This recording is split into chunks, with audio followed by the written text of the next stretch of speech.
Good morning, everyone. Welcome to the Trade Ideas Pre-Market Show for Monday, March the 2nd. My name is Barry Anderson, moderator of your trading room. A couple of yeses will let me know you guys can hear me, see my screen. Thank you, Pepe, in the YouTube room.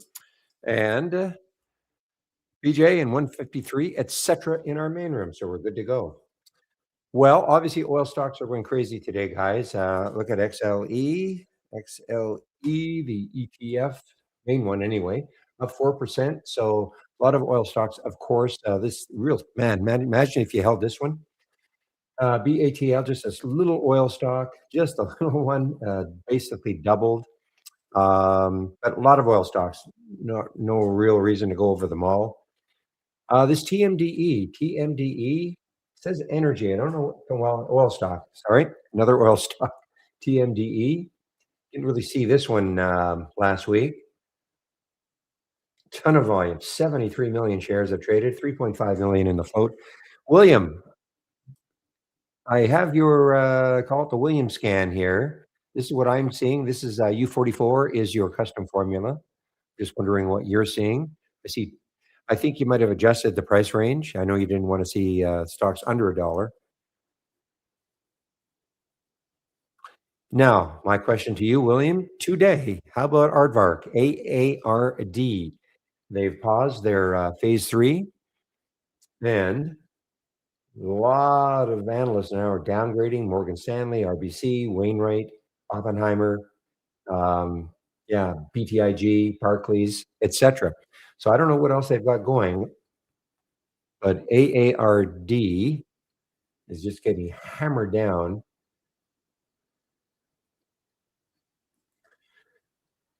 For a pausing of its late-stage trial, and multiple analysts cut the price target.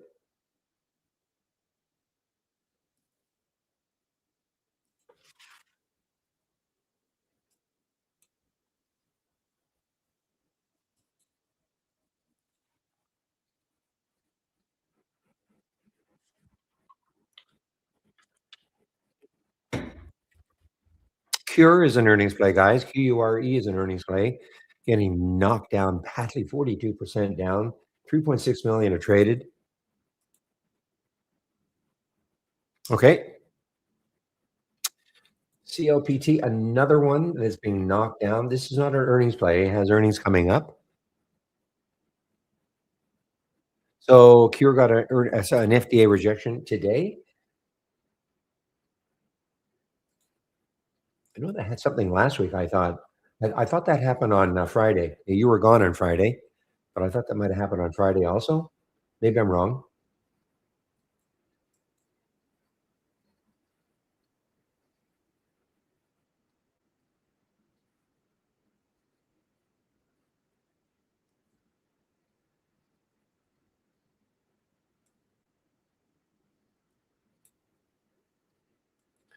But I do see this news, plummets more than 40% on another twist in its gene therapy saga. Okay, yeah. So this is I'm not sure what happened on Friday because that was a massive move down on Friday also. Excuse me.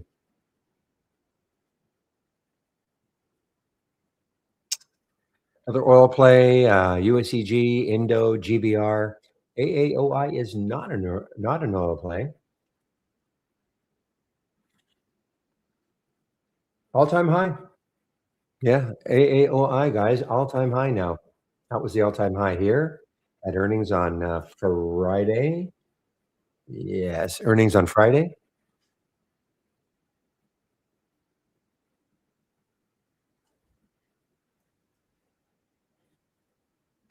You know what else is an all-time high? Look at AXTI. AXTI just continues to make all-time highs. No news on this one. It's just one of those stocks that just doesn't ever want to go down. Well, I shouldn't say that. I mean, it had a little bit of rockiness, but really just a massive move from a few weeks ago when it was a $2 stock, $40 now. When was that? That was so that was August of 2025. So certainly less than 2 years, less than a year ago, a $2 stock.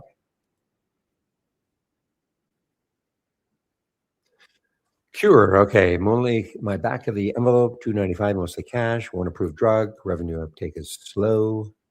They lose money and they bleed cash. Okay.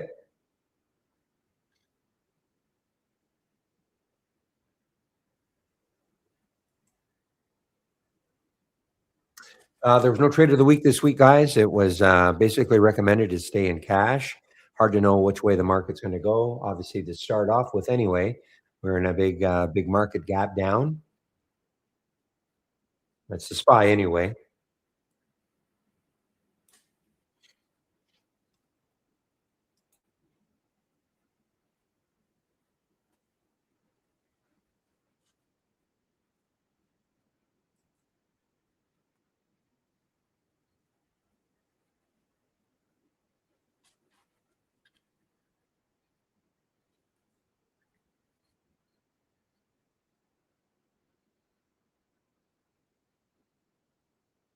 All right. So the Sabre had some news today, adopting a 1-year shareholders' rights plan after Constellation builds a 9.7% stake.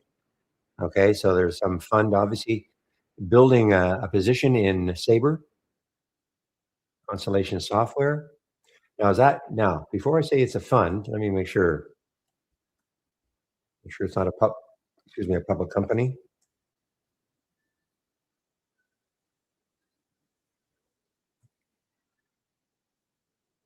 I don't see it being a public company, Constellation Software. Looking at all the constellations, I don't see a company called Constellation Software. So I'm going to assume that's a private company building a position in Sabre.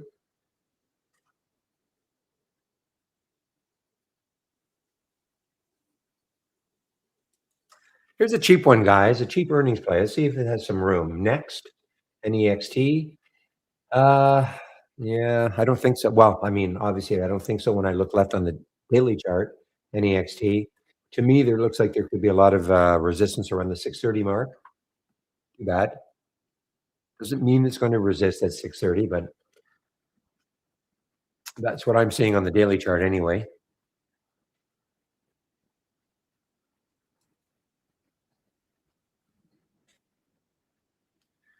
The other, yeah, no, I remember that too, Harry. It was owned by American, absolutely. And I think, I may be wrong, but didn't American license it to the other airlines? I may be wrong.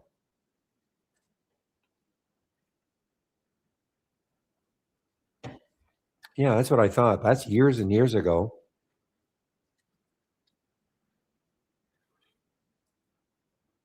Now it's basically a penny stock. MARP's another little earnings, sorry, little energy play, guys.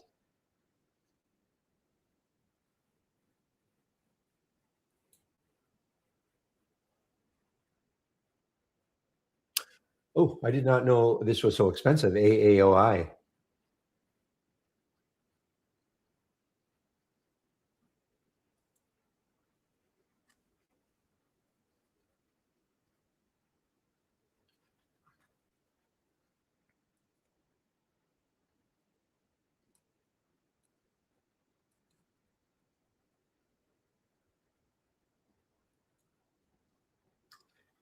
Yeah, the financial stocks are still in disarray, guys. I just took a little look at XLF this morning.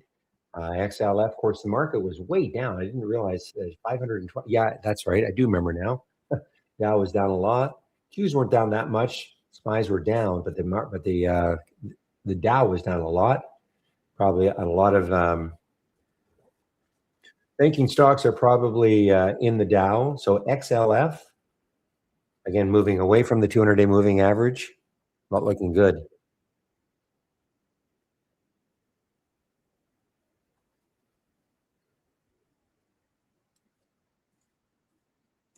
No, the last time I looked, XLE was starting to drift down a little bit here, guys. So this is the ETF for the major one, I think, anyway, for the energy sector, XLE.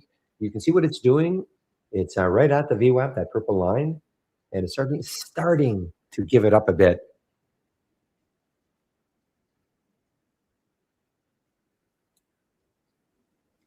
So anybody dependent on fuel is not looking good. So here's Carnival, I'm sorry, not Carnival, but Norwegian, NCLH. My guess is that they're all going to be looking like this. NCLH dropping. I'm sure RCL, that one's down 8%. This is down 6%. And how about Carnival? Carnival is down 8% also. So yeah, so the cruisers are all taking a hit. How's Jets doing? JETS, just looking at the ETF for the airline industry. Jets is, yeah, so obviously with oil prices going up, I know jet fuel is a little bit different, but still.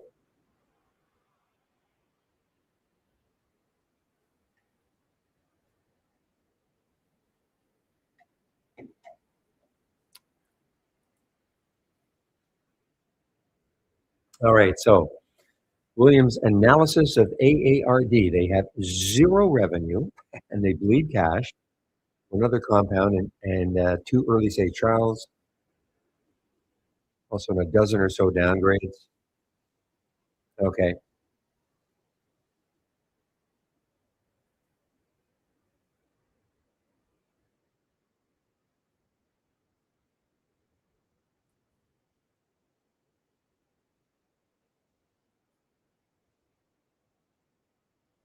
Yeah, I didn't see a dozen, but I saw about six or seven downgrades for VIR.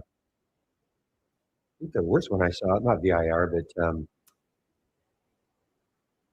AARD. Let me get that back up again. AARD.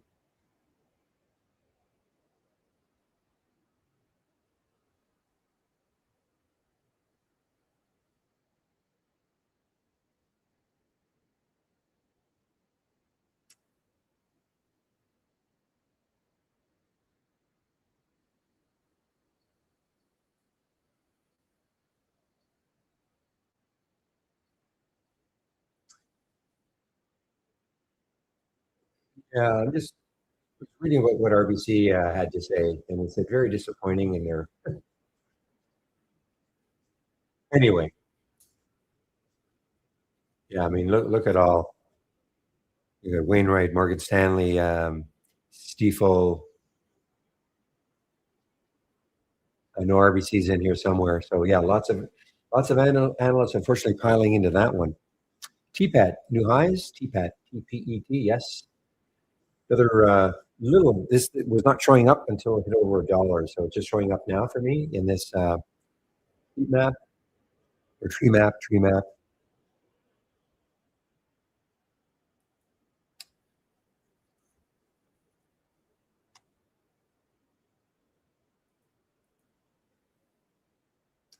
So what's the float on this one? 11.9 million. Look at the float. Rid of the float already. How many times now? I don't have the float on this one, but it's a little over 12 times, 12.5 times probably. 150 million shares are traded.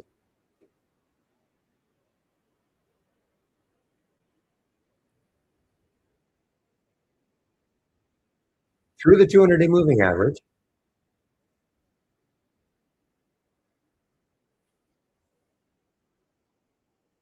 Yeah, this is so this will be trading RLYB. I don't know when it's going to be trading. It's merged with the company and it'll have a different symbol. Merging with Candid Therapeutics. Were they a public company?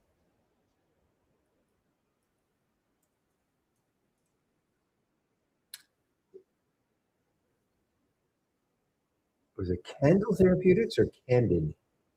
I think it's Candid, so I don't see a Candid Therapeutics.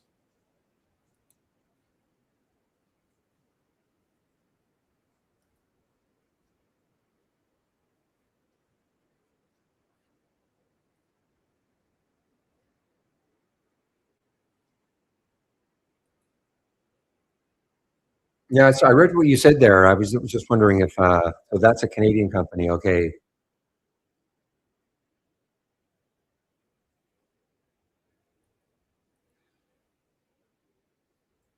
All right, guys. Well, let me take a look at. Well, I've already looked at a couple of the sectors.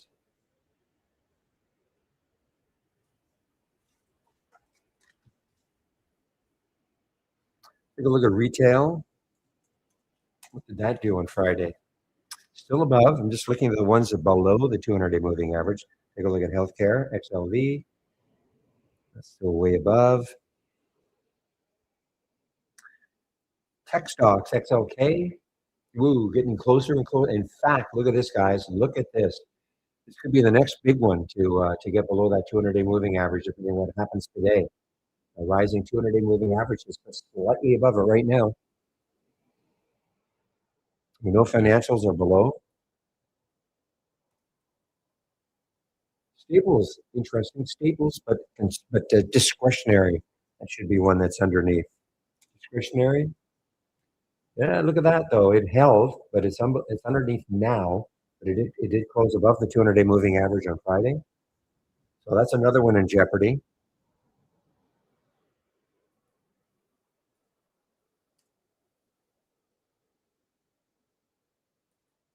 Now utilities should be, yeah, utilities. There it goes. The flight to defense. You know, a lot of these stocks have dividends, so a lot of people will go into these sort of stocks, a little more safe.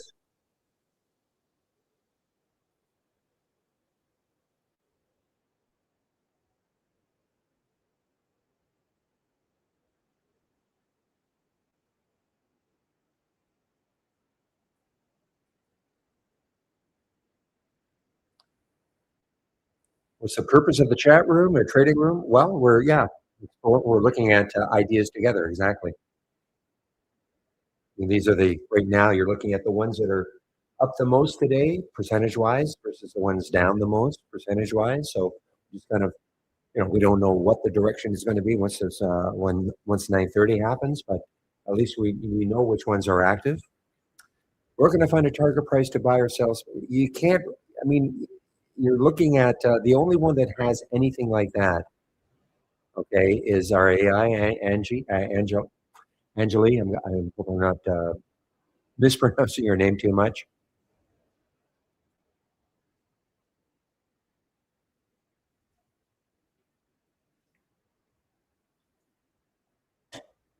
In our YouTube room, TTD.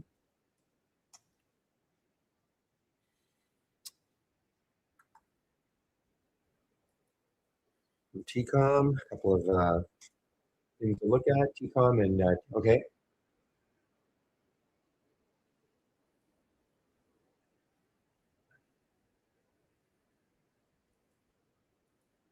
All right, guys. Yeah, ADT I think is an earnings play. ADT, cheap earnings play. ADT is a cheap earnings play. So what is 26%? So when I look left, I see potential support in the 660 level. Now, if it crashes through it, that's on a weekly chart.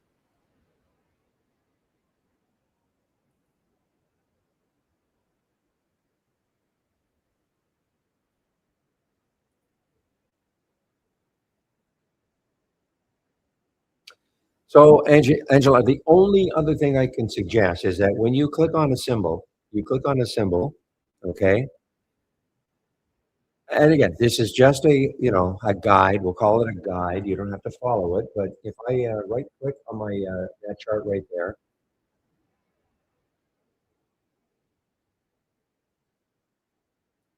okay, and I click on the smart. So what they're saying right here, and again, this is just a guide. Wouldn't want to, but you have to have some trading experience. If you're looking for something that's just going to tell you buy this now, and here's your target, this is not it. Okay, but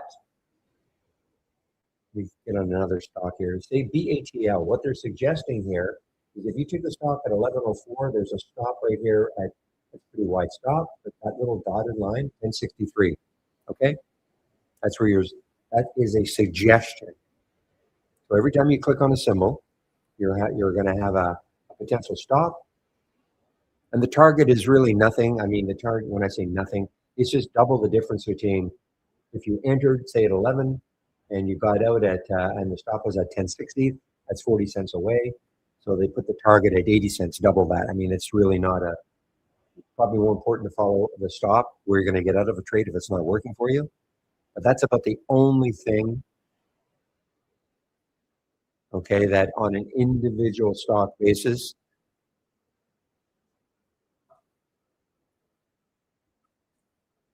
But, I don't know what sort of trading experience you have.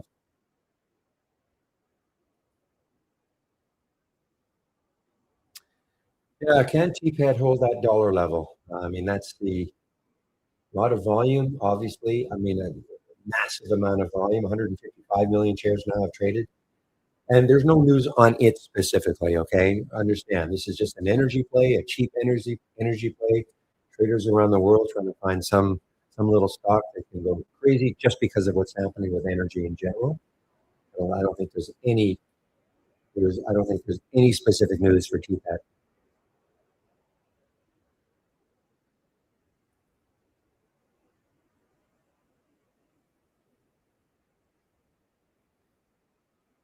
So William, what is your Williams scan? I call it the Williams scan. What does it look like? I have a turb on the top here. There's TPAT right there. Now these are cheap ones. I don't know if you got rid of all the cheap ones.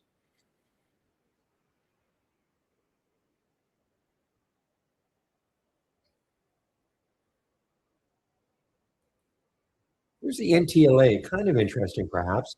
They ah, actually, there was some news.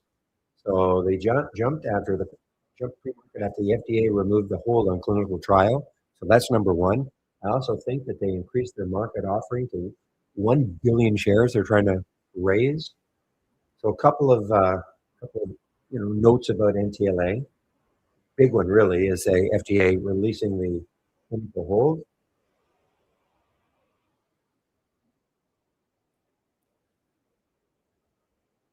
So I don't know how big your list is.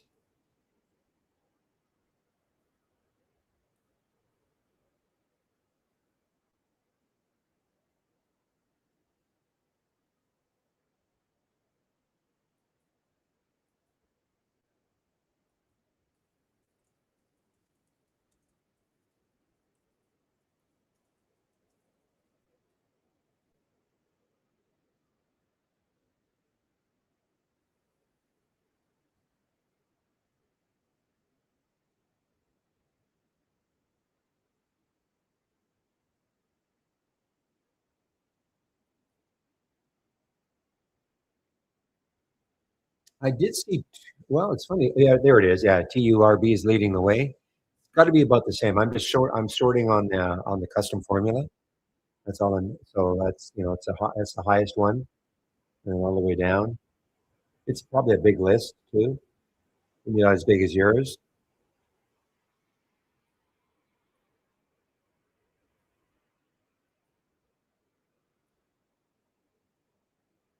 Okay, guys, it's now 9:23. So what I'm going to do now is get my layout, my 9:30 layout up and running. So give me a moment. First thing I do, as always, save my layout.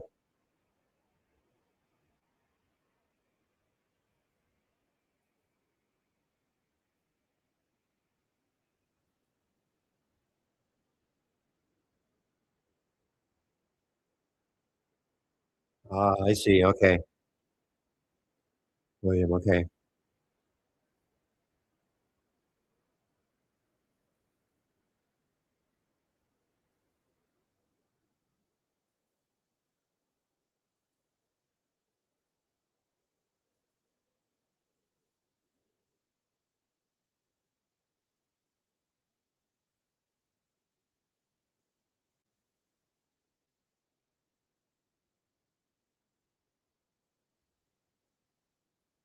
All right, guys. So this is my layout that I use. My 9:30 layout.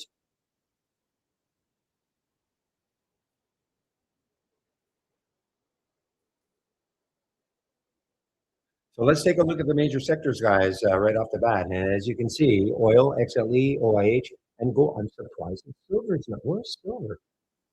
I am surprised that silver. Look at silver. I'm surprised that silver is not up there with gold. I'm very surprised. So that's the worst performing sector right now. Silver, SLV, right now. I'm really surprised.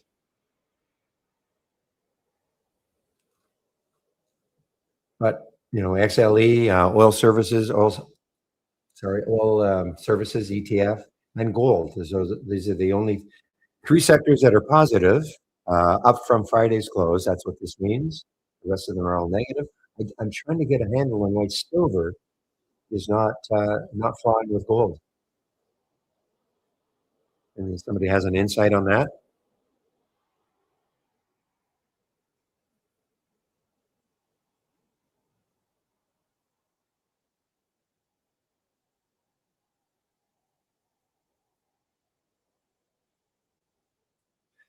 So let's take a look and show all my windows here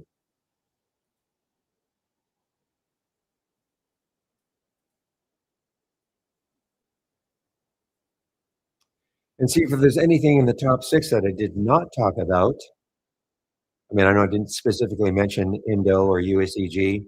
These are just another couple of small oil plays, energy plays. We talked about the BATL, HERB, TPET, and TMDE.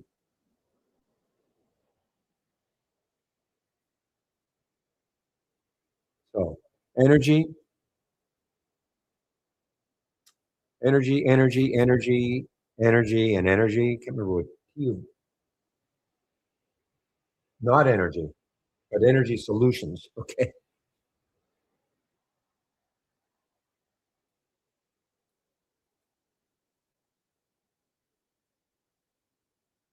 So BATL starting to stink here, guys. 1173. Now, what will it hold the VWAP? You know, the big question right now. You see that purple line on my chart? That's the VWAP. Will it hold it? A little more clear on the 5 minute. You can see what's happened. I mean, it's gone into the VWAP multiple times. Okay, multiple times. Will it hold it? I'm not looking at anything on TPET. I mean, I'm just watching to see. But at the very least, can it hold over $1? It's just wildly speculative. I mean, the only reason it's up is because it's in that sector. There's no specific news on it. So it's just, hmm, I'm sorry, you were asking PJ. Okay. Sorry.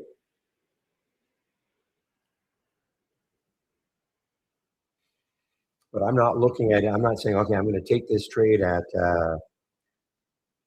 the weekly chart, 109, 119. I mean, look, I mean, it's already up 145%. I mean, if it can sustain any sort of momentum, I mean, 138 would be unbelievable. But if it took 138 out, look at 230. So, but you've got all these little areas that could stall.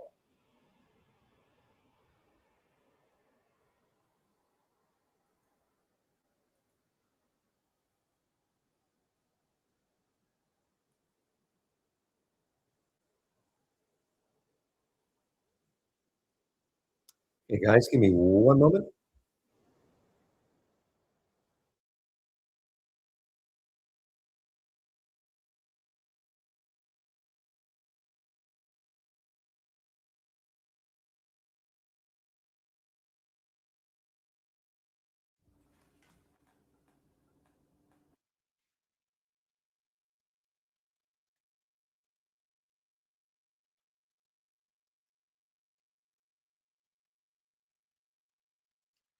Here's another really cheap earnings play, guys, and there's no volume on it yet. ASTH up 17%.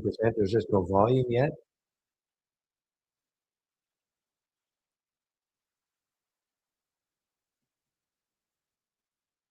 All right, guys, we have less than a minute to the 9:30 open. Let's have a great start to this trading week. I'm going to be certainly, I don't like to trade in the first 15 minutes at the best of times.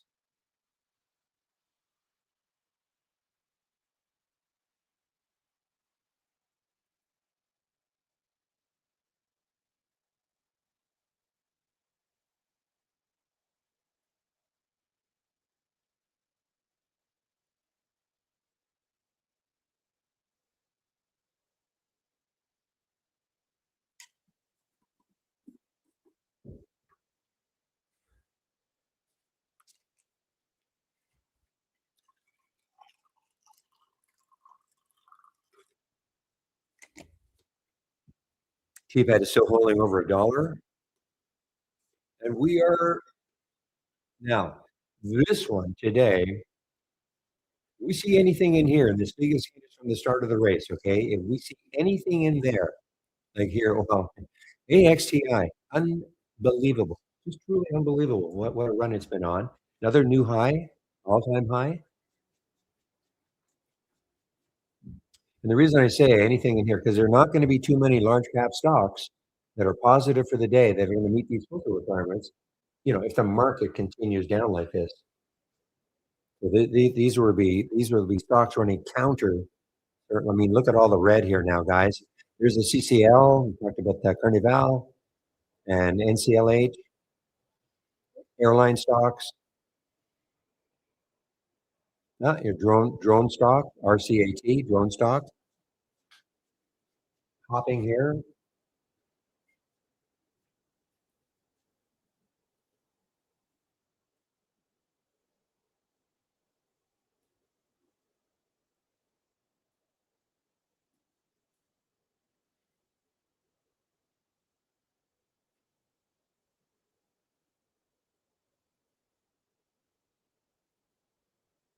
You know what? I forgot to mention this one. I did see this one. This is an earnings play, guys. VG is an earnings play. Look at a monthly chart. It's not an oil play or well, it's natural gas. It is an earnings play though. So $14.83 on the monthly.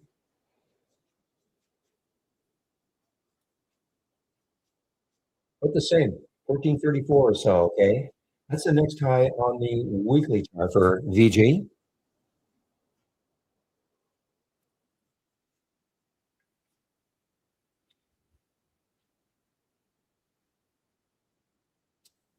All right, opening gambit. Okay, we've got a little blue bar. Blue's good. Blue's positive. Okay, through the VWAP now, but it's early.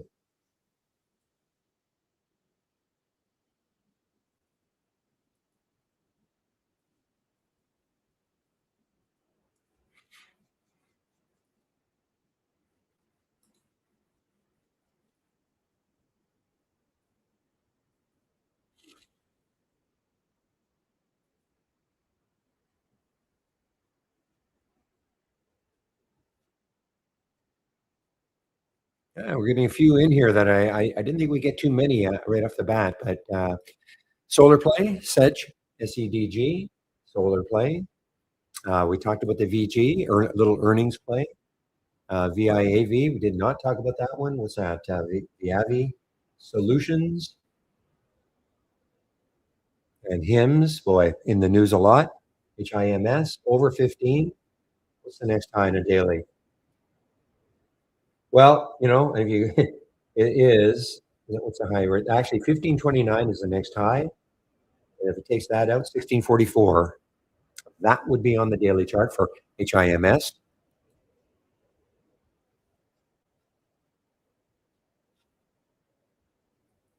Whoa, look at the TPEC, guys. So, yeah, I mean, if you're a little more aggressive than I am, through the 200-day moving average, I just don't like trading in the first 15, but boy, this is TPEC.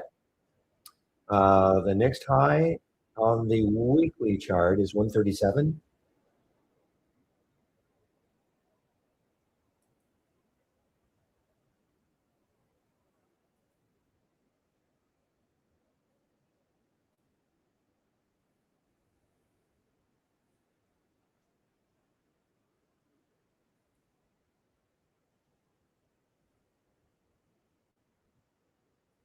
Look at, you know what? XLE, look at this, guys. Interesting, isn't it? I mean, this was, of course, super positive in the pre-market, and now it is like oil. It's starting to, I don't know what the oil price is doing, but it must be moving down. Look at XLE. That's a pretty dramatic drop now.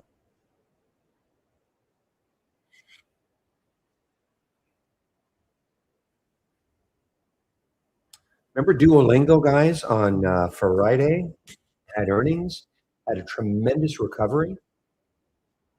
I mean, it was still negative for the day, but it got as low in the pre-market down to about, I want to say $82, and it closed at 100. Well, it's starting to give it up now. Okay, there's Duolingo, DUOL, starting to give it up.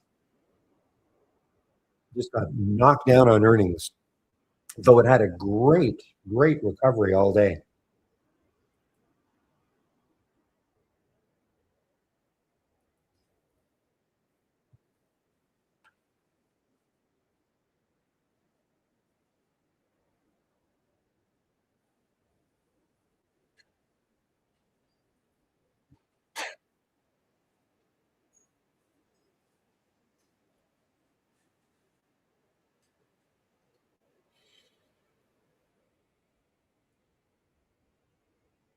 We're going to look at some of these large cap stocks, guys, because again, this is sort of running counter to the market sentiment.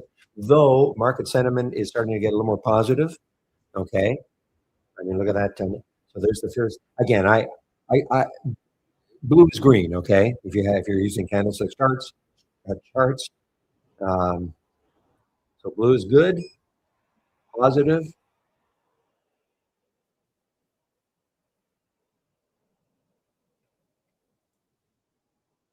There's the RCAT drone play. Just ripped. It's about $1 since since we saw it.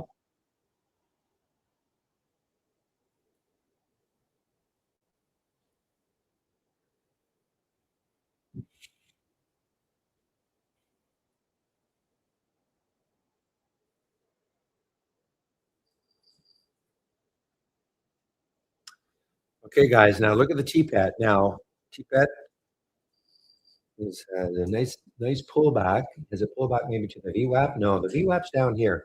VWAP is well under $1, so that'd be a pretty significant pullback.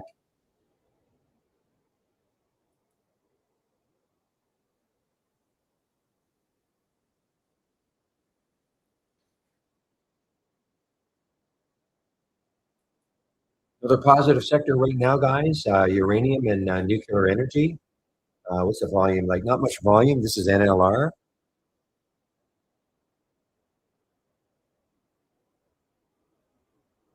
So TURB got halted on the way up.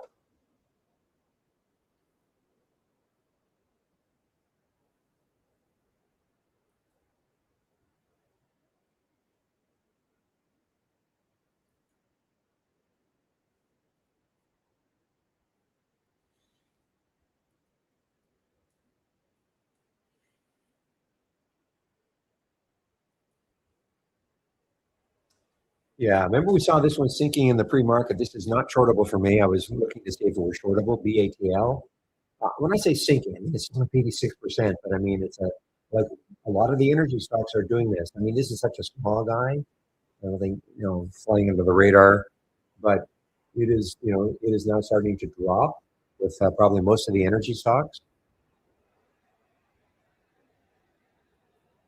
Take a look at XLE. Still, look at this. It's a big drop from the 58 down to 56.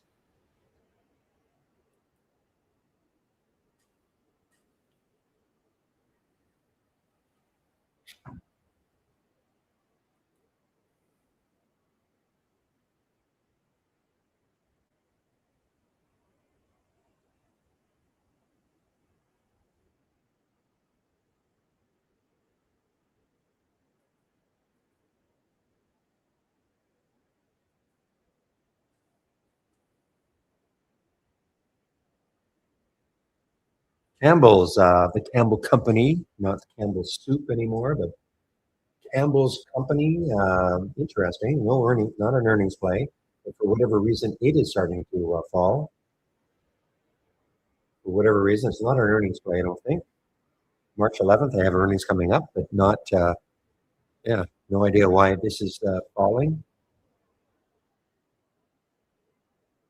Alm, guys. Okay, Alm. It's here. It's here.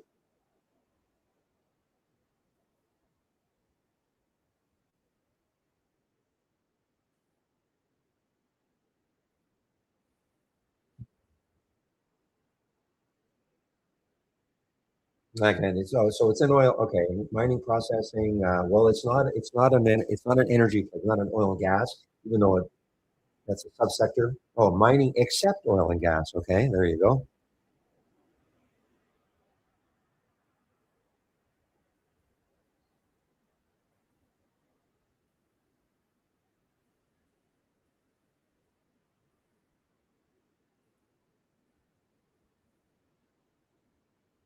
TPET is right back up. We get up to about a 130. I think that the magic number is about 138 if we get through that.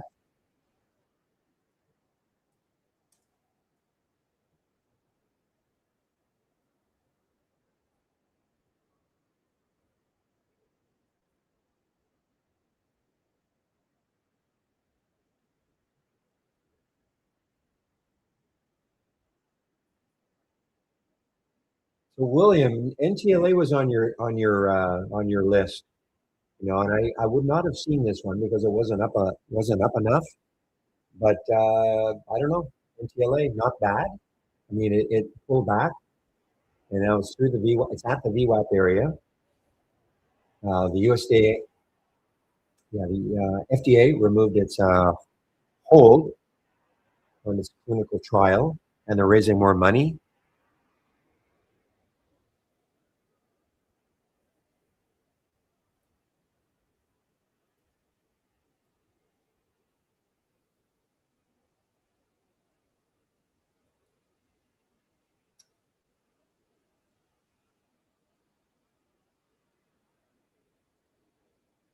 Wow, look at the TPAT now. So that was a nice pullback. If you waited on the pullback, didn't really pull back to anything, that, I mean, there's the VWAP, but maybe some of you might have a moving average or something. It might have pulled back into some moving average.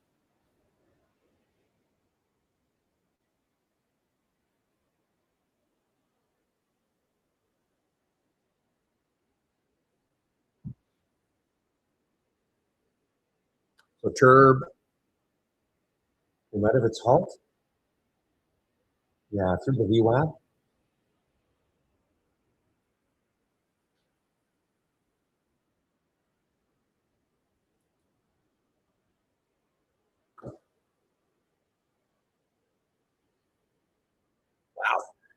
Yeah, I mean, this is getting this, gosh, I mean, now at 138. I mean, why I say 138? Because look at this. 136 is right there.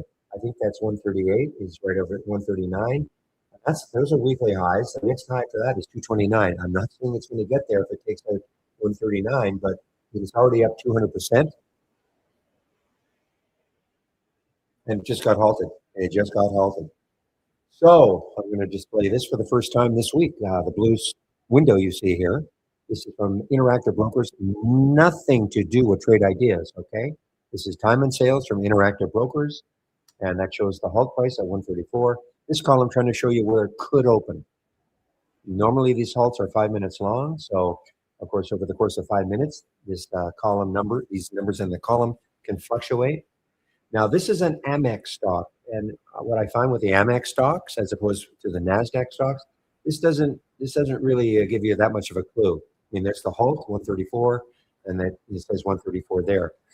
On the Nasdaq stocks, what we can see, if this were a Nasdaq stock, it's possible. We get a halt at 134, and we'd see prices above.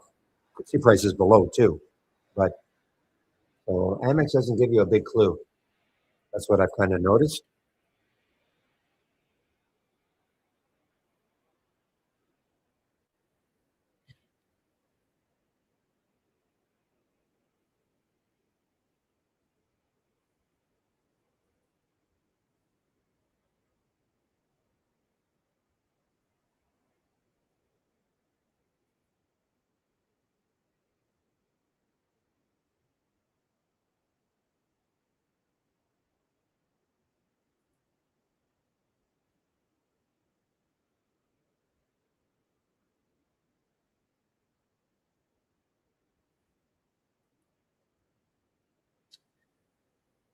All right. Well, let's see what we have from our AI. A cheapy CGen. Let's take a look at this CGen.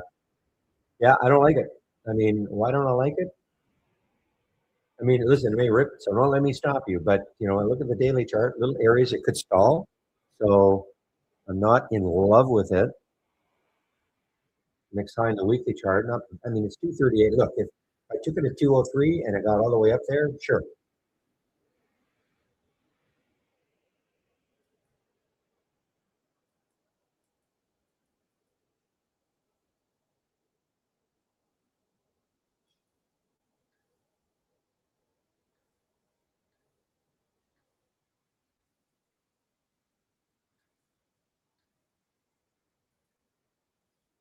All right, guys, we are now getting some alerts from William Scan now.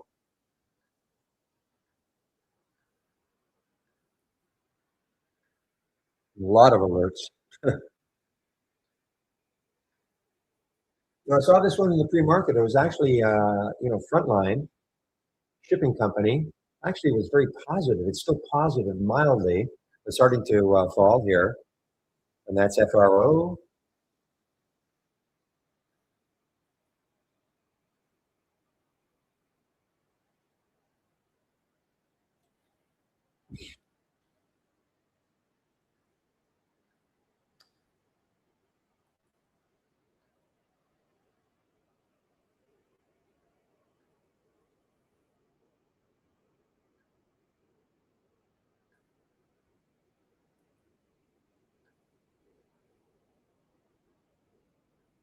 Where the alerts are coming fast and furious.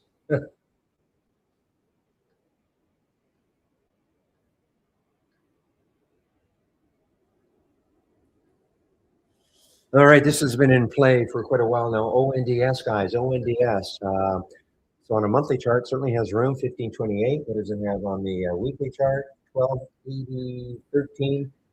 On the daily, what do we see here? The next high looks like around 1228. So it's got that to get through. And then if it does, then the 1308. So, 1228.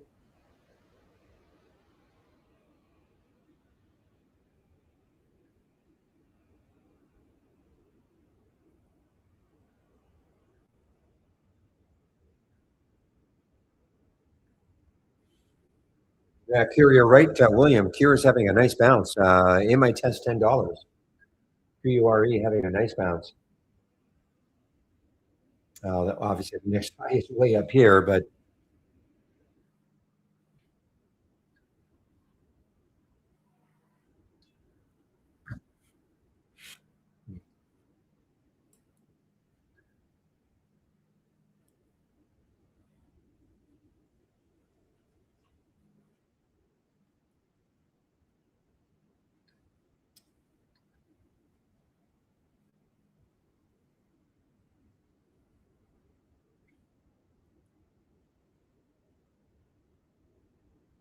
well, let's see now. So TPAD opened and it opened lower.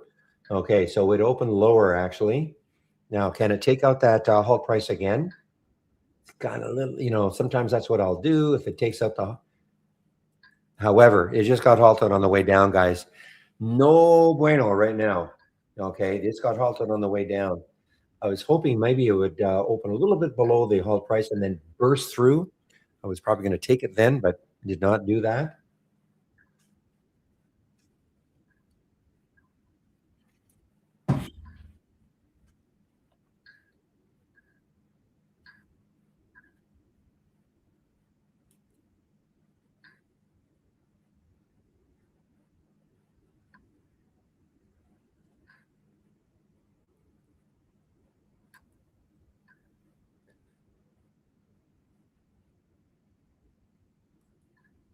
Boy, look at XLE. It's basically almost gone flat now. I mean, amazing. I mean, XLE is basically all the I don't know all of them. Well, all the major oil stocks that have to be doing something like this. Energy stocks have to be doing something like this.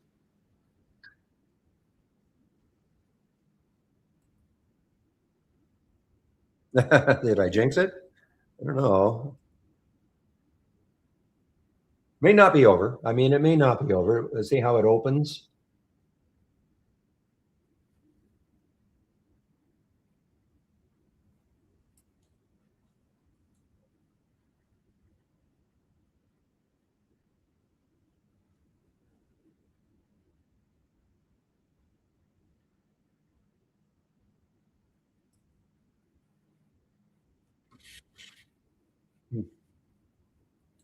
I mean, here's BP, guys. I mean, it's hard to play these right now because I mean, are we? They're all well. Look at BP. I mean, it's basically going to go negative.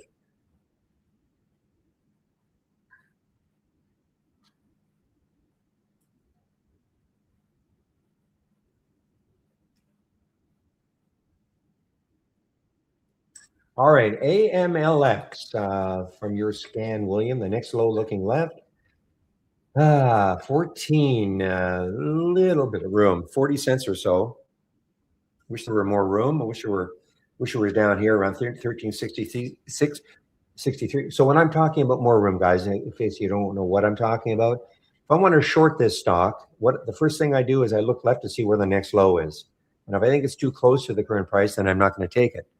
So for me, this is maybe a little too close. Had the next low been down at this level, 1357, a dollar away, it would definitely become a candidate. Okay. But I just don't, I'm not as interested in it as I would be.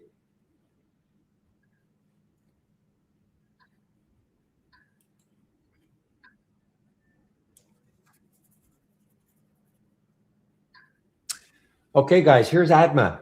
So now this could be interesting because look what's happening with ADMA. There are shorts available, a ton of them for me, 4 million at Interactive Broker. So why would I even think about it? Well, look at the 200-day moving average. Okay, that's what 1742. So it's very close. What will happen there? Will it stall? You know, will that act as resistance moving higher?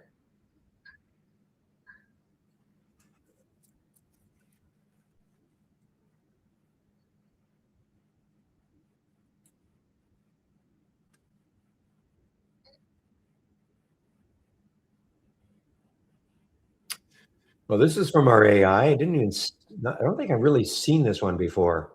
ALMU, it has room still, 1916. Boy, it's got a lot of room. Wish I'd seen that.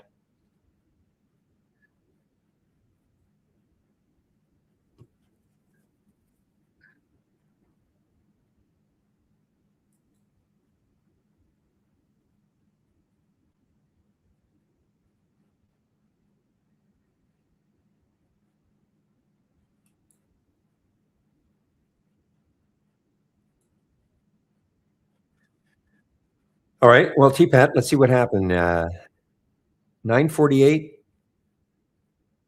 plus 24 seconds. So if it's a 5-minute halt, it'll open at 953 plus 24 seconds, which is 20 seconds from now, a little less than 20 seconds from now.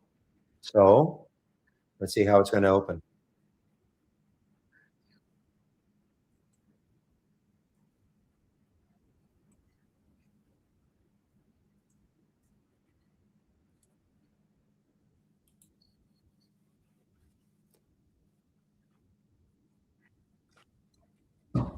Okay, just open, guys. It just opened. And did it collapse? No, it did not.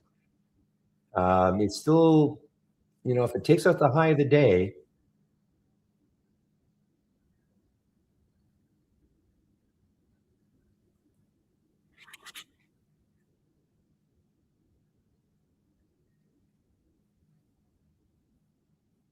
and now TURB just got halted. Was that on the way up or down? On the way up. Okay, halted on the way up.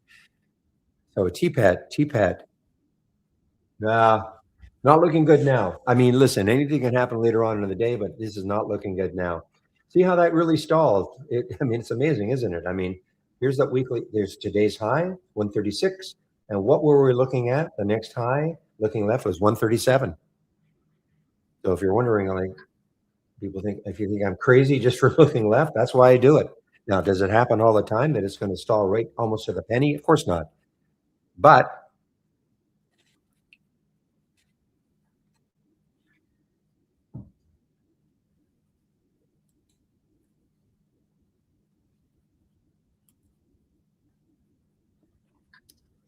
EDSA was a big one on Friday, wasn't it? EDSA, wasn't that a big one on Friday?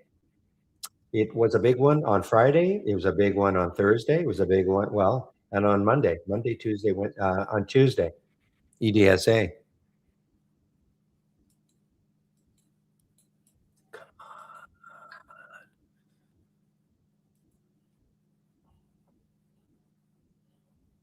Oh my goodness. Nobody whispered at me, right? Oh man, this song I'm playing was I was whispering to myself and then there was a whisper back in my ear. I'm thinking that's impossible, right?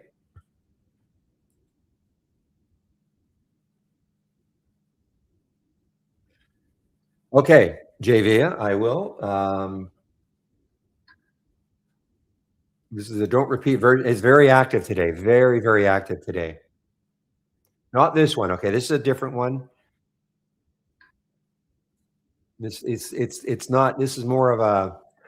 If you're looking for the alert one, then this is it.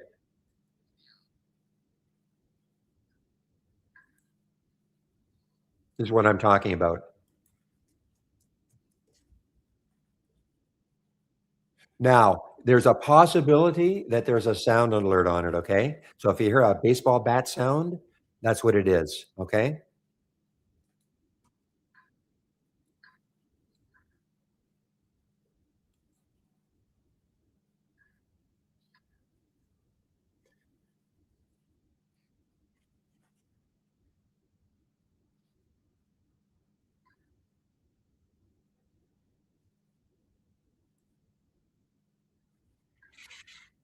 Well, look at the cruisers, guys, just getting really ripped here. NCLH through the 200-day moving average.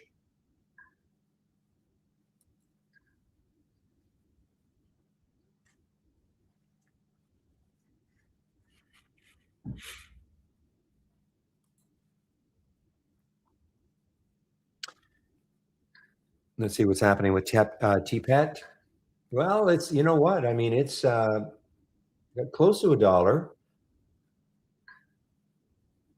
Again, it might be one of those late dayers. Okay, don't want to put a price limit around on 127 or so. See if it gets back into the vicinity of that area.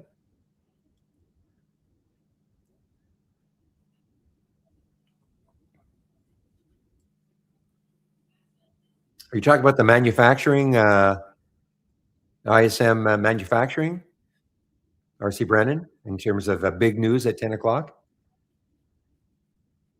You're talking about this stuff at 10 o'clock. ISM manufacturing, new orders, prices, etc. Talking about that.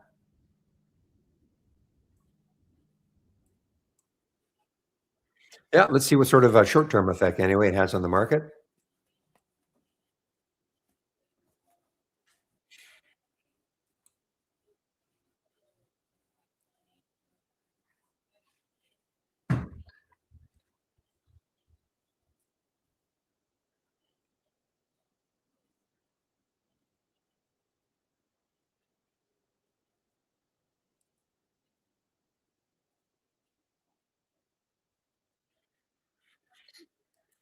All right, so XLE bounced a little bit here, guys. Okay, is that any area that we could have predicted a bounce there? Not really. I'm looking at the VWAP. I'm looking at the 200-day moving average. So it just decided at that point to bounce a bit. Now look what it's doing. It's coming right into the VWAP. Okay, will that act as resistance? Okay, we don't know, of course, but will that act as resistance? Whoa, URGN, what a slap down here.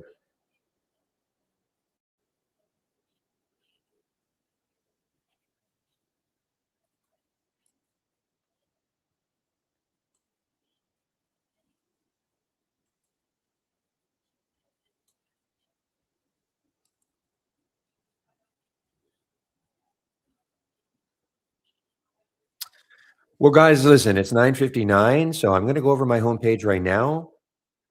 Information you can find on it, including how to take out a subscription, but also all the scans and races, etc., that I am currently sharing.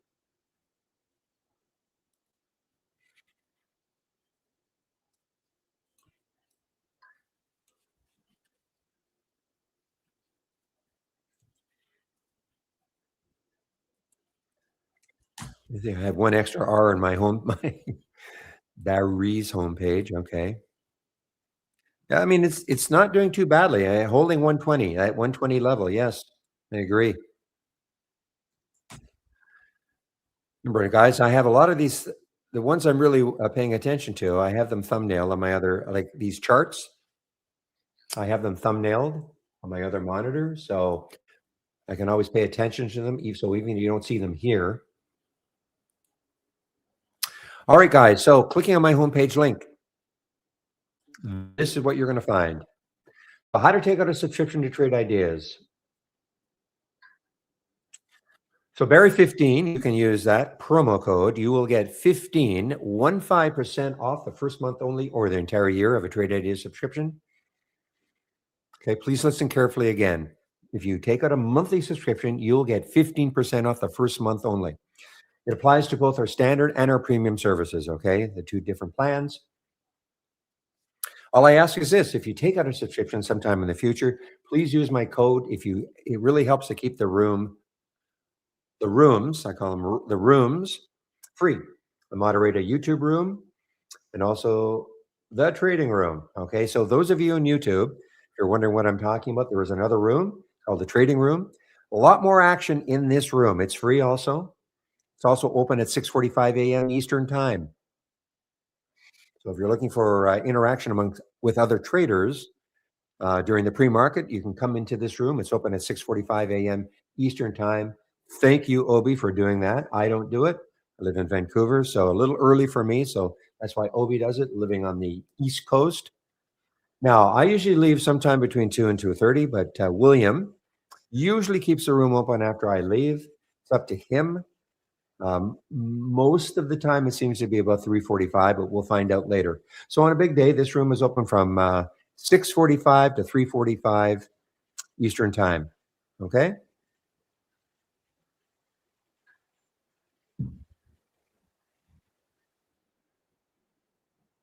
Now, if you do take out a subscription to Trade Ideas, the first thing you must do, so if you clicked on my homepage link, go to the education section, click on the more info, and right down here, getting started with Trade Ideas, mandatory you do this first. 12 short videos to get you started, and you won't become an expert in the program, but at least you'll have all the key elements are covered. If you don't have Trade Ideas right now and you're wondering about the product, well, you can start off with that second video, go to the end, should give you an idea about whether it's something you might want to try. Okay? You can always start off with a monthly, you can stay monthly for the entire, like all the time, of course, but a monthly subscription is just month to month. You can unsubscribe at any time. Back to basics. If you're new to trading, this is for you.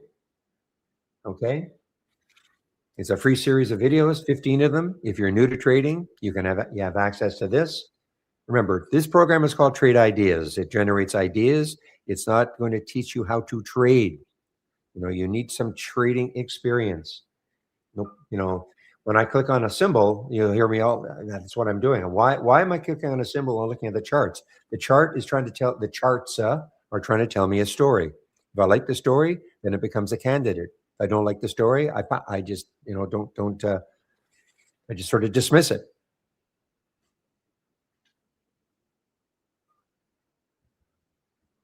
But if you click on a symbol and you're looking at these charts and you have no idea what they're trying to tell you, well, you've got to practice trading. I would go to the back to basics and just take a look at, because it covers, the ideas of support and resistance, candlestick.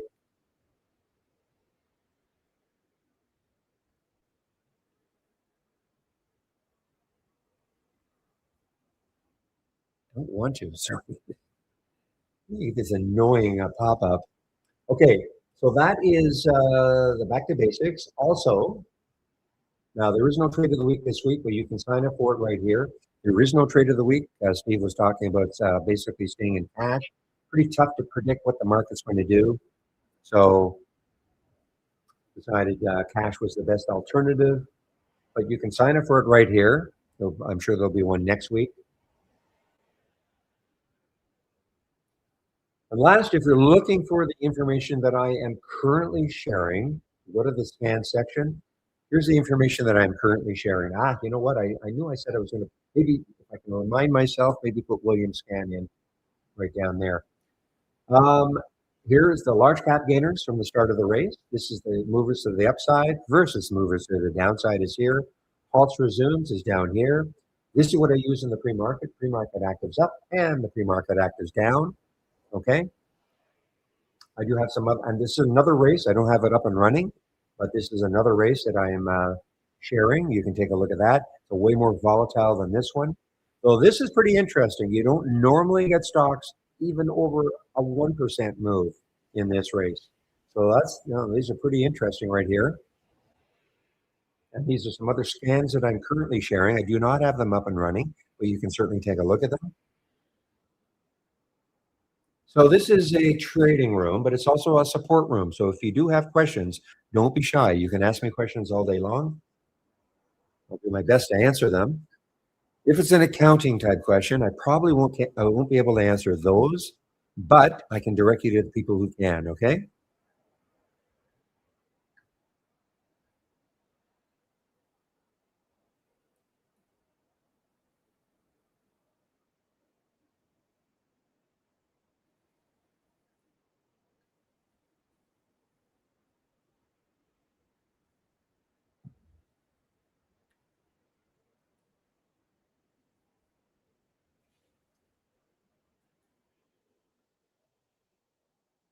All right, guys, so let me take a look at some of these down here. Well, there's that Ampex, I mean, Ampex, it was a big move, percentage move.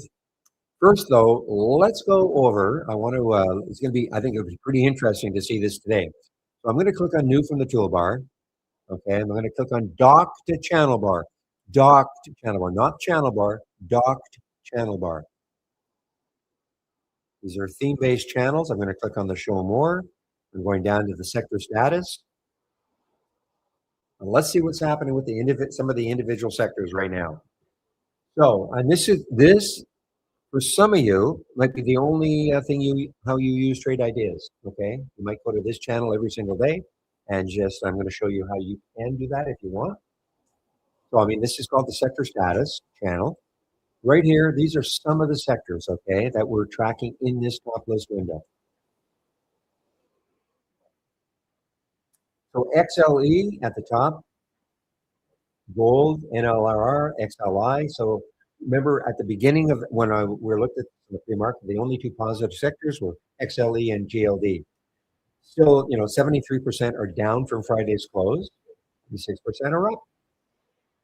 Okay, so the top sector still is XLE. It makes sense with what's going on. So gold. The one that I'm surprised at is somebody has to let me know why silver is weak, okay, and gold is strong. I mean, this is the weakest sector today. I cannot explain that.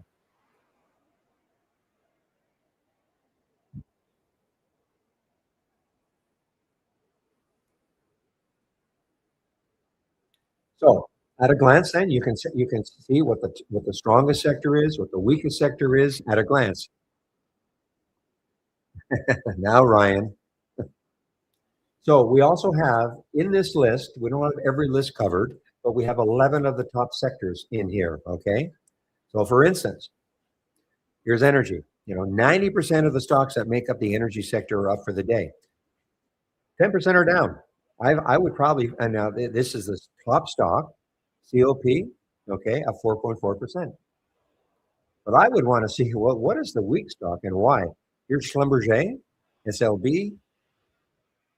Don't know why it's weak, but it is an EQT. These are a couple of in the sector. These are the only two that are down from from Friday's close. Okay, so that's the exercise you can go through. You can look at financials. It's sort of 50-50. Top one right here, MKTX. But scroll down. There's the weakest one. You get this one. This BRK.D, Berkshire, I guess. Yeah, I want one of the classifications.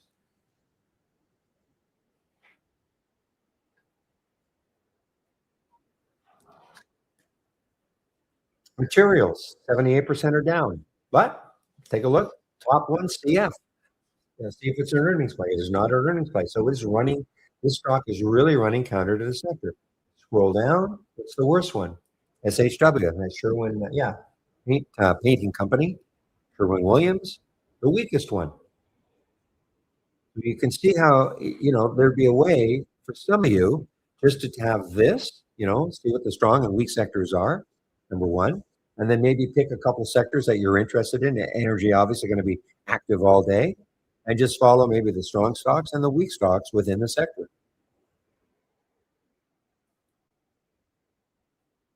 Not saying that's what you should do, but it's certainly an interesting way to use trade ideas. I mean, look at Netflix. I mean, yeah, Netflix.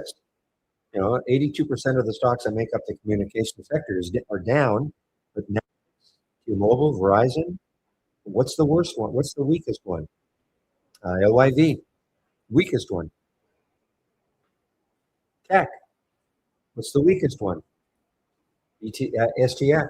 The Seagate? Yeah, Seagate. Oh, just give me a moment, please.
All right, guys, I'm back.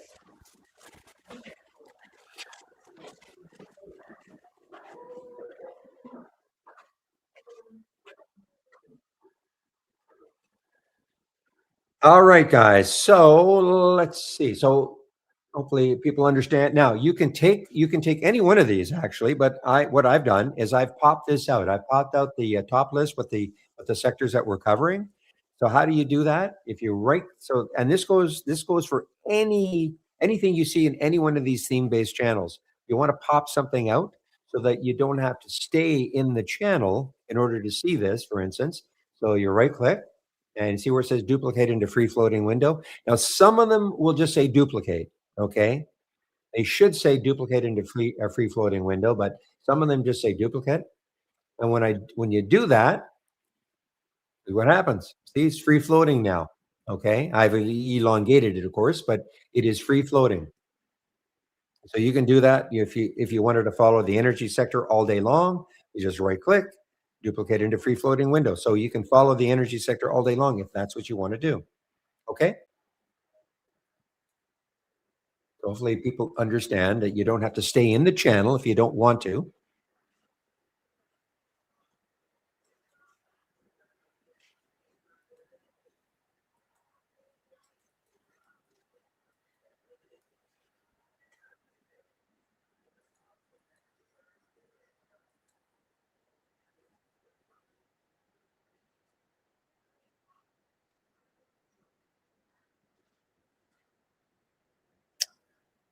Well, Obi, I took some off. You know what I'm talking about. I took some off.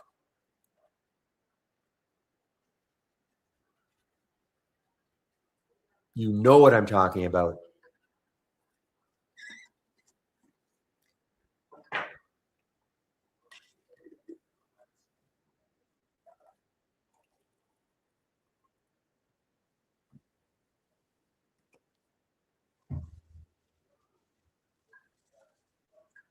No, Obi, not T Pet.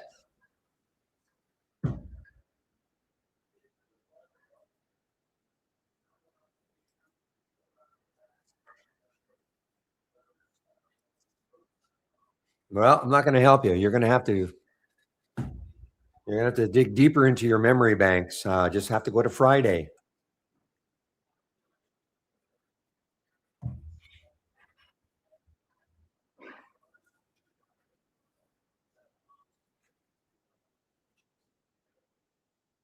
What were we talking about swinging? Well, I was. There you go. Talking about So those of you who are in the room on Friday and Thursday and Friday, you know that I was swinging this one. Woke up this morning wondering, is the market going to? But I figured it shouldn't be affected too much by the market. And now, so I've taken some off in case it cannot get through 10.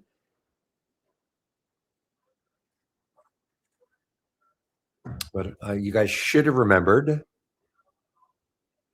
Well, I shouldn't say that.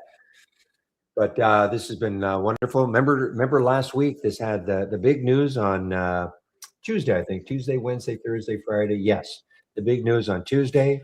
We raised money the day after on Thursday. A lot of analysts piled into this one. I said, you know what?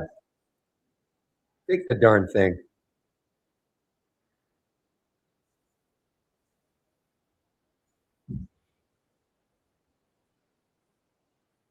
And the only reason I'm taking some off at 10, well, before it gets, I'm just thinking at 10 might stall it for a while.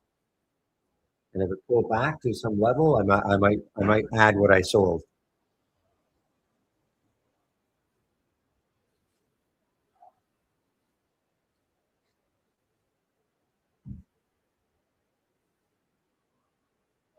Ah, so actually, what happened, Stevie? I sold. I had an initial position and I sold it, and then it got. Yeah, you're right. It got down to 9, and I added it back completely at 9. So I sort of made just a smidge on what I originally had. It's not talking about today, of course. And then it got that back down to 9, and I thought, you know what? Just do it.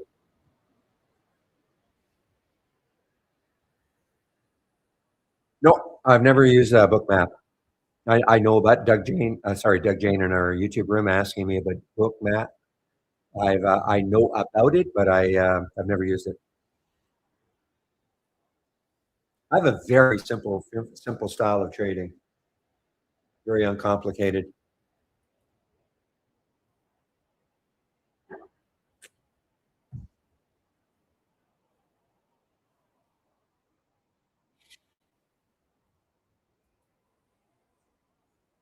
Okay, guys, I'm going to have to now. I'm going to take a little look at Williams Scan here, Miami, Miami International. What do they do?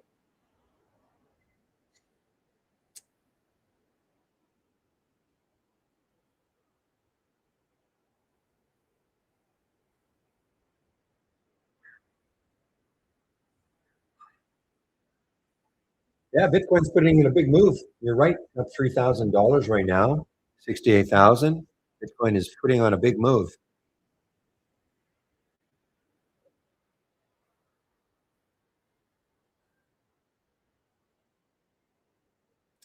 Take a look at Fly, guys. I mean, it's just over the whole number. What's the next high looking left? 20 has a little bit of room, guys. 2184. Actually, it's got a lot of room on the daily chart. Yes.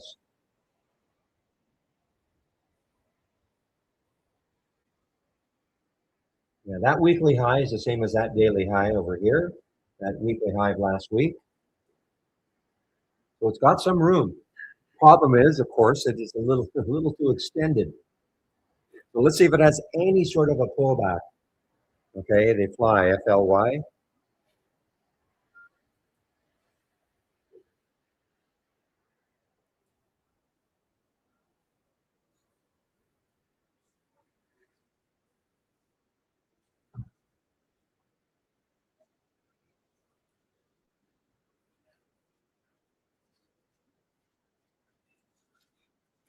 So remember yeah, the uranium stock. So here's NLR, guys. NLR. It's funny. Well, not funny, but it doesn't trade very much. This is the ETF for uranium and nuclear. So uranium plays. I saw that quadruple U.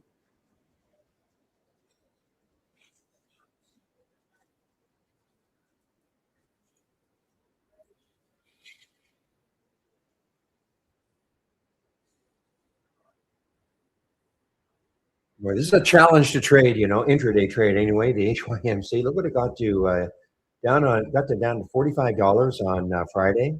It was a low. It closed up here at 50, and it's making a move, but I think of this as more a silver play. So I just think that it's probably just not really trade. It doesn't really care what the metal is doing right now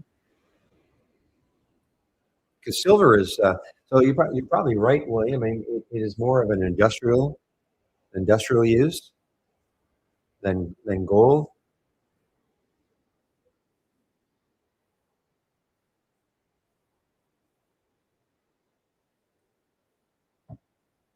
All right, guys, give me one moment. I'll be right back.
All right, guys, I'm back.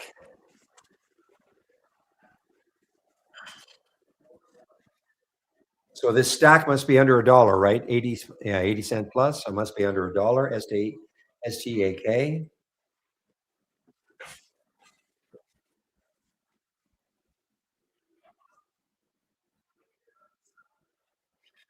Yeah, because it's not going to show up on most. Well, I think this is the only one it could show up on. I think I have 50 cents as the low. Yeah.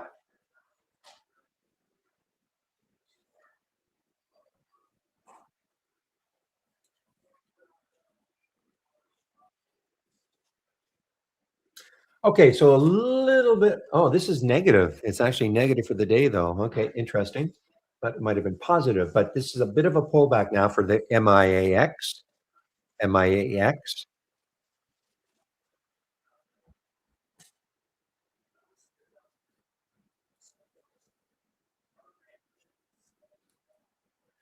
No, a really good one from our AI guys. A very good one. I don't even recall hearing it. I must have, and there are no reentries today so far. But this is a really nice one. Nice because, look how orderly, reasonably orderly it's been, on the way up. This is, if you were in this one and, the alert was at 1790, right here is probably where I would take some profit, just as because it's starting to flatten out on the on the wave, and also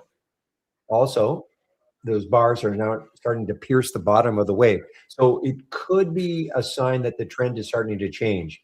I would not get out of everything though. So that's a nice move.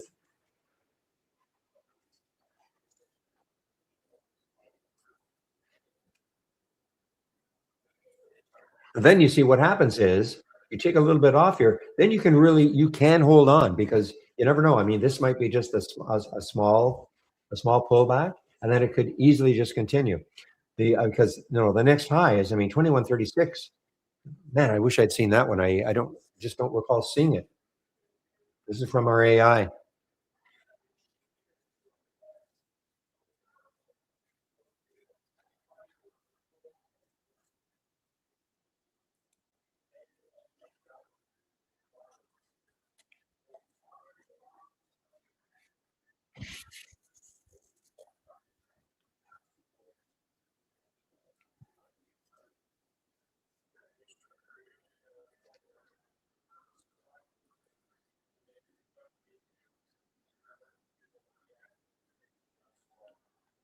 Okay, so I don't think this is a real. Yeah, so don't get a little confusing when you see this. Okay, this DFNS. It looks like this is a massive drop here. It really wasn't.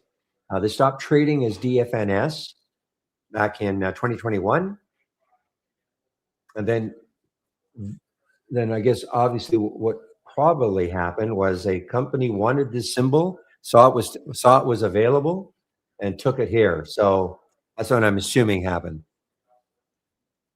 Okay, so that is, and now the high right there is 248. Yeah, I don't really know what's going on here, okay, because it says the lifetime range, but I don't know if it's referring to this. Oh, VIR. Are you going to, wow, you're going to take out 10?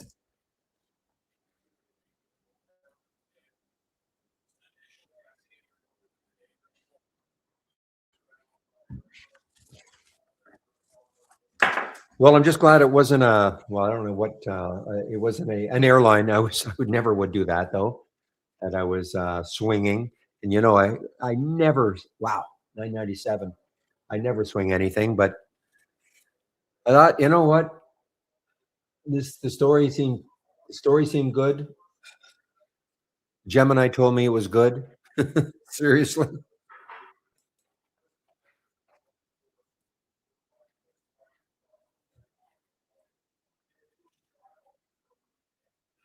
It was all about the financing they did. So you sort of had an established base of about 850.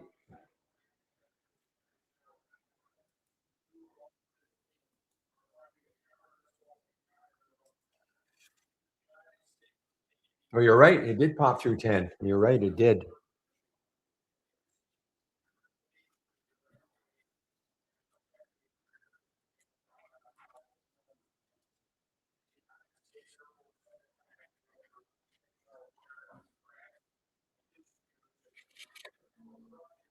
And here's the VIR even here.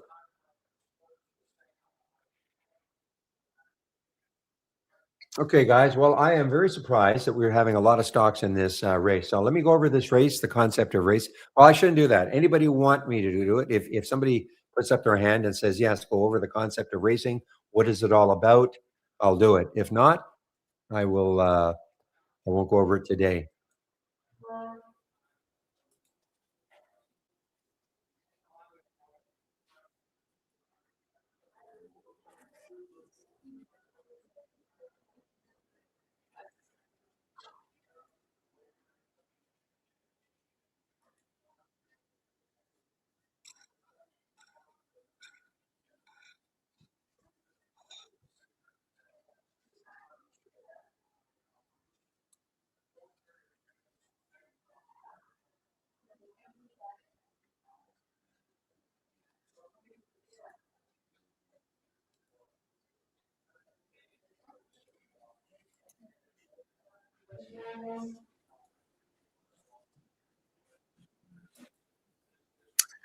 All right, guys. So silver is still weak.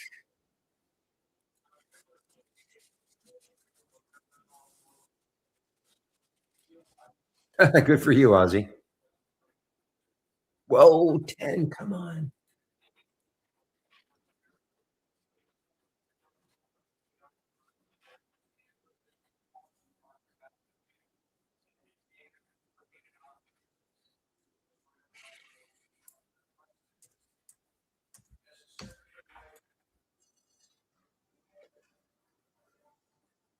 And the next high looking left is 1097. So that could be a stalling factor for VIR. But right now,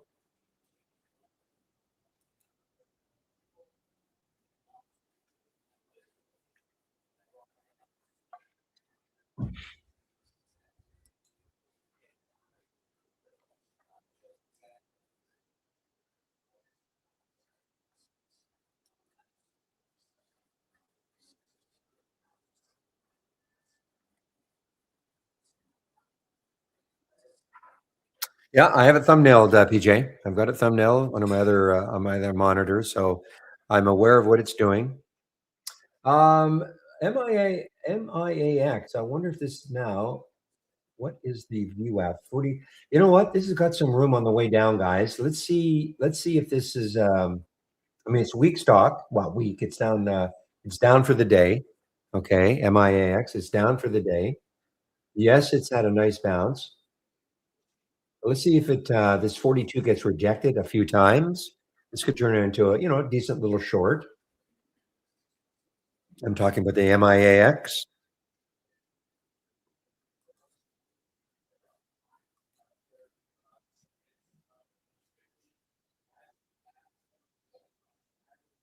What I'll do is I'll put a price alert around 41.77 or 2. See if it gets back down there.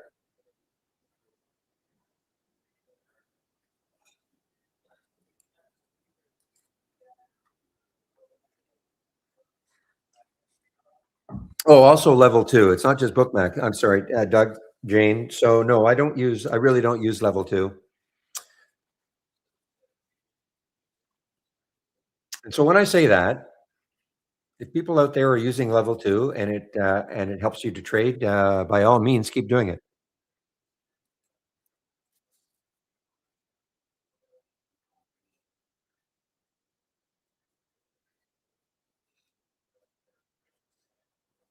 Okay, cheap one. Wow. Okay, on the monthly chart, it's got a ton of room. MVO, what do they do? They're a mining, quarry, and oil and gas extraction, but it's an oil trust.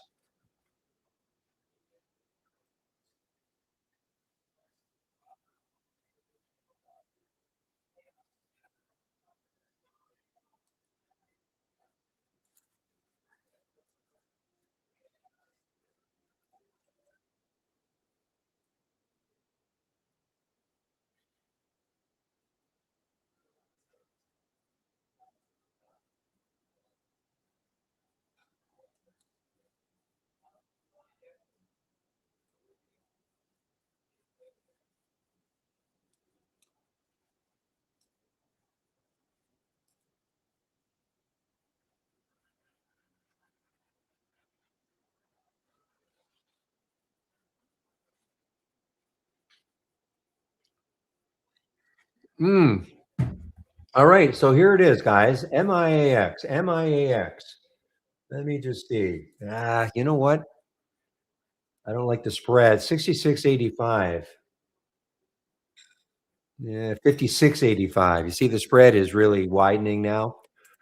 Sort of dampens my enthusiasm for it to short it.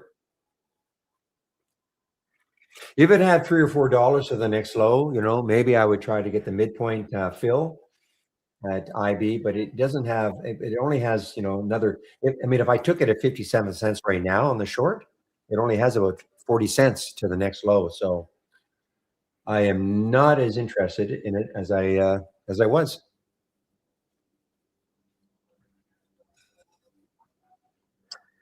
Well, I don't know about dropping hard, but I mean, let's take a look. So here's the VWAP, guys. So key area for the SPY right now. Key area. Will the VWAP act as support?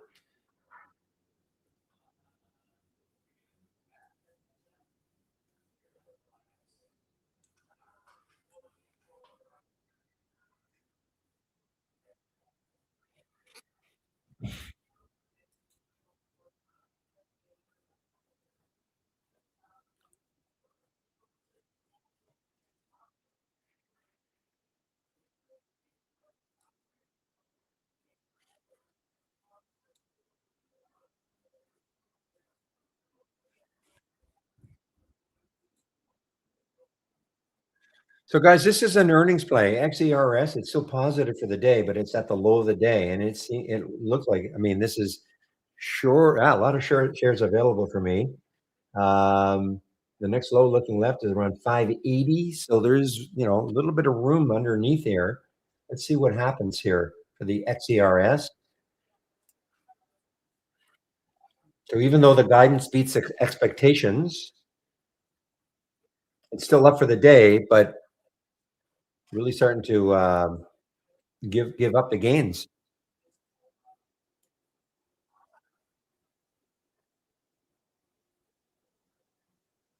Isn't this Ribbon Energy? Yeah, again, another one that well, Robin, not Ribbon, but Robin Energy. I mean, now look at this. I mean, it's down 10%. I mean, this one was up huge in the pre-market.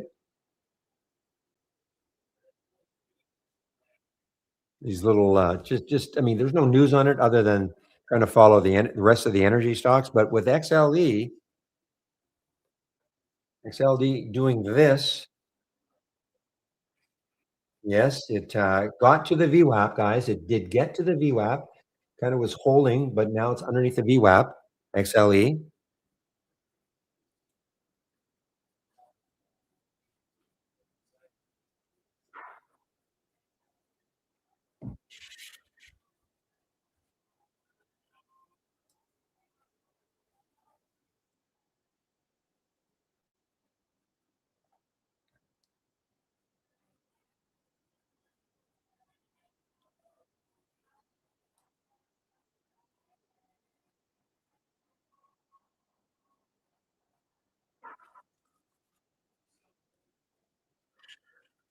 All right, so this one, BKKT, this is financial infrastructure. So it's the Bitcoin play. So okay, so it's a crypto play, Bitcoin play.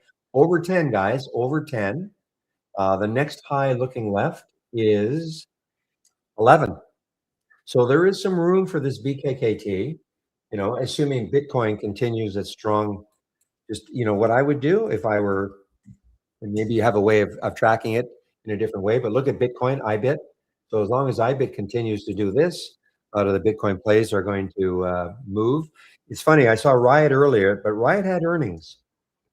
And Riot, yeah, so it is recovered somewhat, but it is an earnings play. And at the beginning, this was not good. But Riot is now starting to move with Bitcoin or crypto.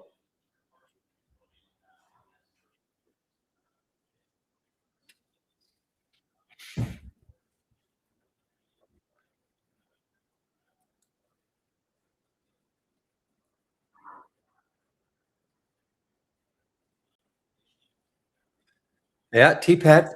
Well, let's take a look at XLE again then. XLE. Not that TPET. I mean, TPET should not be followed. I mean, it's just a crazy little play. Okay, it's nothing to do. I mean, it just happens to be in the right sector.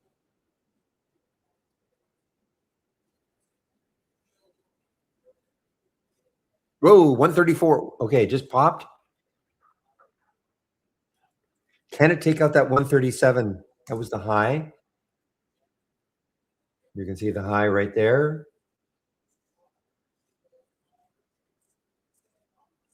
135 and then 139. So it's very close.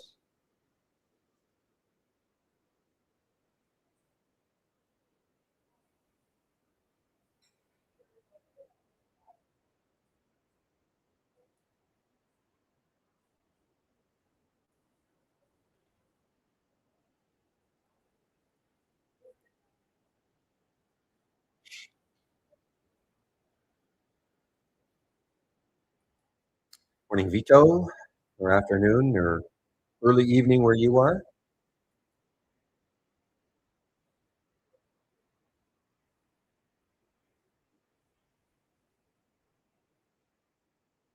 All right, we've been talking about this GEHC for a while, William. So you're talking about, what do you mean by below the market? What do you mean by that?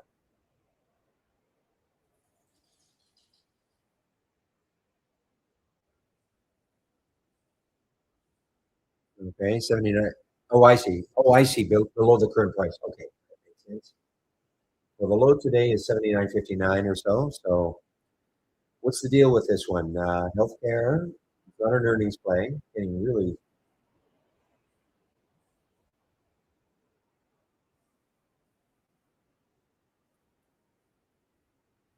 So they signed a new $500 million, 364-day revolving credit facility with JP Morgan, Chase Bank, and lenders. Okay, so sort of a financing play. Is that how you're viewing it?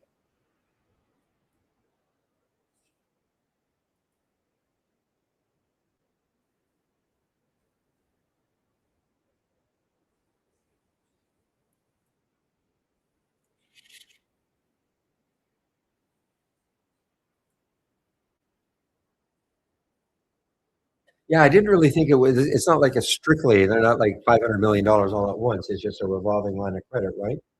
So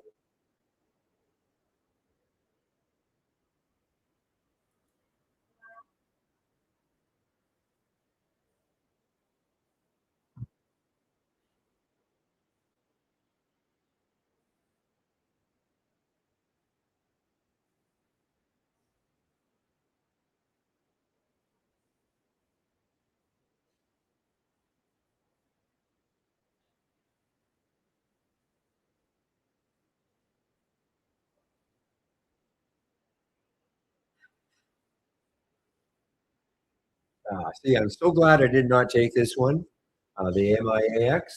No, the spread was not good. So I would have probably bitten had the spread been better on the short. But this is still on the road to recovery. The news, so sort of it's a financing of sorts. I have no idea. I gotta take a course on all this.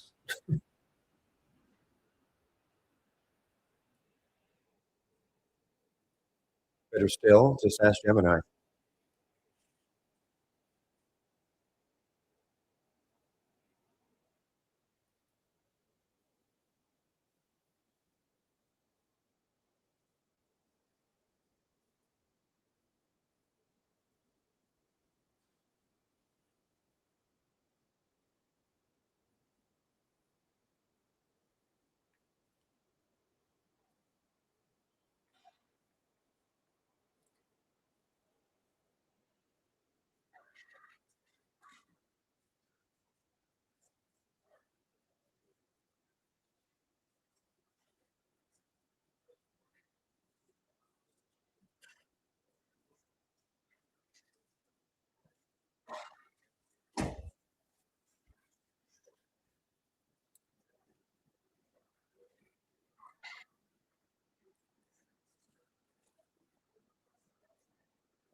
All right, guys. Fly is interesting. I mean, it had the pullback, and then it's turned blue again. Here's the pullback, and now it is starting to move again. The next high is 2569. But look at the daily chart. To me, there's a lot of resistance right around the 2177 mark. We have 1, 2, 3, 4, almost 5 days in that area. So yeah, to me, it just doesn't look that good. I mean, if it can take this out, maybe tomorrow, maybe today, then it's got some room up to 23 and change. So yeah, I just don't. I don't like it as much as I thought I would.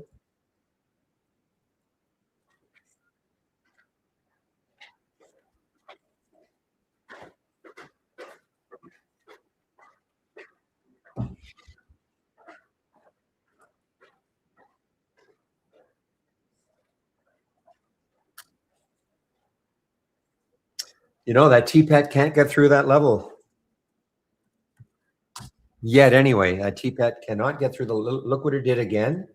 Yeah, right up to that level again, and it stalled. Talking about the TPET.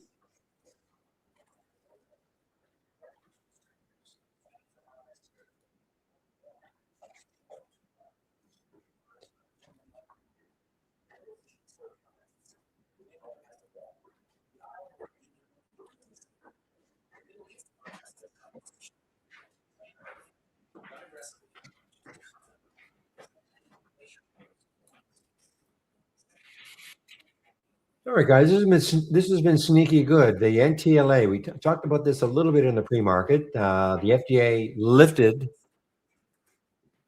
the hold on their heart disease gene. Okay, they've also looked like they're raising about $1 billion. Yeah, a little over $1 billion.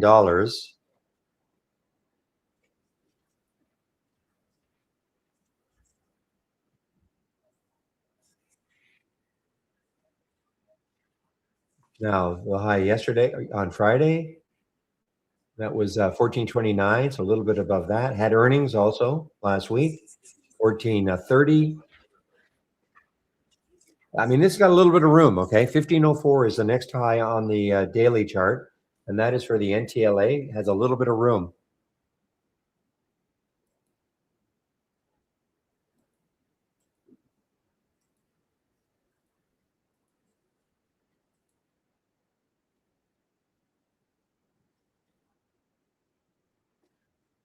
All right. Well, let's see if this has any legs at all. Okay, 14.36, 14.40 on the bid ask.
It may not be super dynamic, but what's the yeah, relative volume is pretty good, 3.7. So it's got that going for it. Talking about the NTLA.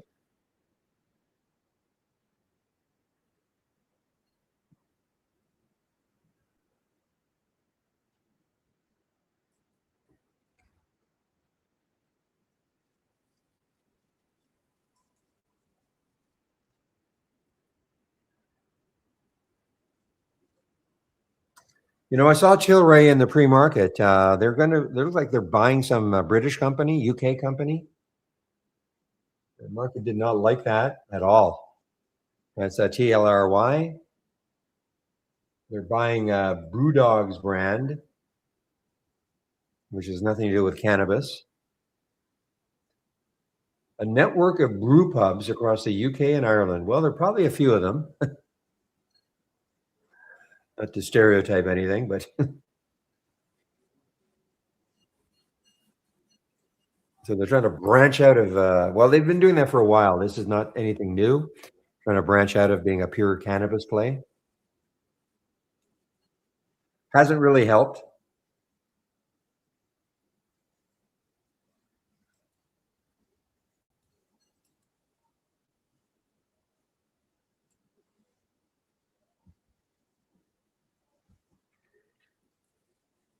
Are those your people, Lobi? You got if I were talking to you, you'd have a bit of a Brit accent.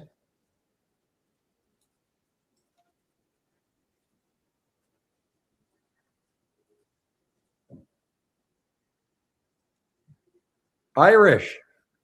Excellent. Okay.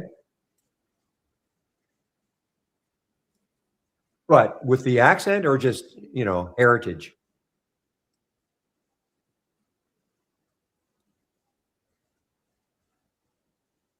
Oh, come on. Yes. Yes. Yes. Look at wow. I could be I want to meet somebody who has the actual accent.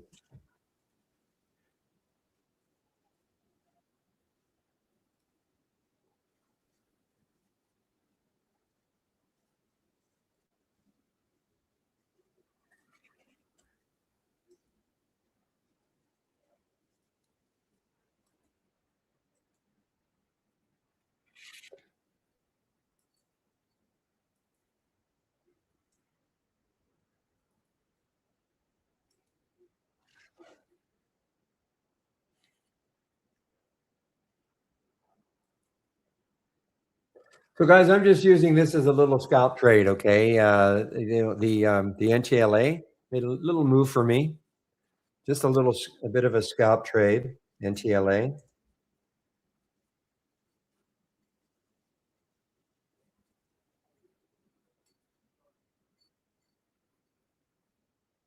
And when I say that, I mean I mean the you know the trend is great and all that.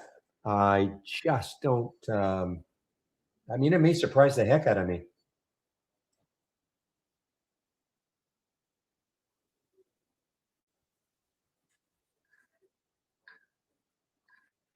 Yeah. Okay. It's surprising the heck out of me.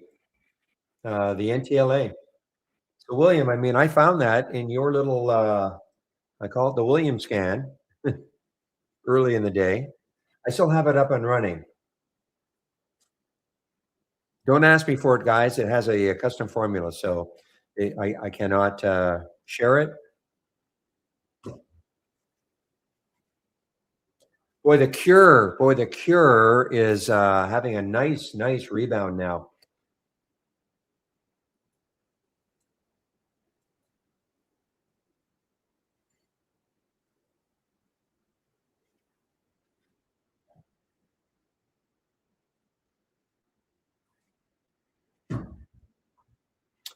Markets, well, look what happened, guys. So you can see the SPY on the 5-minute chart. Look at the, and by the way, 166. Yeah, okay. Into the VWAP, right into the VWAP. VWAP held. Okay, a little poke down below, but basically the VWAP area held, and now another bounce off the VWAP.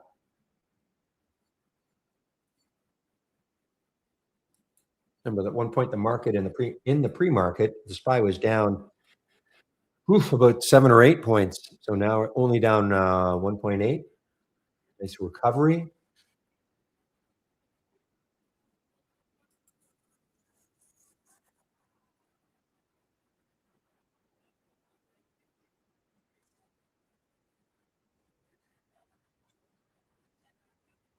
So William, with your pre-market scan, now you're going to adjust it though again, right? Because you said you didn't have time to adjust it.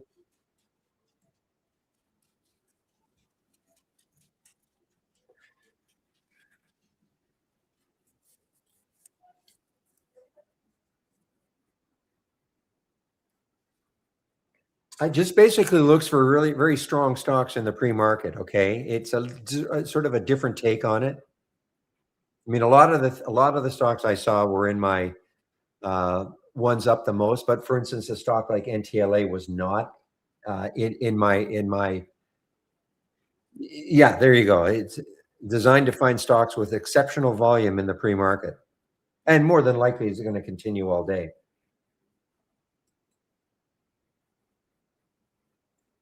Sort of a way to instead of well, no, well, it because the relative volume filter cannot be used in the pre-market. It's sort of a way, a bit of a way around it.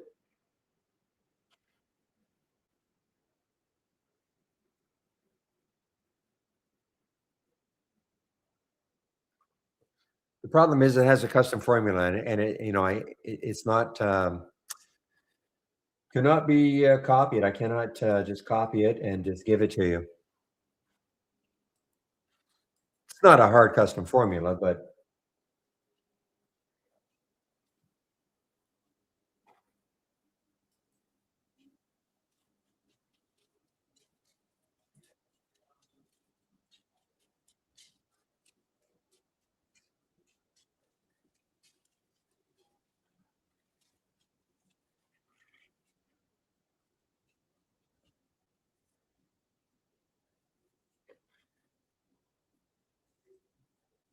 I was thinking about this one, but then I looked at the spread 1527, 1567. That's US gold mining. You know, it's a Canadian company out of Vancouver, my hometown. Don, do you know how to create a custom formula? Oh, okay. Well, let me give it to you. I always have to find where is it? Formula editor. See if I have it up here. It's easy. It's a real simple one. Now, where did that pop up? Hmm. Where is it? Yeah. Okay. You know what? I'll just find it for you. It's a simple formula. It just divides the current volume, the volume in the pre-market by I think a 30-day average or something, or a 10-day average. But let me give it to you. It's easy. It's a very easy one.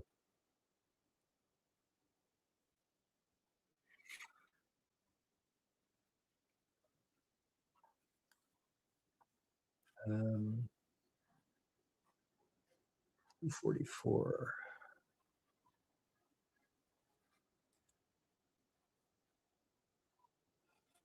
Yeah, 3 month.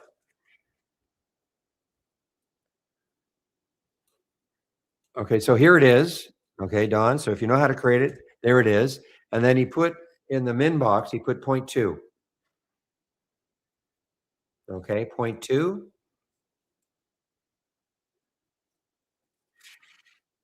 And so and then what you do is you would add, like, don't worry about the U44, but you would whatever designation it's going to show up in your custom formula list. What I would do is I would just put the column up there as a header and then sort on it. So you can see the GBR 93, but the minimum is down here at point two. Is point two. May expand. I may make that number a little bit bigger, and it's just another way to find stocks that are trading very abnormally.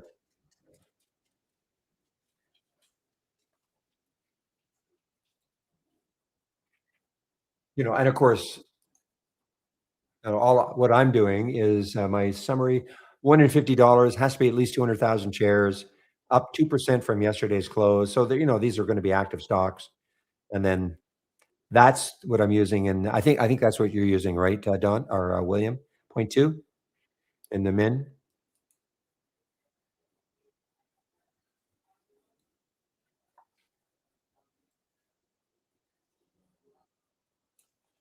But once the market opens, but I decided just to take a look at it all day long, just to see if something is showing up that I may not have seen.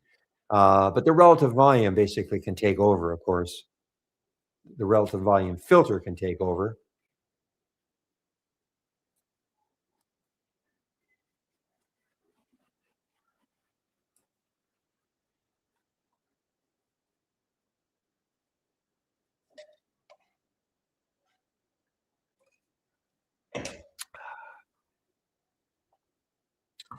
Well, guys, I mean, for me, it's been a very interesting day because of the VIR. Okay. So I haven't really done too much. You have to create a custom formula, Vito. Unfortunately, you have to know how to create a custom formula and then add that in, and then because it's not copyable. Unfortunately, it's just not copyable. So there's no cloud link I can give you. I wouldn't worry about it. I mean, not worry, but I mean, it's just another way of seeing stocks in the pre-market.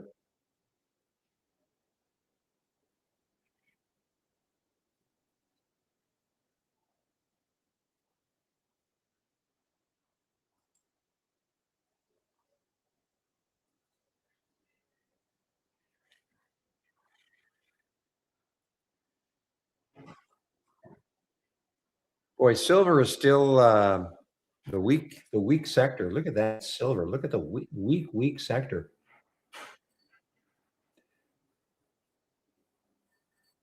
Even though a headline I have here is silver miners rise. So I don't know what they're looking at. And of course, the HYMC. Okay, big area for it right now, guys. HYMC. Will the VWAP hold it? Okay, so if you're a VWAP type player, you'll be watching this one, HYMC. It's right into the VWAP. A couple of bars right here. Will it hold it, or will it just break right through and then turn into an interesting short?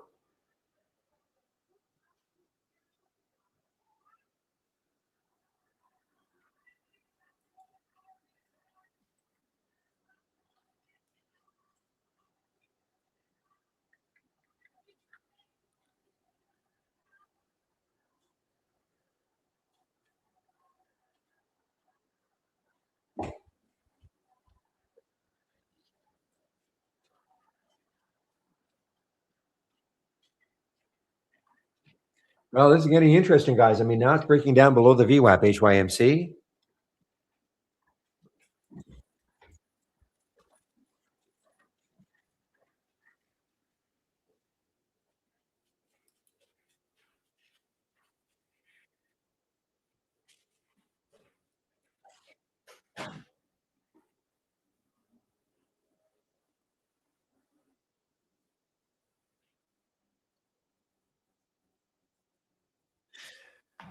All right, so we'll Cure hold $10. QURE. It's an earnings play, but it's more importantly, this was the real reason. Okay, tumbles after the FDA says its brain disorder therapy data is insufficient, seeks new trials. So I mean, it's an earnings play, but that's not the reason. It's because of that FDA news for Cure. Not good. Obviously down 35%. Will 10 hold it? It's had a nice bounce. Give it that. But it's low. I don't know what it got into in the pre-market, but it got, market hours, 9:30 on, got down to 890 or so. What did it get down to in the pre-market? Ooh, I mean, it got down to around $7 in the pre-market. So that's a nice nice recovery up to. I mean, it's still down 35%, but that's a nice recovery from that low in the pre-market. Okay, here's another one, guys. QFIN just over the whole number. Ooh, a little bit of a consolidation, a little bit of a bounce here. How much room does it have? Not enough. Too bad. Look at QFIN. I mean, look left. If the next high had been up here around 16, I'd probably be all over this one. Nice little break over the whole number and a little bit of consolidation, a break.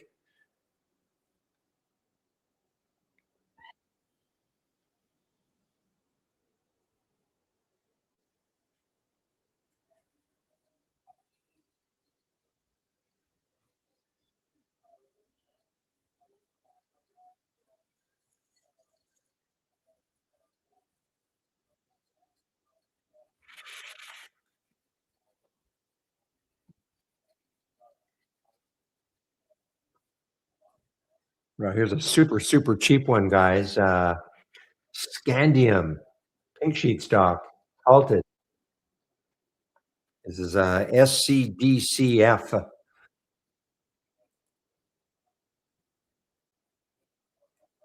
Yeah, there it is right in my race right here. Yeah, VIAV, nice mover for sure. Talked about this one just a little, well, quite a while ago, and it probably took 10%.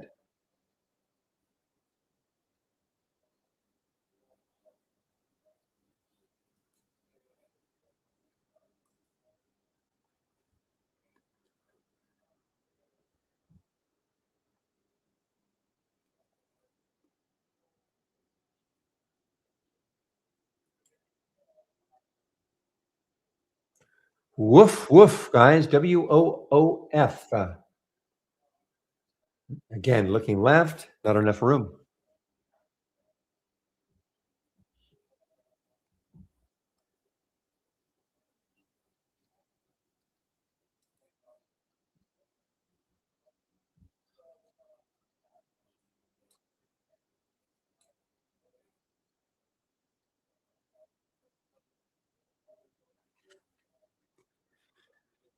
All right, guys, it's 11:04 now. So in a little less than an hour, I will be taking a break. Should be Chris Varley today. I'm just going to confirm. Chris will take over for me in our YouTube room, but I am going to confirm that right now.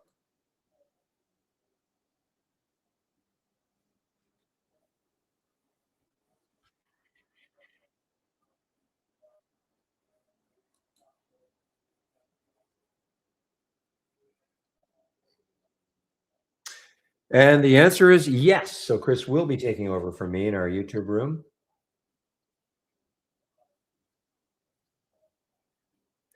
in about a little less than an hour from now. All right, guys. How about this one? RCUS coming from a little bit of support at the VWAP.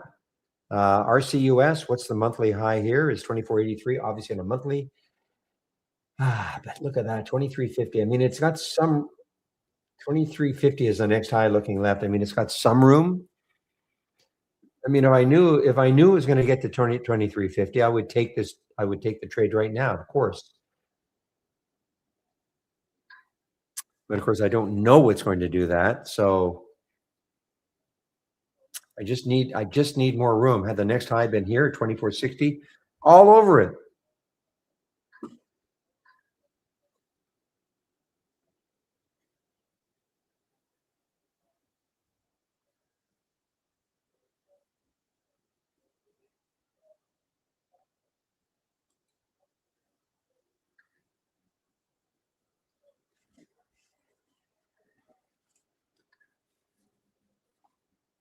And I may be, look, this might just rip right through all that. RCUS, that's bio.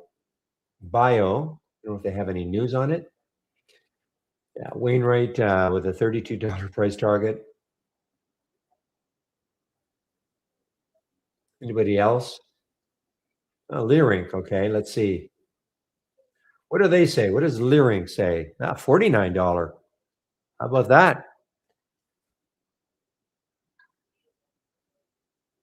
Had earnings on the 25th, so reaction was on the 26th, so it was pretty good.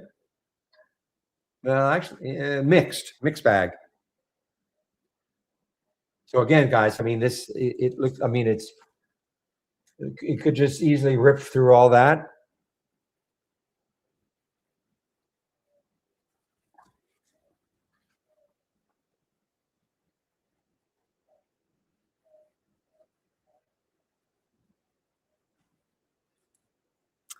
So we had Wolf, and now we got Wolf.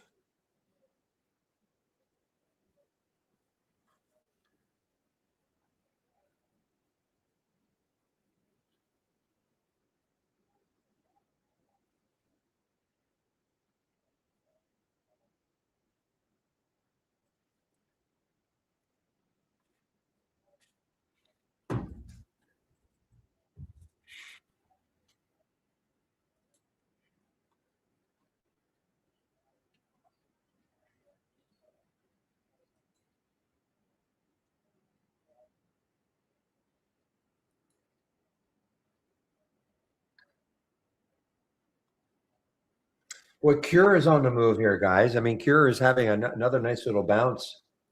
QURE.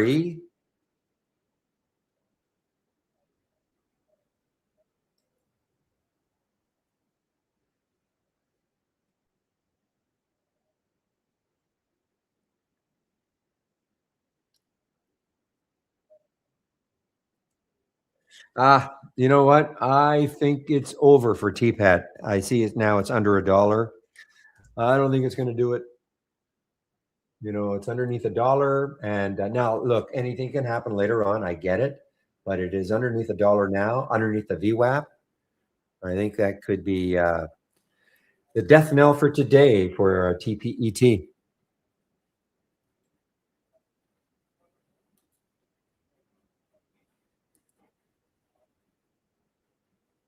Just go to my homepage, Paul Bishy. So just give me a moment. Just give me a moment as I put my homepage link in, okay?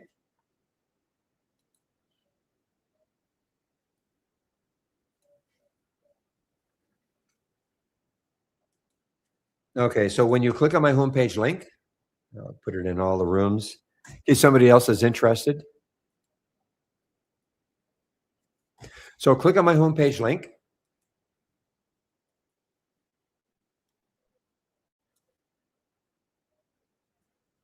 And scroll down a little bit. And when you see this custom scan area, click on the click on the view scans, and it's right here. Movers to the upside. That is the comparison. Yeah, it's a compare count window. You're familiar with them. That's what this is all about. Has a volume component in it also. Okay. So for those of you who don't know what this is doing, basically it's taking two scans. Okay.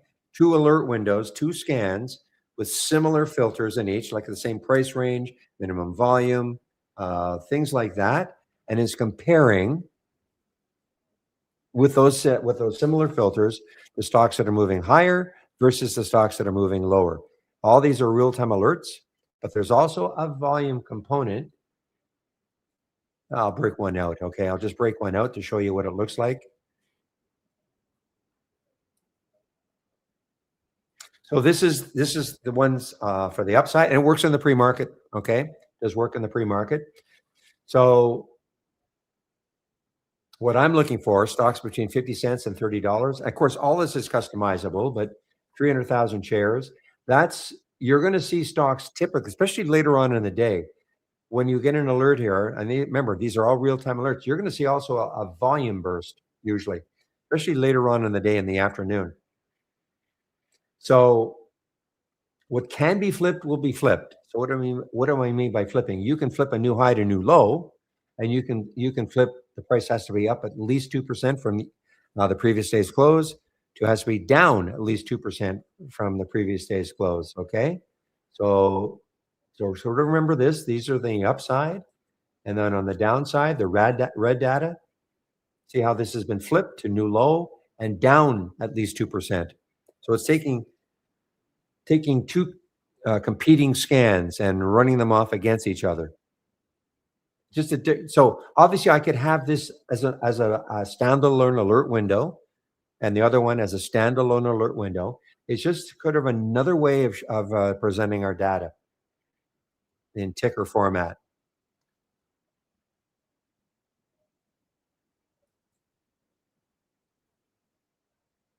And again, all these are real time alerts. But you'll see usually when you get these alerts in the afternoon, you're going to see like usually big standout volume bursts.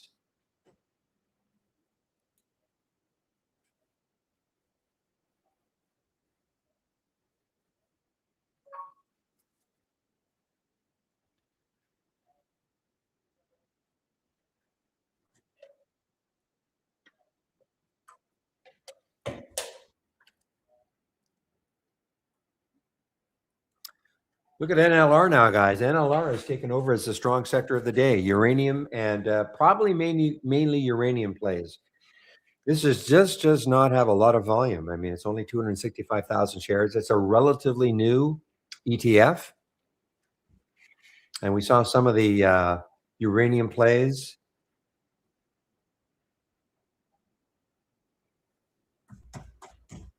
Quadruple U is one. Let's see if it's still up there. Yeah. But let's take a look at some of the nukes. Or the nukes, take a look at SMR. Yeah, not bad, but not a huge move or anything. I just find these nukes are they're very, very early, in this whole sector, because look what I mean. They were just after all that initial excitement. Look at OKLO. Got up to almost $200, $63 now.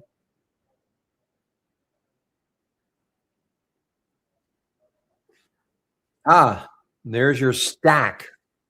Finally showing up here. What's halted? Ooh, on the way down. Halted on the way down.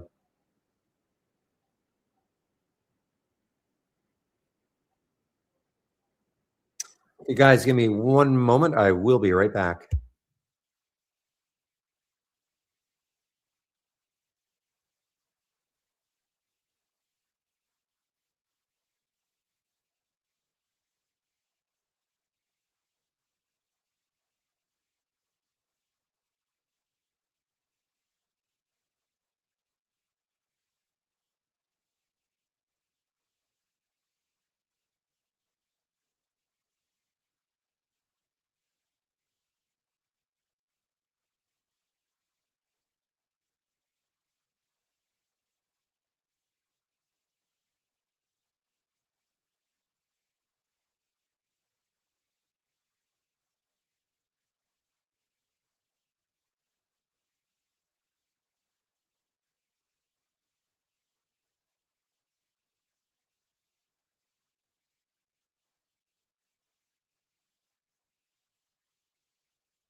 All right, guys, I'm back.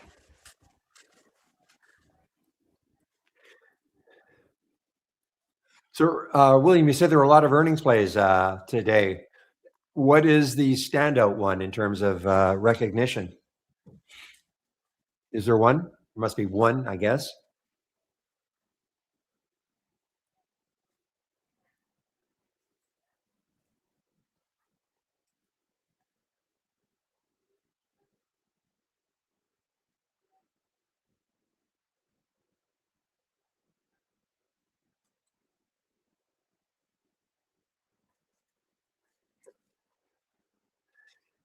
Yeah, I didn't take this. I mean, this is from our RAI guys. No, I mean, it's pretty good. I mean, if you got in, close to the original alert price.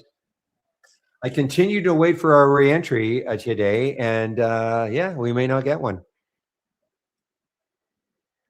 So, for those of you with the AI, if you don't know what I'm talking about, just ask the question, okay? If you have our AI, you want to track the alerts from the AI. We'll show you how you can do it, and also how you can get that reentry.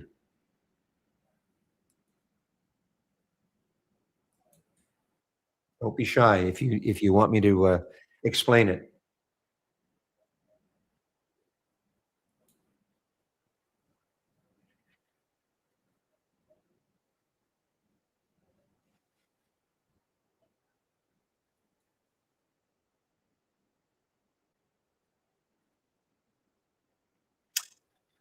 Okay, 143. So that means you have our AI, right? You do have, you're part of the you have our AI.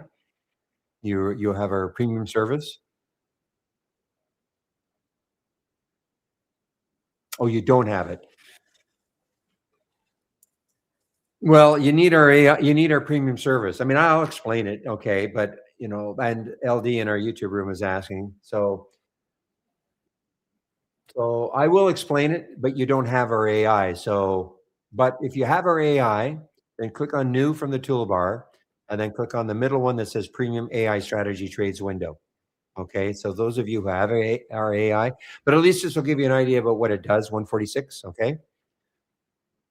And then when you do that, this is what you're going to see, something like this. This is the screen that you're going to see. And the only thing you should do, a person should do that has it, if it says profitable, if profitable trades is checked, uncheck it. Okay, uncheck it. Want to see all the trades all day long. Now, what I was waiting for is a reentry. Okay, because what happens is, so right here, 202, that was the alert price for CGEN. Had it hit 196, which is the stop, okay, which is the stop, and then come back halfway between 196 and 202, which would be 3 cents, 199. If it had done that, which easily could have done, but it never hit the stop, then you would have had a reentry price of 199. Okay.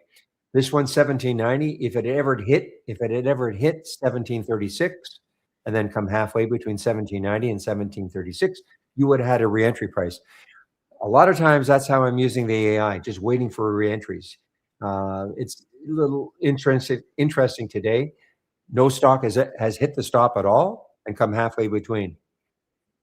So, and why wait for a reentry? Because sometimes you get an alert and maybe it's just a little early. You get the alert and it's a little bit early, and the stock gets stopped out, and then later on it comes back.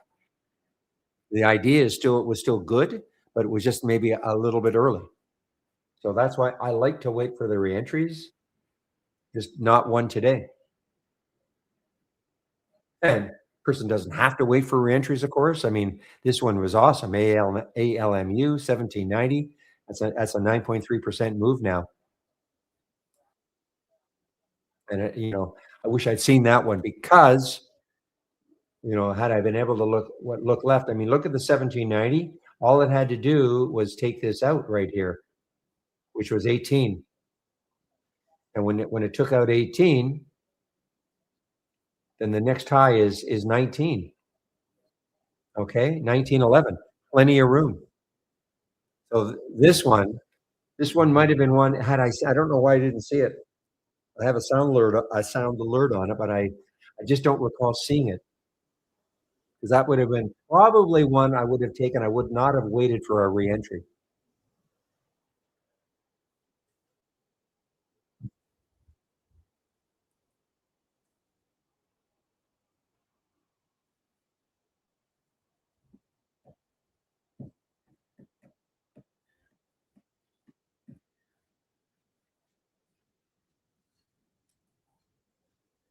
And the reason, of course, you uncheck the filter profitable because if you click on profitable, if you have it checked on profitable, you're not going to see this because the stock is at the time of your entry, the stock is in theory is not well, it's not profitable from the original alert price.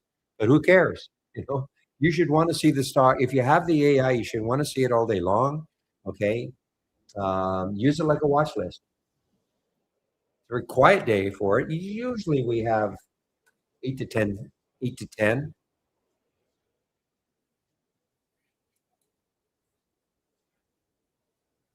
Or Cure has been all over the place.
All right, guys. Well, no, I see that TPET is poking its head over a dollar again. Again, it may have a run later on in the afternoon, but it is doesn't give you a lot of confidence when it had that sort of a percentage drop, in my opinion.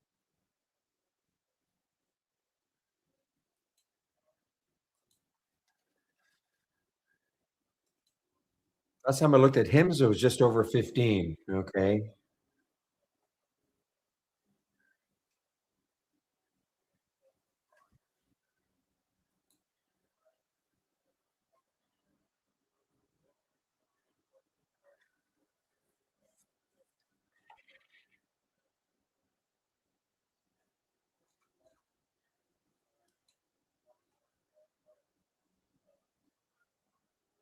William, you must have played the bounce on EXEL.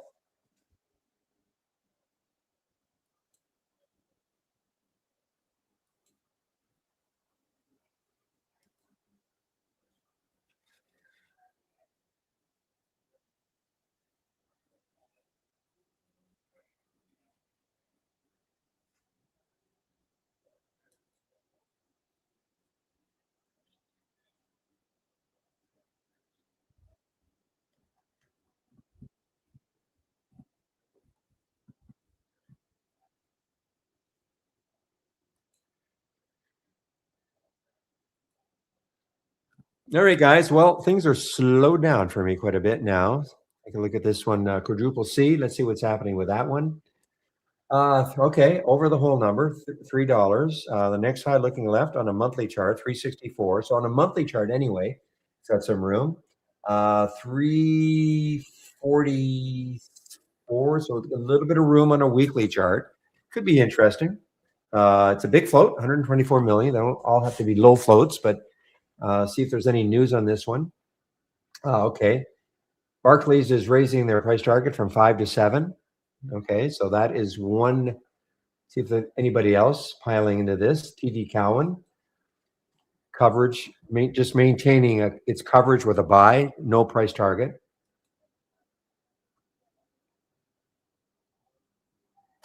Had earnings on the 26th. Beat, so they beat Q4 Street Views. Was that the reaction? Let's see what the reaction was. Yep, pretty good. Okay. So there's quadruple C, guys. So the longer it holds over, I'd be watching this one. Let's see if it pulls back close to 3 and then maybe bounces from there. Again, it has room. 344.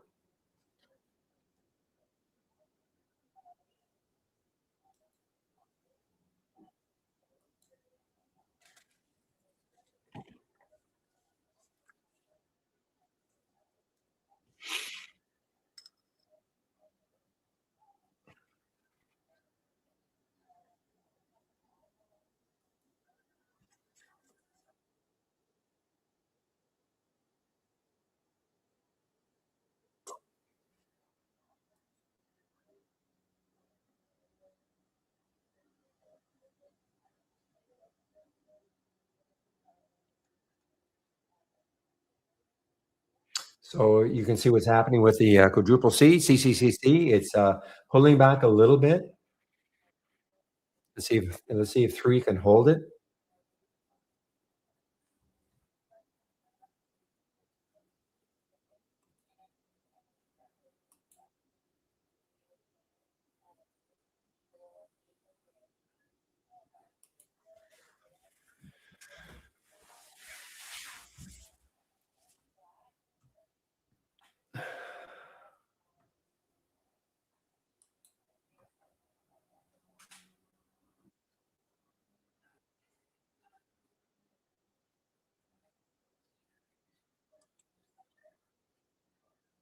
No, there's not, Paul. The reason being is that people use the AI in very, very different ways. I mean, it's one of those things. I could have a great performance with it, and somebody else with exactly the same signals may not trade it the same way, or vice versa. Okay, so no, there isn't.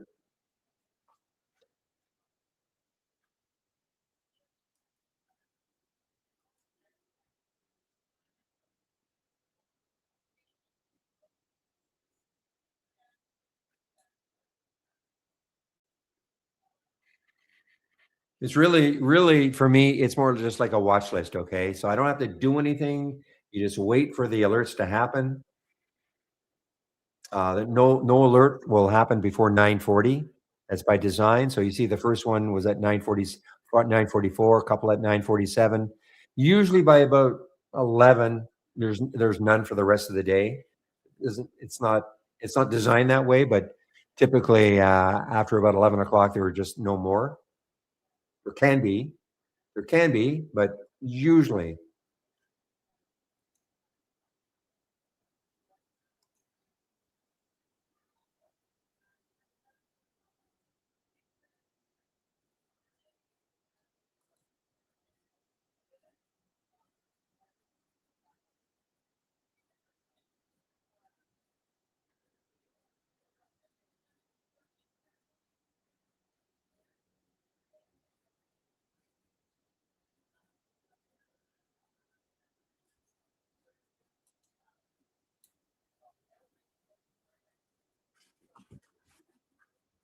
Boy, this ALMU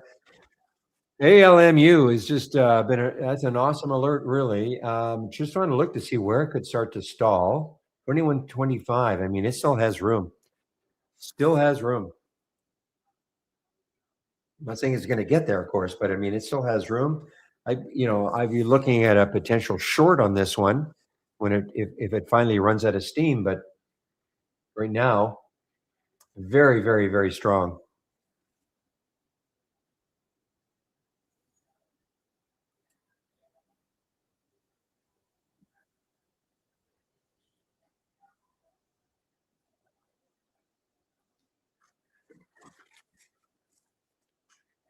How's China doing, just in general? I haven't looked at K Web for quite a while. Okay, wow. It's been in a steady decline for what was that high right here? That was October of last year. It's been basically a steady decline since then. We got the highs up here.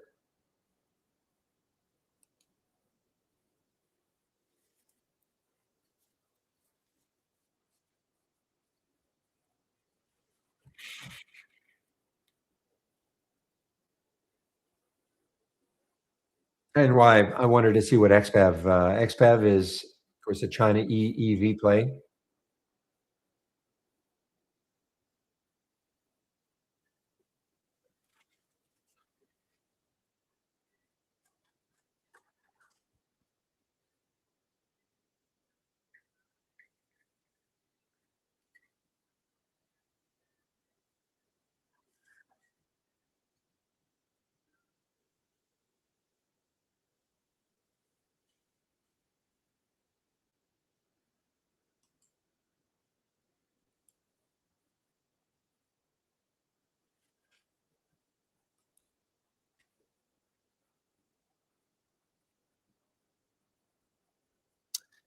All right, guys. So I've got another half hour or so before I'm on my break. Any questions before I do take my break? I'll take a break for about an hour. Chris Varley will take over for me in our YouTube room. Let's take a look at Duolingo. Duolingo is just kind of basing around the 96 level. This is what's happening. Had earnings on Friday, just got clobbered down on earnings, though it had a nice recovery all day, but it was still down a lot. And it's it's down again today. That is DUOL.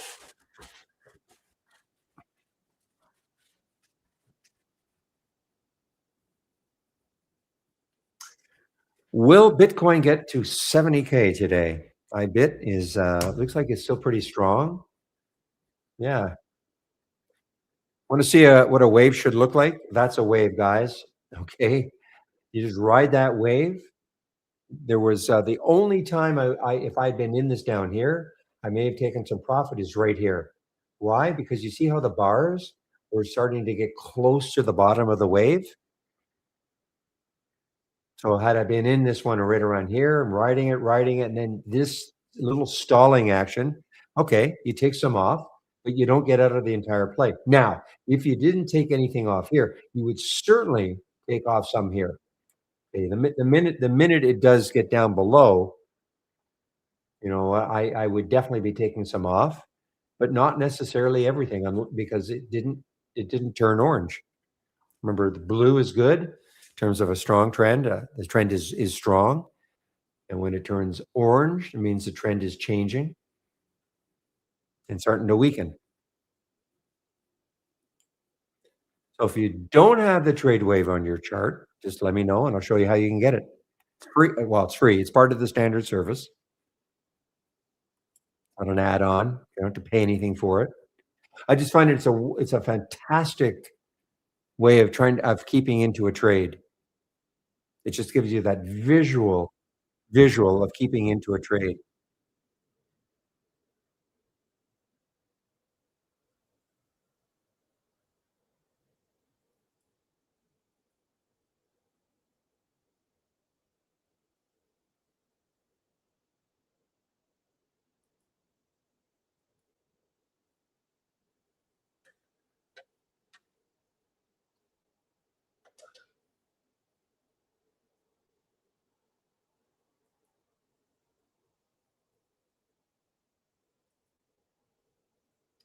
I mean, this has been a nice one, yeah, from the AI, our AI. I mean, it's a great percentage move from the original alert, about 12%.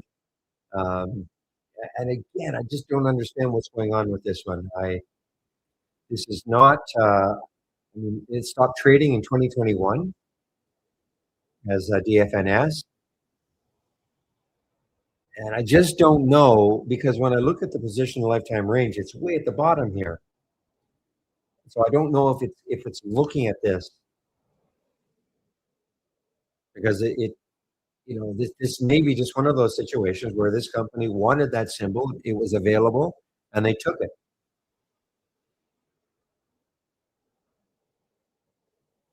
But I suppose I could ask Gemini. Just give me a moment.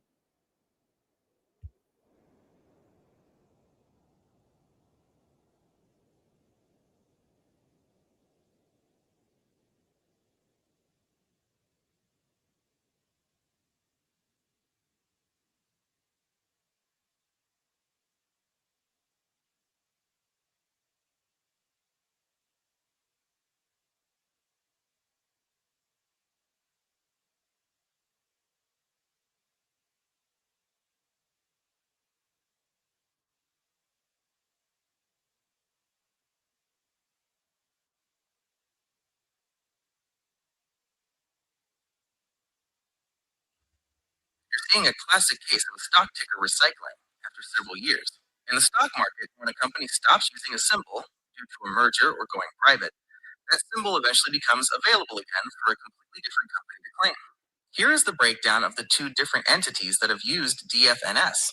One, the 2020. There you have it.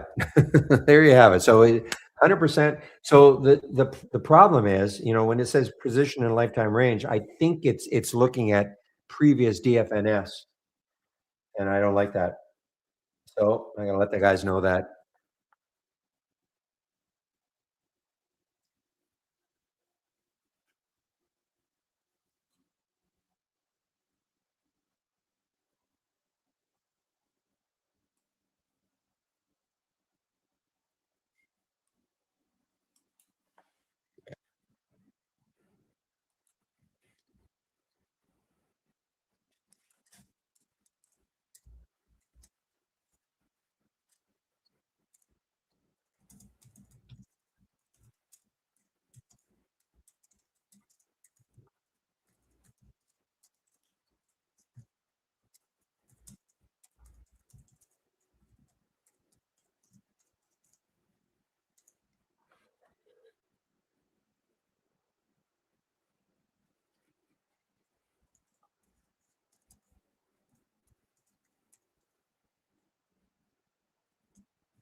So I mean, why for me, why it's well, important? I always like to see where a stock is in the lifetime range, and so this is obviously erroneous at 2.6%.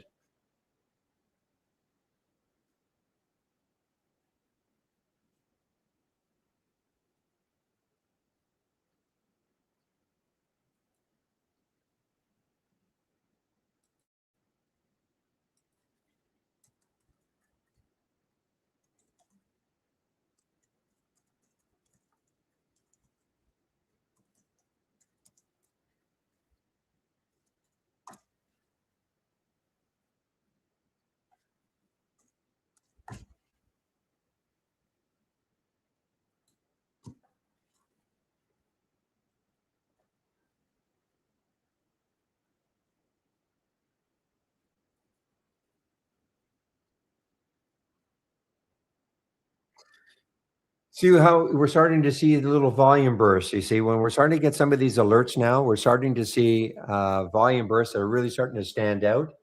We have one back here, we have one right there. Okay, they're starting to stand out. That's typically when we get these alerts, especially later on in the day. Yeah, DJT, little volume burst here. Why, I'm not sure.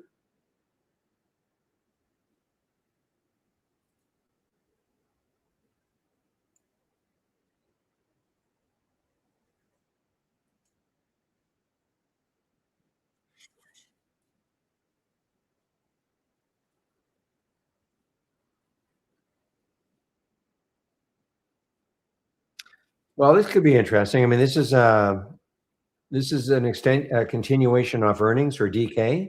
Had earnings on Friday, obviously good. The next high in the monthly chart is 43.60. It's in the right sector, obviously, energy sector.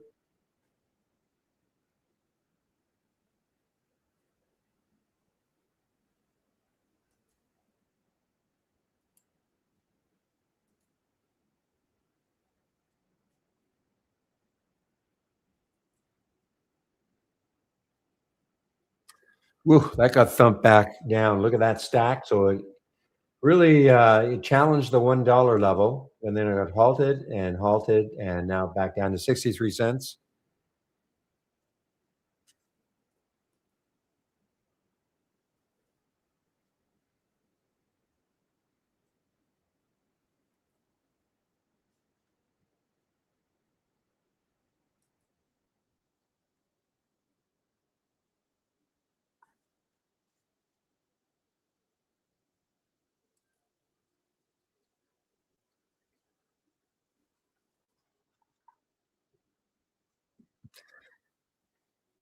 Another challenging one, this USAR, guys, another, 2 months ago, got up to 32.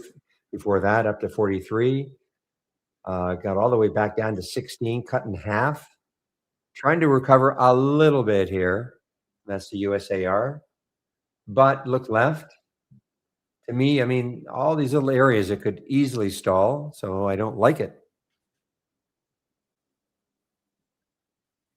And the market briefly went positive.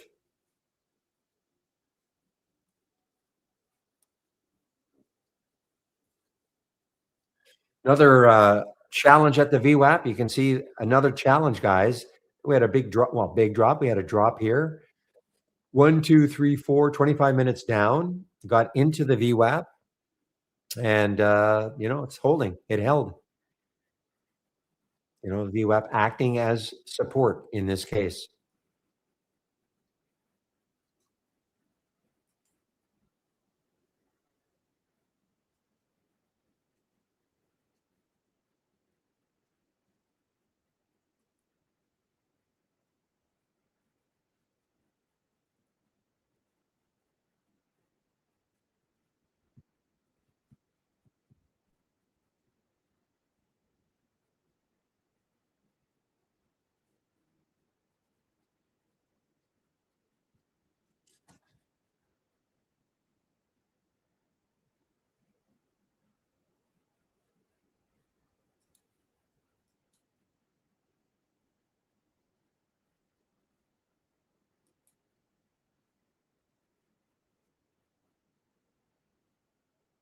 Boy, I mean, this should be watched tomorrow too, guys. I mean, the ALMU, again, developing semiconductors for sensing, communication, computing applications. The substrates. Remember, I was looking for one last week because guess who is the lead? Well, I don't know the leader in it, but all-time high. Look at AXTI. So this ALMU might, okay, first of all, how many shares? 50 million in the float. Let's take a look at ALMU and 15 million in the float. Whoa. Could this really be playing catch up to AXTI or start to play catch up? I mean, I don't know anything about this company. I'm just seeing substrates.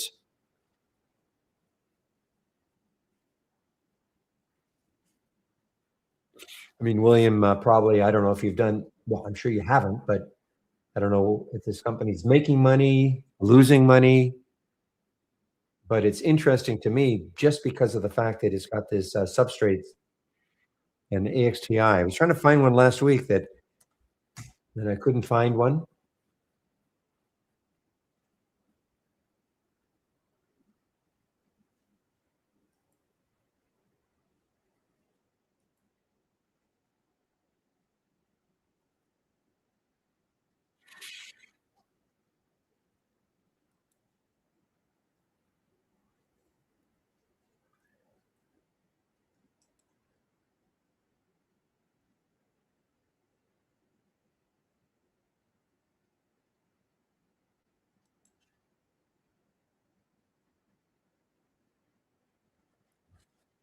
So I looked at the competitors here. So is this really a competitor, AAOI?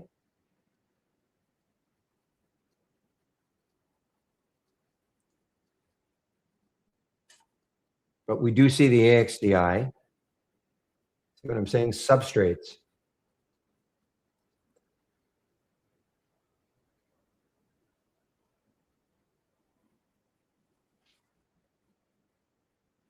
Maybe I'm getting a little too hung up on substrates, but these do kind of look like competitors.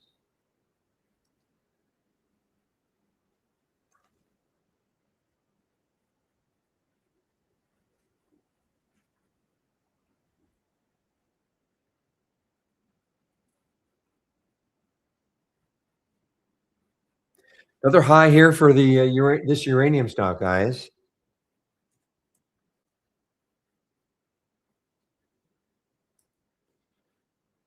And how's Cameco doing? Yeah, Cameco is very strong. I want to say this is, if it's not it's up there as in terms of a world leader in uranium production. If it's not the top one, there might be some, there might be. It's going to be in the top five, I believe.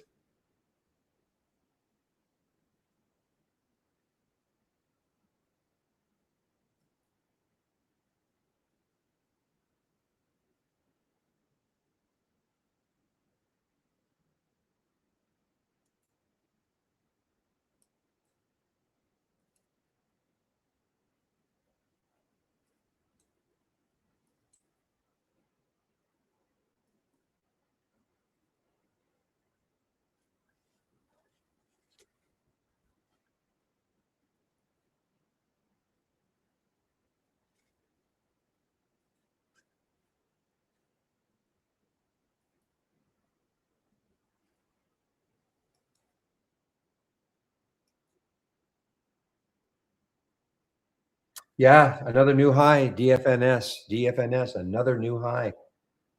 T3 Defense. I mean, I mean, I don't think it was an IPO. I'd say that'd be way too cheap to have been IPO'd here, I think.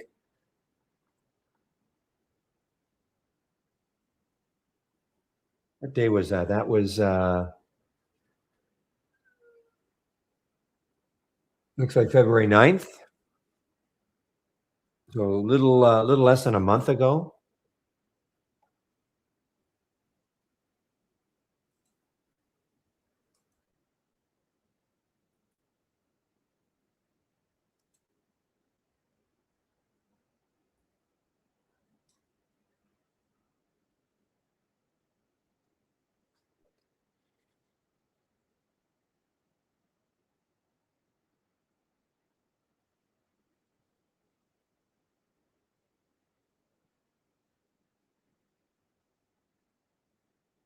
Yeah, definitely not an IPO on like a typical one anyway.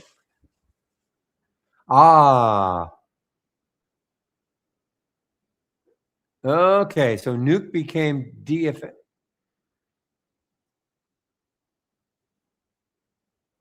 Okay, so that might explain it then. Thank you, HLE.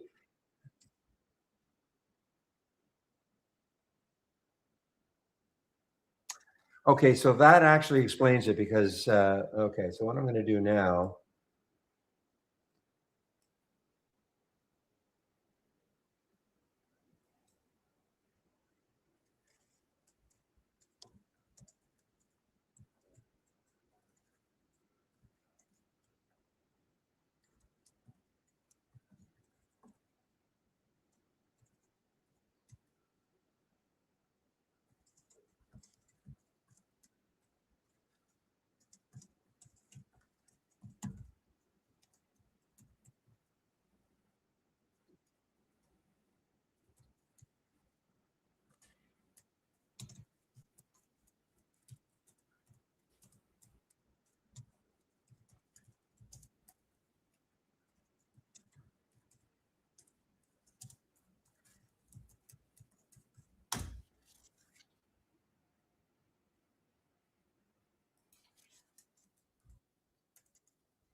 Typing.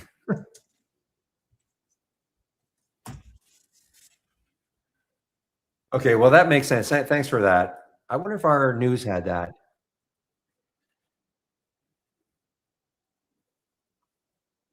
Yeah, it did have it. 2/10. Yeah. Okay. Should have looked here.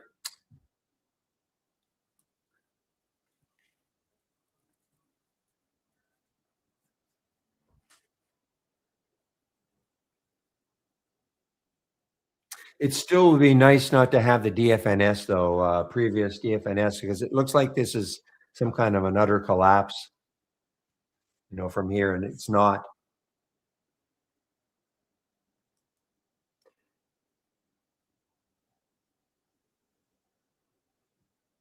Because really now, This is the thing. You've got to have NUKK.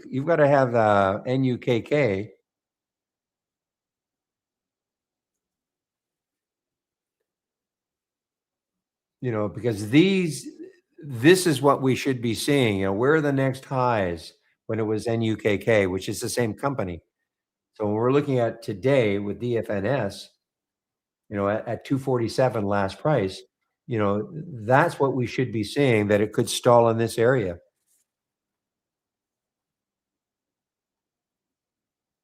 which is kind of what it did.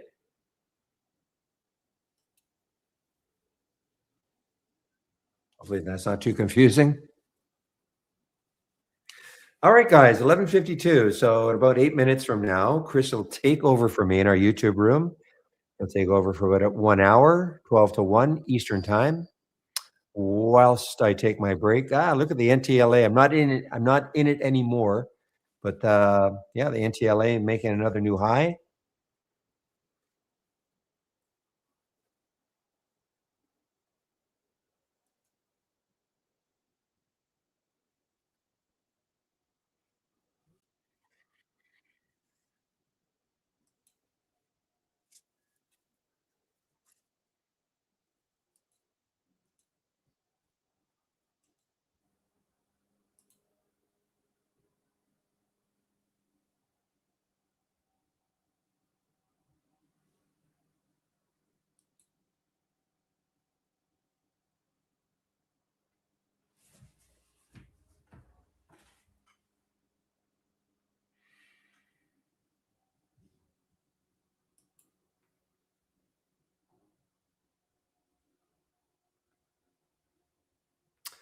All right, guys.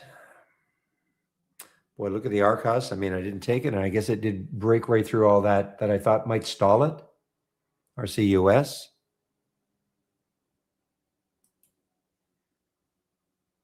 That's what I'm talking about. Look at that volume bar right there. Okay, see how it's starting to stand? They're starting to stand out, and that's the KREF, because we do have a volume component in these two alert windows. I'm going to clear it. We'll start from scratch here, 50-50.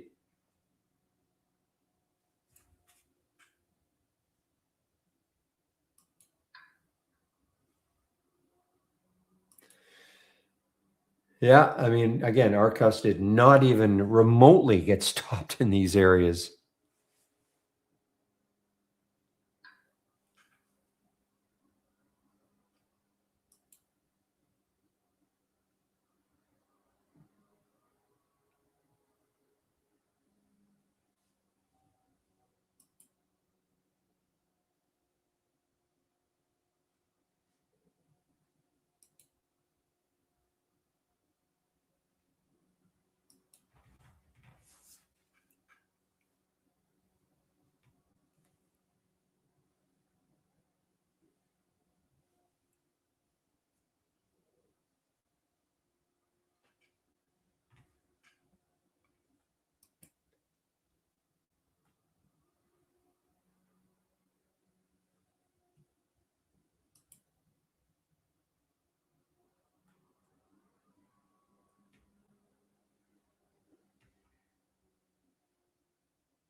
All right, guys, I'm going to put my announcement up here. Okay, I won't go until Chris shows up, but sometimes he shows up a little bit before noon. So I want to put my announcement up. So I'm ready.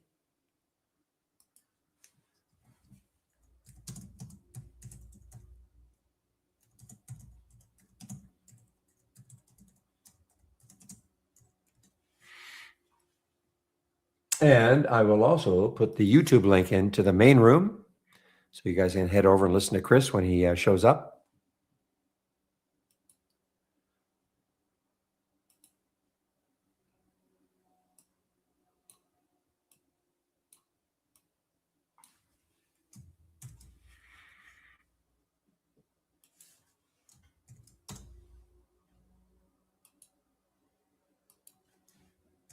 Okay, guys, so there's the YouTube link in, or for you to go over to YouTube.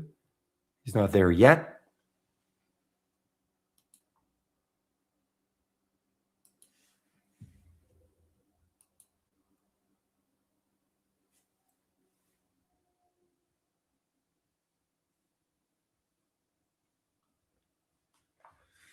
So look now, remember at the very beginning of the day and in the pre-market, there were only two positive sectors, XLE and I think OIH. Oh no, gold, might have been three, XLE, OIH, and gold. Now we're starting to get some more positive sectors. Just, no, they're not.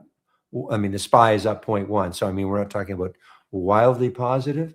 And silver's getting crushed here. You know, here's the home builders, XHB. In a normal day, that, you know, that would probably be the low sector. Look at silver, though, getting crushed. Down 7%.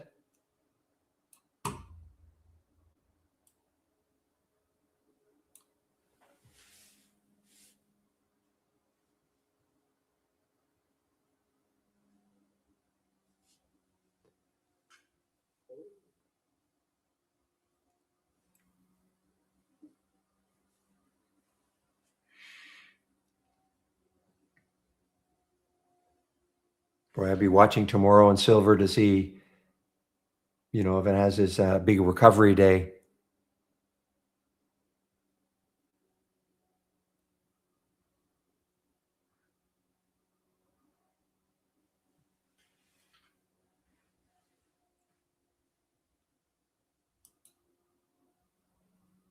You know, there's the HYMC. I mean, it's been choppy, you know, but from the highs here, 55 down to 52. But, you know, there was the drop.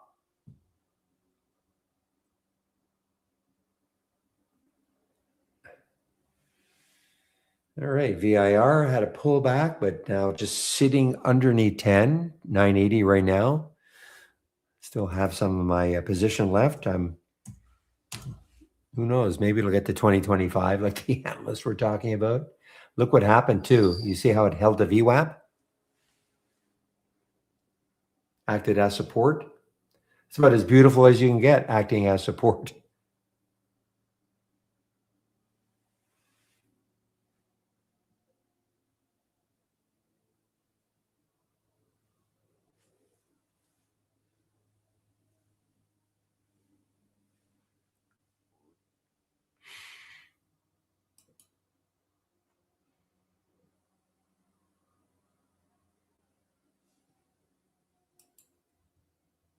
Boy, this is just still on a roll here, guys. ALMU still has room. 2140. Again, not saying it's going to get there, but now 20 could be a bit of a block for a while anyway, psychological number to get through.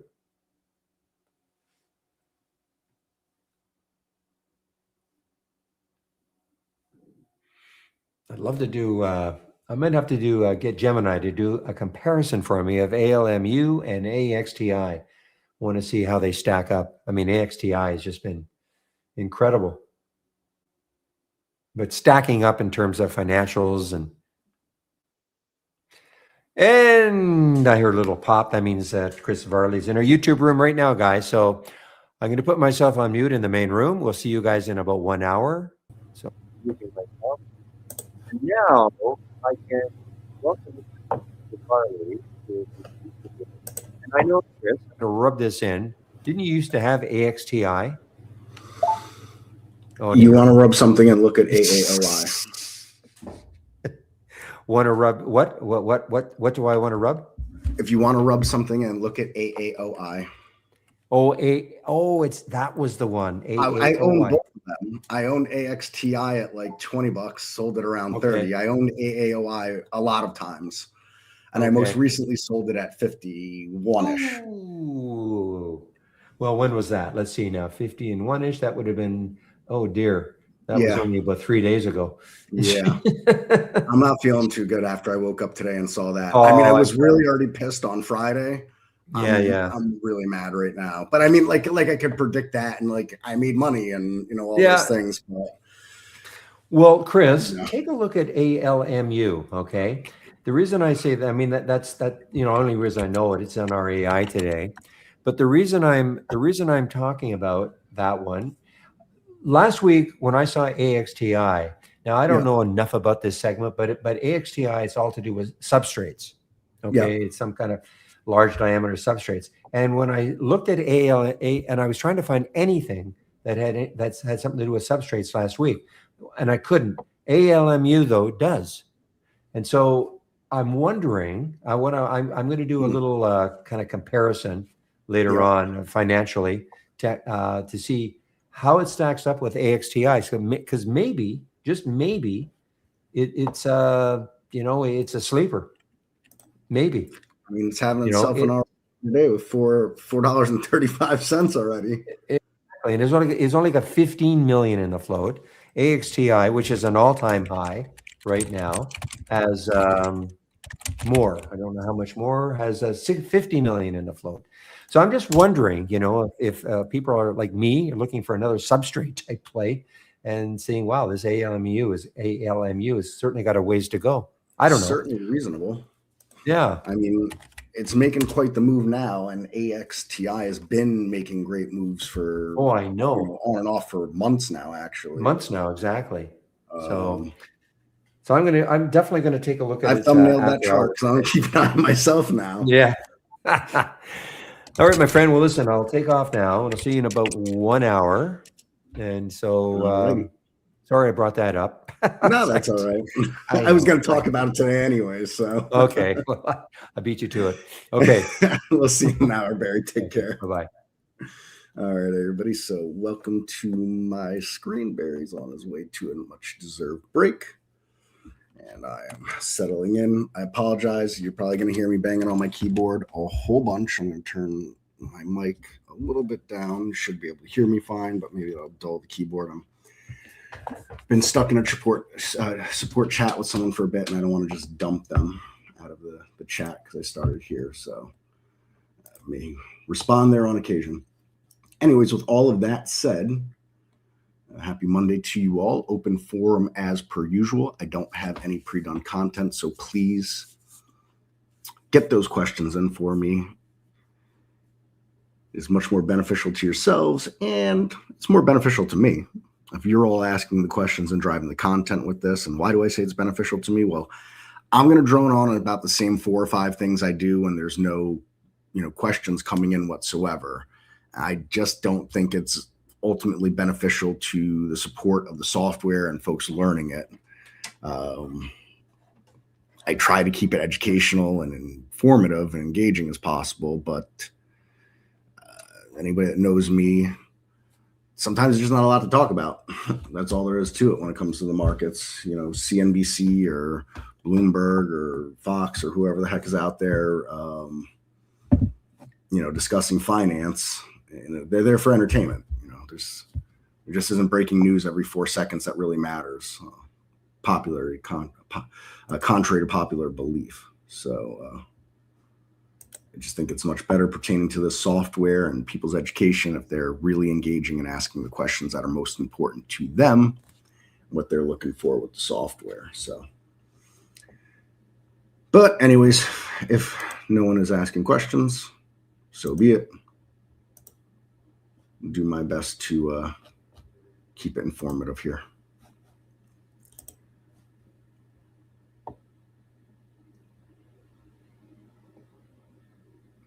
I can demonstrate some backtesting. Nope. The AI is a complete and utter black box. The only thing you can do with the AI is load it and watch it and decide what you want to do with the alerts that it makes. I mean, you can filter some stuff down in the sense of, do I want to look at just the open trades, meaning it wasn't stopped out, or do I want to only look at long or only look at short trades or only the profitable ones or only the losing trades? Or do I want to, change the columns here? There's different, if I right click and I come to columns, there's a master bank of columns on the right side, and you click on something and move it from right to the left to the selected side that displays. Outside of that, there's nothing else that you can do with the AI. You cannot backtest or alter or see under the hood of it whatsoever. Backtesting is for your own alert windows only. I am going to share a link to a video on backtesting that I did. It is very in-depth, but save the link, bookmark it, whatever, for later, because I'll go over stuff now on the backtesting, but this is just so you have something in your arsenal for later. You're on your own in the evening, early morning, whatever it is, and you have this video to refer to and go over it. So yeah, just, keep that bookmarked. And that's for anybody, of course, that wants that. And then I'll go over stuff in backtesting world right now. So backtesting comes from alert windows. Let me bring my menu bar over. Actually, here we go. So if you go to new and you go to alert window, all right, you'll have some defaults that are in there. I don't know, where you are in terms of your journey of trade ideas, but I don't think many people change the defaults in here for the most part. I change my defaults because it's the way I roll, but every alert window when you first start off, and it's going to be called breaking out on volume, I believe, and it's going to have a bunch of filters in here, and it'll have the new high for the selected alert. I've changed mine around. It says new alert. I've got some all blank in here with just these to display as columns, and my selected alert is the across above resistance. So with that said, we just go ahead and we're going to build something real fast. Let's build, we're going to go with a new high. I don't use the new high alert very often when I'm actually backtesting and building scans, but let's go with it. We're going to build a new high. Stocks are $11 or higher.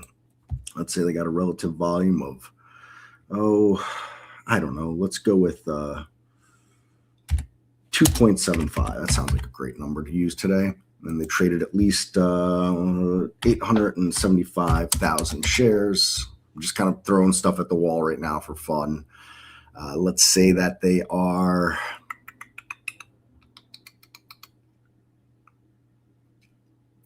they're at least 1.5% up from the open. So they could be down. They could have gapped down technically. Now they're reversing. We're going to want to add a little bit more to this because otherwise this is going to give us an incredibly large amount of stocks.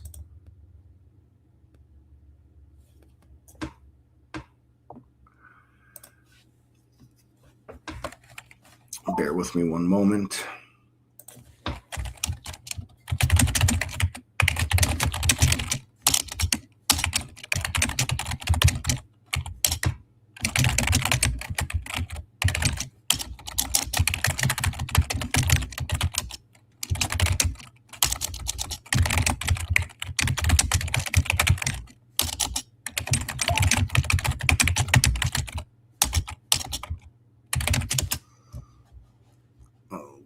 Bear with me.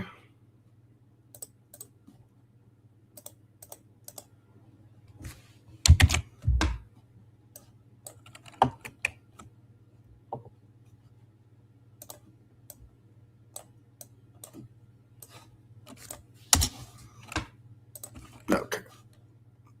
Let's get back to this configure here. And again, anybody with questions, fire those in for me. Do not be shy. Get some questions in for me. So when you're back testing, you want one alert. Do not select more than one alert. Please and thank you. And we're going to want to find more filters though. So let's see here.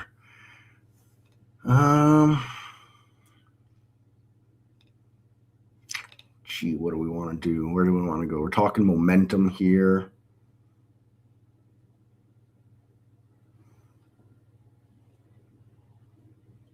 Maybe we want to mess around with some RSI. Why not? Let's see some RSI. Let's see over the last 5 minutes. Let's say the RSI is currently got to be at least 60. All right, we got to be cruising at 60 in the last 5 minutes or so of the RSI. Let's start with that. So we press OK. We press OK. We're going to right click and we're going to go to backtest strategy, and we're going to get a whole bunch of tabs in this window here. So you start it as early as you want, no pre-market, you go all the way to the open. I highly recommend against going to the open because you're going to get an insufferable amount of alerts.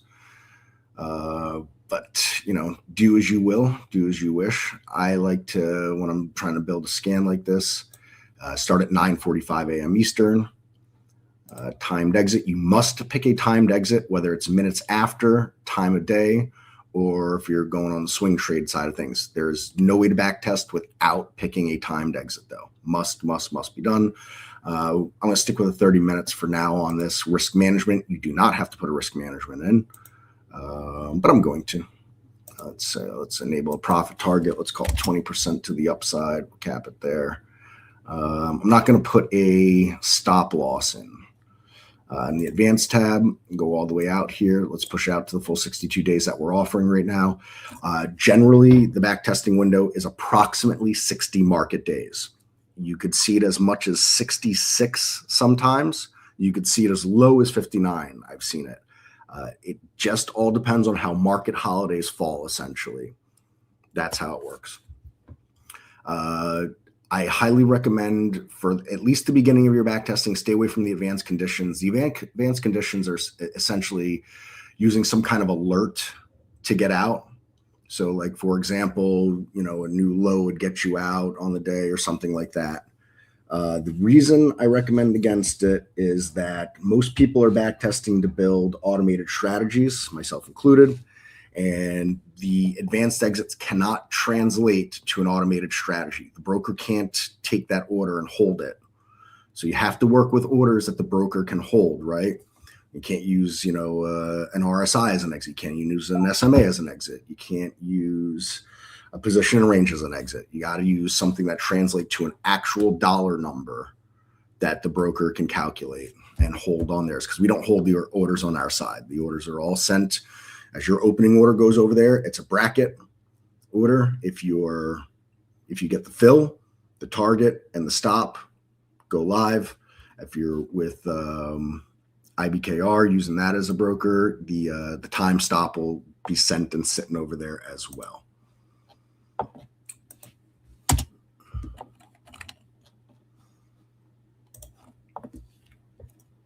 Bear with me one second.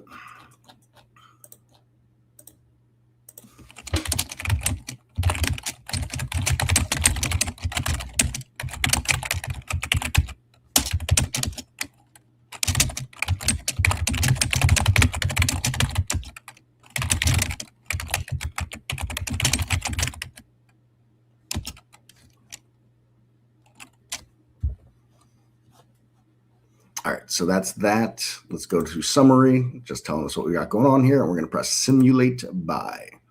And it's going to run hopefully fairly quickly. Sometime, depending on how many filters and things you've got going on, is how fast or slow.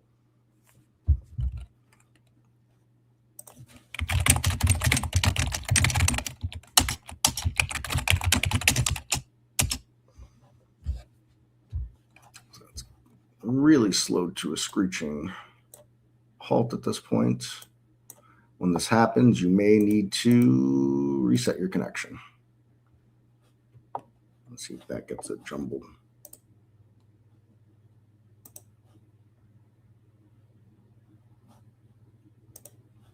And again, anybody with questions, don't be shy. Oh, this is really going to do this, huh?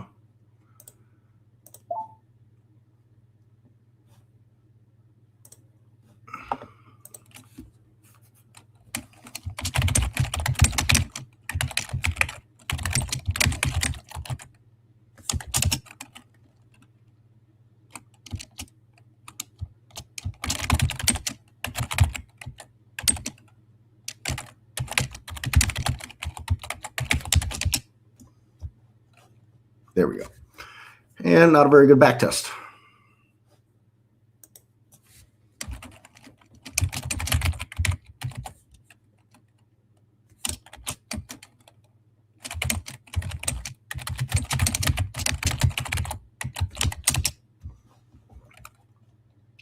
So now the next things I'm looking at, what I think are the most important stuff I'm going to go over. Let my drawing tool load up here. It's being a little slow. I want to talk about what's over here on the left side. So just wait one second. There we go. There's my drawing tool. So we got the profit factor, which I think is very important. Total trades is important. Win percent isn't that important. But you want to get something that's down to a manageable amount, generally speaking. Average winner and loser is extremely important, right? This is where average winner, loser, and win percent intersect, right? You could have a strategy that only wins 40, 45% of the time, even 30, 35% of the time, as long as the average winner is outweighing the average loser by enough. Realistically speaking, anything over 50%, I'm always cautious of. Just the way it works, right? generally speaking, you just don't see people winning trades that much.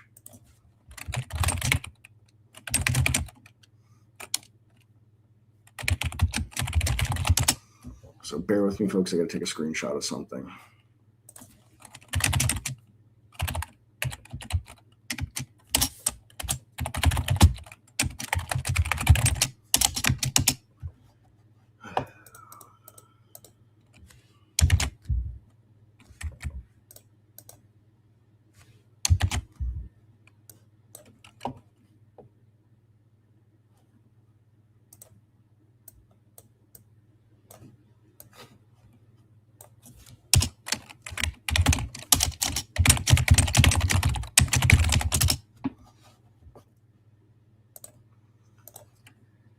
So now the question is, could this possibly be a viable strategy? Some other things I look at for it. Let's look at the daily. So we can see here, we're not really getting many winning days at all. The losing days really kind of outnumber. And not only that, but the biggest losing days way outweigh the biggest winning days. So it makes it kind of tough if we think this might be some kind of viable strategy. We can always come to the optimization tab and start to look at a few different things to see if we can dial this in a little bit better. So we could start with price interval. Right now it's at $500 per interval, but we could bring that down to, let's say, $5, something much more manageable.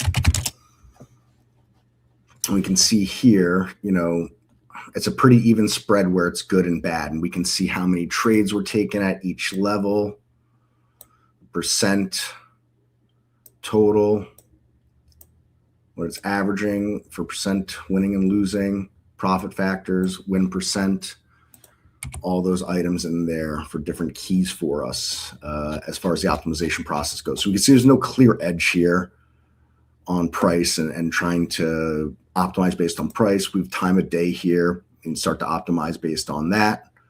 It's at 60-minute intervals. We can bring it down to, let's say, 15, for example. We can see here actually, in this interval, it's a lot of trades, but, not too shabby with all that green here.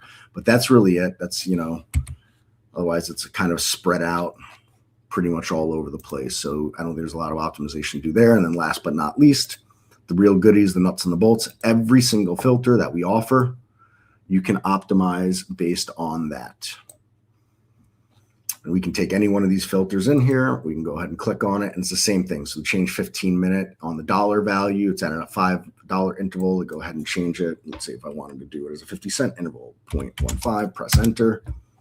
And we can see how it breaks it down like that. And that's how you start to go down the big rabbit hole in the back testing and the optimization process. So, let me know if anybody has any questions on what I've gone over so far. Back testing can become a major, major rabbit hole. I have had a number of nights where I stayed up all night long back testing, and next thing I know, the sun was coming up and I'm falling asleep on my keyboard. So, it's kind of a nerdy thing, I guess, but I get very into it. I get very down, very head down focused on this, and really start to run different things.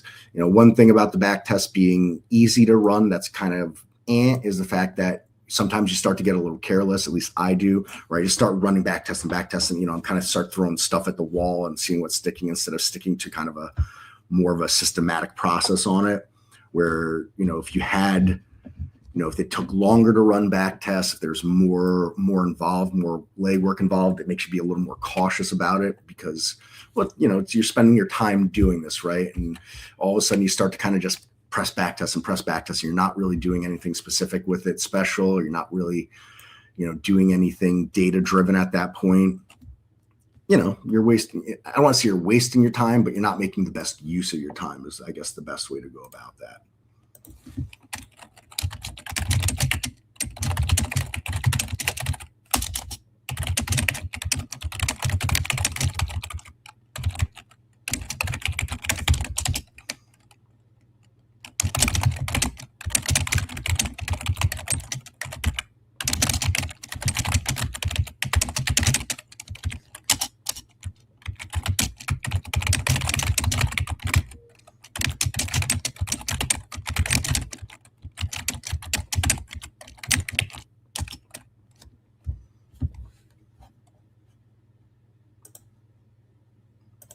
Alrighty. So I'll take it your silence means that no questions whatsoever at this point. So, all right, let's go back to the drawing board a little bit. Let's see if we can't figure getting a back test that at least looks decent here, because there's other things I want to go over as far as the back test goes.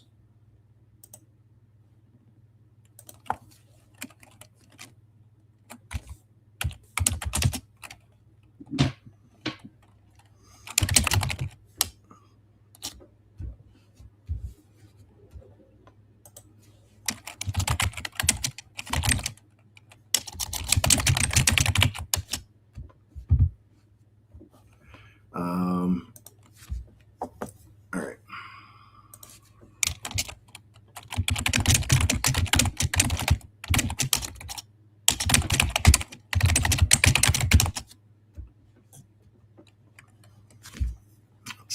Let's see. Windows specific filters. Sorry, search.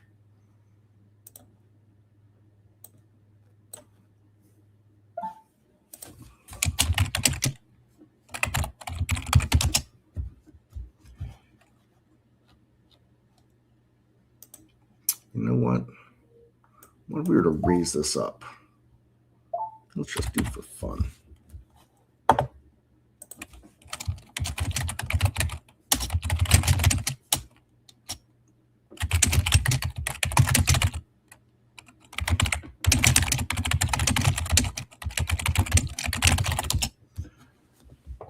Let's raise that up. Let's change our minds on the being down. Let's make sure that we're let's go where we're up on the day as well, not just from the open. Let's see how that changes things here.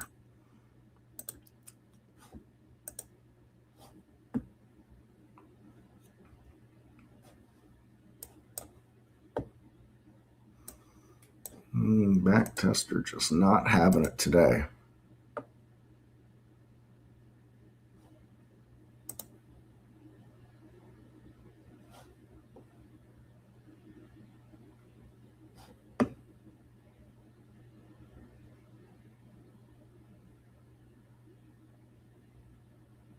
All right, that's better. So much of the same. A lot of trades got cut out. Still not a great win-loss ratio here. So we are not headed in a good direction. I'm going to change some stuff up here. Let's see what happens when we do the crossed above resistance instead of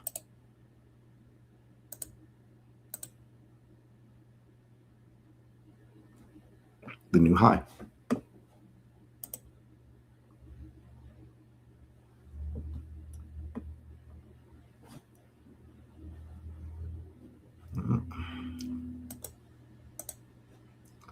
Still not looking awesome.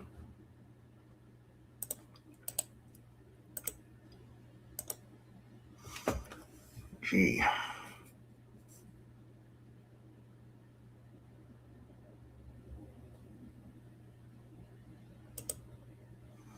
You know what? Let's narrow this down a little bit. What happens with cap at 100?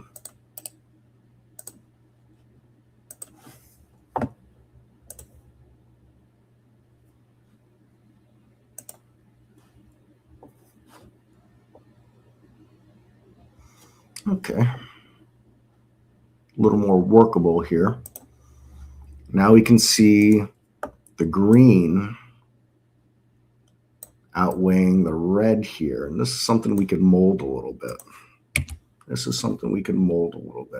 All right, let's come back into the optimization. Now, one thing about backtesting that's really important, I go over this in the video that I shared, is you got to watch out for curve fitting. Like all of a sudden, we put a whole bunch of new filters that we add, and each one is just dropping 2-3 trades. And all of a sudden we've got, 15, 20 filters in here. None of them have any real impact, major impact on the scan themselves. It just, by adding them, giving them real specific values, all of a sudden the back test and the equity curve look good. That's what we could call curve fitting. And what ends up happening when you got something curve fitted, all of a sudden it doesn't look good on the forward testing, meaning as we back tested each day, all of a sudden, the equity curve looked good, right? Here's our back test that we originally ran. And then when we start back testing from this point on, what I would call a forward test, all of a sudden it's like, oh, it looks not good anymore all of a sudden. So that's something to be careful of. What's also important to note is that every strategy is down draw, right?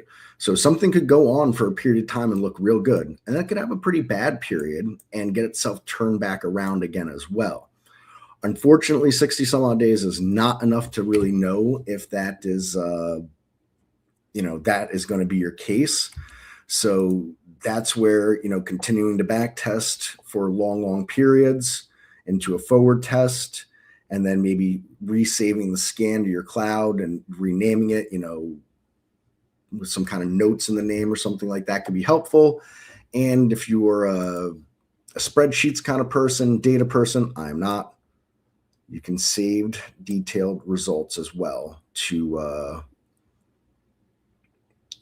CSV file, and then convert that however you like afterwards with the columns and whatnot. And that could give you that could help, give you a better way to track how a strategy is doing over a long period of back testing, so you can essentially turn the 60 some odd days and track the beginning of those 60 some odd days. And then, 100 days later, still know what those first 60 days were like. And now the next 40, you've got also there logged for you as well through that CSV file.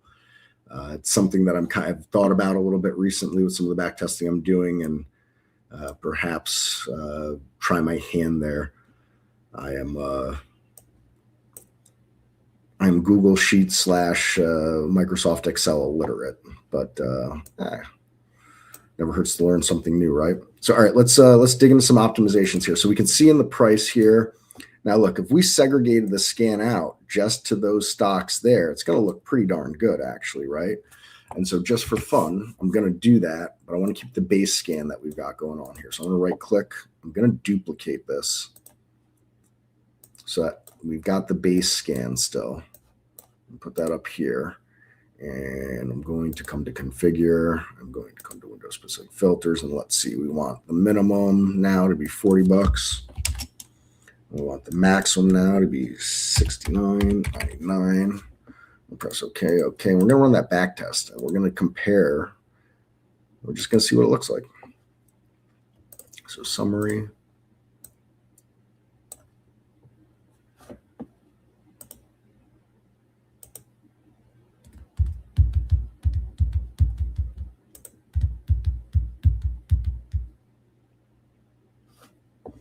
So, we can look and, check a few notes here. We dropped a lot of trades, right?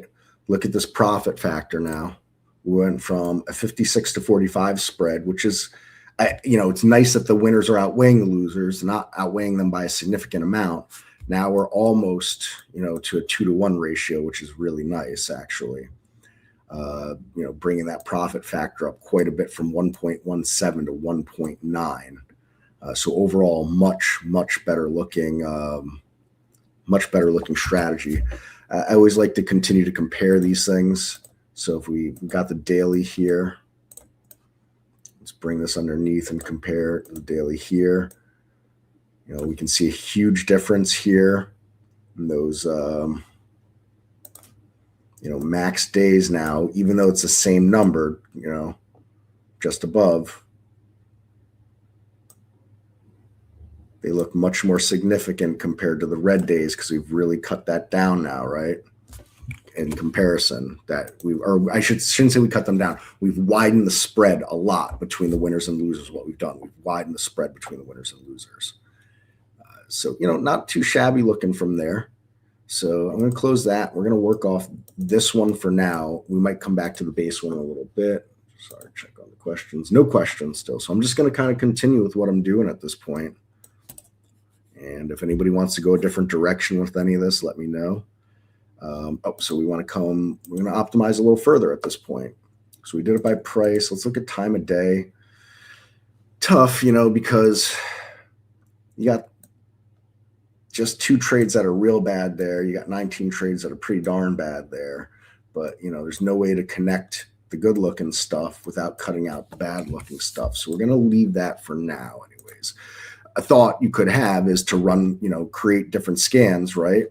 And so we could say one scan's running for, this time, one scan's running just during that time, one scan's running just during that time.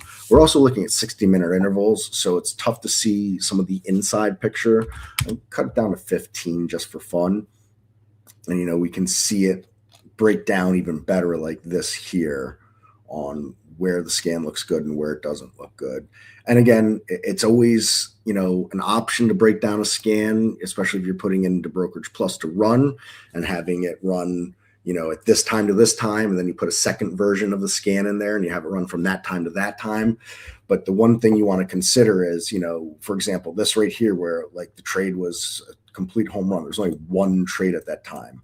So now we got to think, what are the odds we actually get another trade just like that at that time? Is it worth our time and effort for just one versus, if something's got 10, 15 in a section, more realistic that we'll see more trades in the future, at least at that time. What they'll look like, obviously no way to know ahead of time, but that's where the forward testing stuff comes in. So, all right, so let's continue on. We're not going to do anything with time of the day, but maybe other filters. We can start to look at how any of these would play a role. So we've got the 5-minute RSI going on in there. What if we were to also look at 1-minute RSI and just see if there's any impact that could have? So tough again. You've got this outlier here, looks real bad, but if we cut that off, we cut that off. Same kind of idea in here, but overall, this is very good looking, and this comes in and touches on something here. Look at the win percentage here and here, but look at the profit factors and look at the way the profit's working in total, how much of the profit is created just in those, right? So this just goes to show that you don't have to have a high win percent when you have a very high profit factor. So just to illustrate a little more, let's come into the back test here. Let's come into the configure here. There's another way to do this too. Sorry. We could also right click here and we go set, minimum to $75. And it'll have done it right there for me. Right there. Press OK. OK. And we're going to run this back test now. Go ahead. Press simulate buy. We're going to see a lot of good green on this. The question is, are we curve fitting? Are we not for curve fitting? We don't really know. We're avoided this at this point. The curve fitting of too many filters coming here. Too many filters and curve fitting is kind of subjective. So, but we could see big increases here across the board and decreases, right? So now we're down to 63 trades from the 189. We've got a well over 2-to-1 ratio is for winners to losers at this point, right? And we've gone from 1.9 to 2.37 on that profit factor. What I want to note though, and this is very important, on both of these back tests, some real good stuff going on back here. And you get a nice, little clip here, right? We got a little bit in here. Really kind of like just barren in certain areas. Good losing streak going on towards the end when we optimized it even more. So the question is, are we ever going to see days like this again? No way to know, but that's where the forward testing part comes in, and then tracking your forward testing, because you want to know, you know, if all of a sudden once these this is going to roll off tomorrow. That's going to roll off tomorrow. Let me get rid of those. This is going to roll off tomorrow. Those two are going to roll off tomorrow. There'll no longer be an impact on this scan if we were to back test this tomorrow. But we could screenshot this if we wanted, or again, we could use the save detailed results as well. And so we know that that happened. And so that if we continue to see it again come back up in the future, we know that we had good big days in the past, even with the lulls that happen, with good detail, big days in the present again as we move forward with it. That's why it's important logging, noting, really, I guess, just being scientific with the data. So that's kind of my short and skinny on back testing. I don't know if there's a whole lot else for me to cover right now on it. I'm trying to think if there's something else. Oh, something important that I think is very important for back testing. Spread, right? Especially if you're looking at automation. You don't want to be getting in stocks when there's, 30, 40, 50 cent spreads. Look, if you're getting into stocks that are, $150, $200, $300, you're going to have larger spreads on it. That's the way it generally works for the most part. Not all higher price stocks, but safe to say that once you move up in price, generally you move up with spreads too. You got to decide what's right for you with the spreads. We do have a spread filter, and I always include it in all my back testing right at the beginning. It's done in pennies. If I could type, we could find it. So spread, there is a large spread alert, but that doesn't help us in this case here. Pennies, so we could add that filter, and we could say a max of 10 cent spread or a max of 30 cent spread or whatever we want it to be, right? So just out of curiosity, let's say we put a 15 cent spread max on this here. What would happen to this strategy? So this is the last one we tested. Let's compare and contrast. So we were at 63 trades. We are now at 62 trades. So it only dropped one trade. But it had a pretty huge impact, right? Look at that. We went from a profit factor of 2.37 to 1.88. And we brought this back down to nearly 2-to-1 ratio when it was a good, healthy bit above a 2-to-1 ratio, right? So important to note. I always like to include that in there so we can account for our huge slippage stocks impacting what I'm doing. And it doesn't mean the impact doesn't necessarily imply just negative or just positive, right? So I think that's extremely important to note. Alrighty. And I think that's going to kind of cover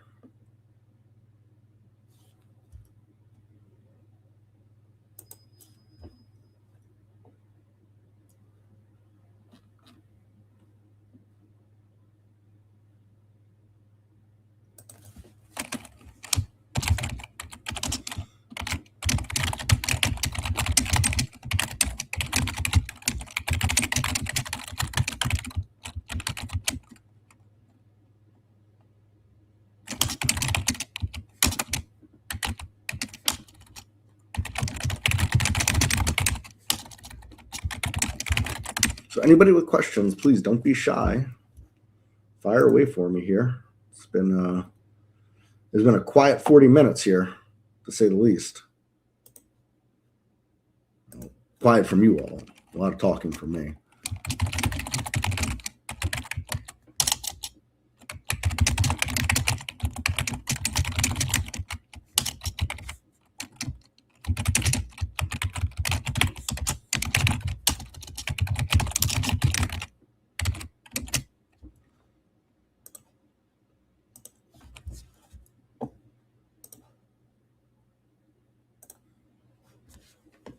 All right. Let's get these closed, I guess, at this point.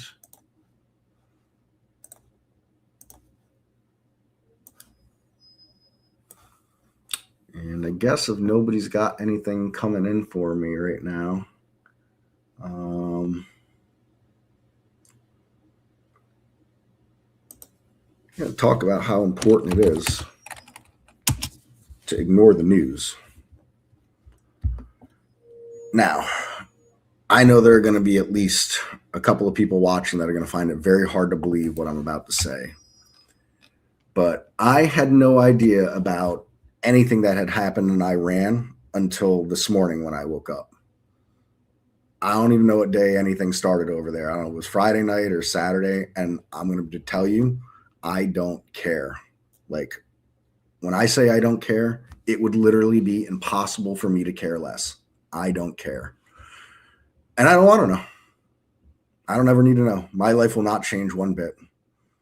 Not even remotely. The only thing, as far as any of this goes, and professional terms I care about, is price and volume and support and resistance on the market and the stocks I'm looking at. Outside of that, I don't care. And this is why.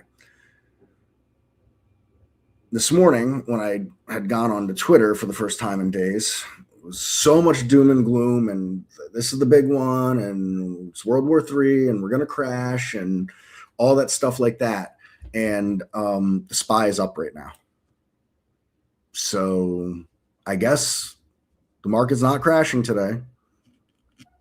And yeah, that's it. So I like to make fun of people that make all these crazy, ridiculous predictions and sell a newsletter and have no skin in the game whatsoever, because none of them do.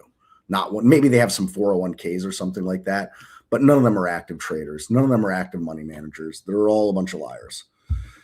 And those people need to be tuned right out. And I guarantee that any of the talking heads on any of those financial entertainment stations that I'd mentioned earlier, I bet it was a lot of that from them too this morning. And yet here we are.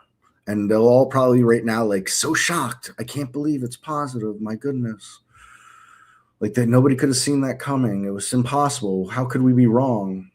You know, like the 500 out of 1,000 times that we were wrong compared to the one that we were right. Because, you know, they're right less than a broken clock is. And that's just the way it works. So the bottom line is this. We're stuck in a range from a technical standpoint. We've broken down out of it. We've popped out of it several times. The range has contracted slightly recently here. As we can see, we haven't been down to this part of the range since the end of last year. We've been up here in this part of the range this year so far. You know, we're into March now, so it's not like the year just started at this point. We're working on wrapping up the first quarter already at this point. So my advice to everybody, pay attention to the charts. Turn the rest of the stuff off when it comes to your professional life, right? I stopped watching any kind of news whatsoever sometime in 2016. My life has never been better. And there is not a damn thing on this planet that will make me change that. I just don't need the news, especially not for trading. I get it. You know, some people want to know because FDA approvals or, you know, what, you know, stuff like that when it comes to their stocks and their news. I've never used news to trade whatsoever. It took me years to become any kind of profitable trader whatsoever. I don't think, you know, most people that are in my position that have no finance background whatsoever, completely self-taught all these things, I don't think most, if any of them, are really profitable in the first couple of years. So I think I was pretty much on par with, you know, where things go for those that are able to make it to that level. I also like to state that I'm not making any crazy money trading. You know, I'm not going to be buying, you know, a house in Hawaii anytime soon, or a Ferrari, or, you know, whatever big ticket items that people are promoting that they've gotten from their trading lifestyle. But I am able to contribute to food on the table, roof over the head, heat in the house, you know, the things that actually really do matter. And, you know, I've done that all without trading on the news. So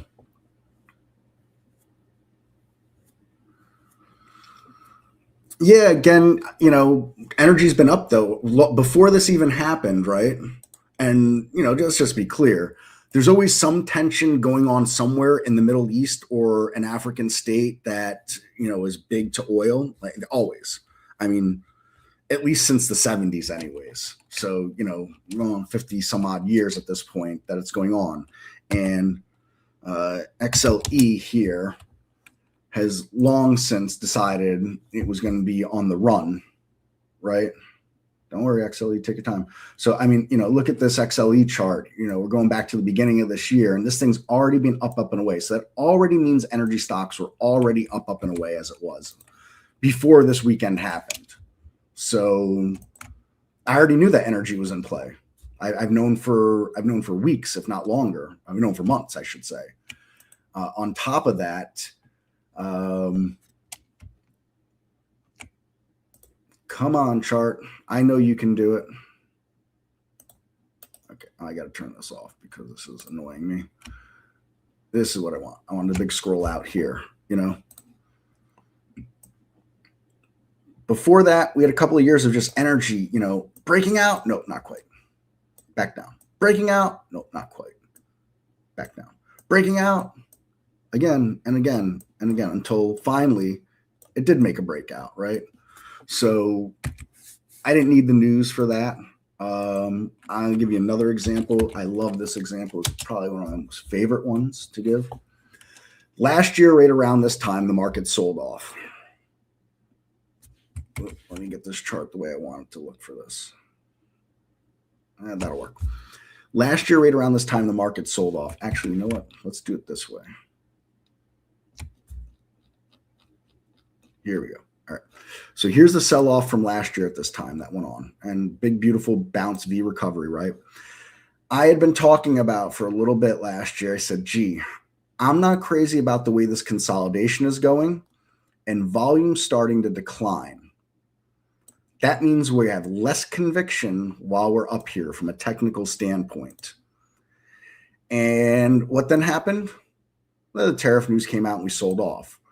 I would argue as a technician, and there's no way to prove me wrong, that we were ripe and ready for the sell-off. We're just waiting for the final catalyst to get it. It just happened to be that tariff news. We also bounced right away before any kind of clarity became with the tariffs.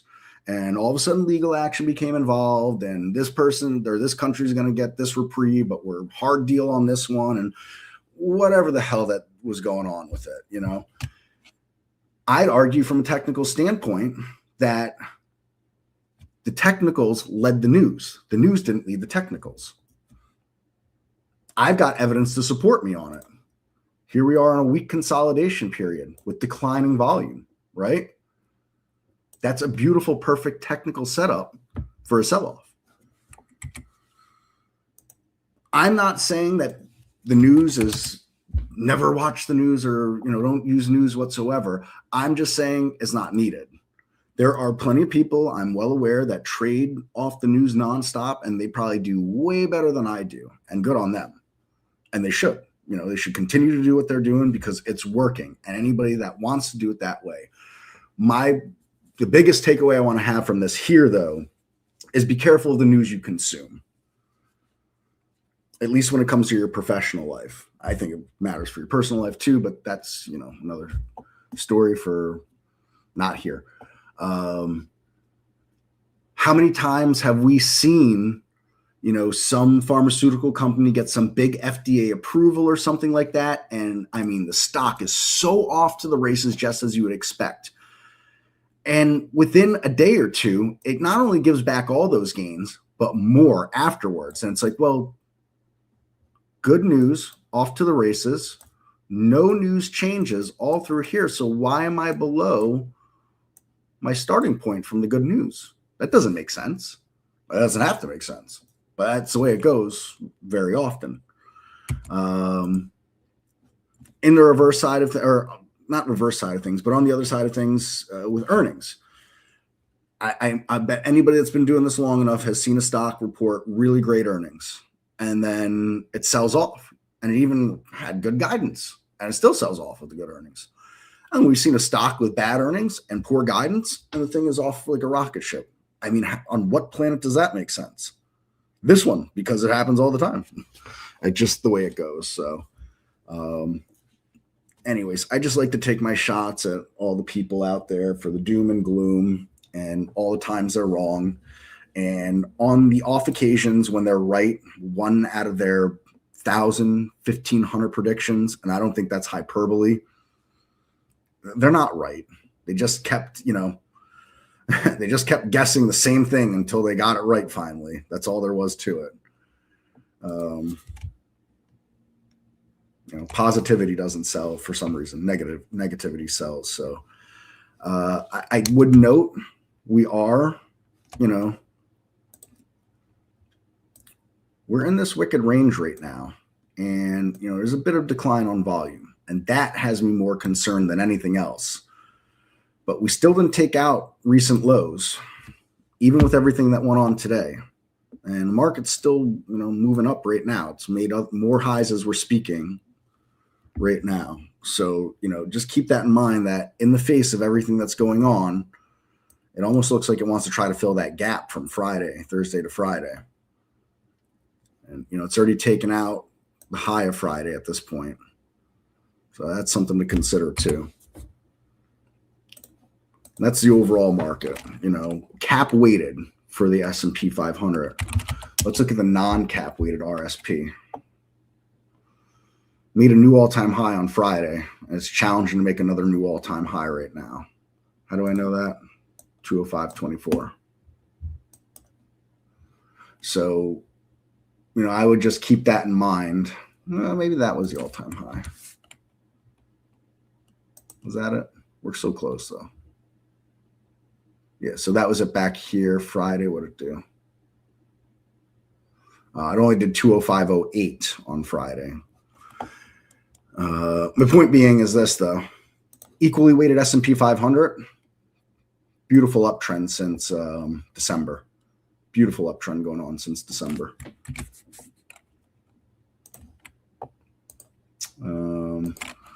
I bet, though, that the NASDAQ doesn't look awesome today. I haven't looked at it. I have no idea. Much better than I thought. I didn't think it was even going to be green right now. All right. The reason why I said that, though, is because overall the NASDAQ has lagged the rest. It's below these areas down up here. And it's been under pressure down this level for a while now. Not really able to get itself moving as well as the S&P has. IWM, I'm curious about that. I haven't looked either. Looking real healthy, small caps.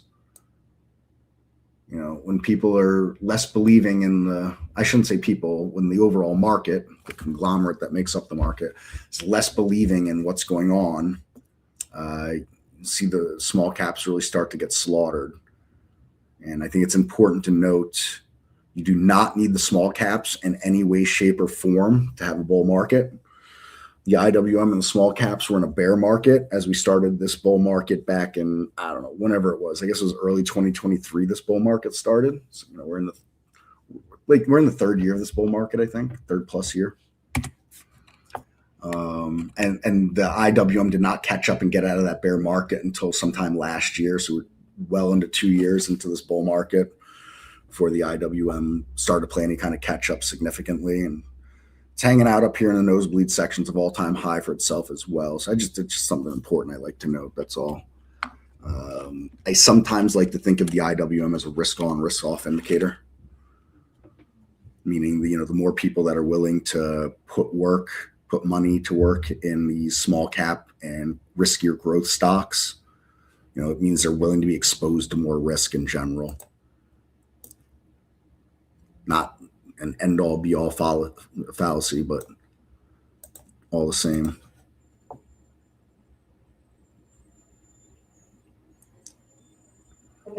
So, all right, what else do we got going on? A few minutes here. We got to cover something, right? 30-day highs versus 30-day lows right now. Way to the upside at this point. Very beautiful. Also, stocks above their 50-day moving average making new highs versus stocks below their 50-day moving average making new lows. Another beautiful, beautiful bullish ratio here. So look, anything could happen tomorrow. Tomorrow could be the day that everything comes crashing down. Later this week, I don't know. Nobody knows. Anybody that tells you that they know, run from those people. Run as fast as you can from those people.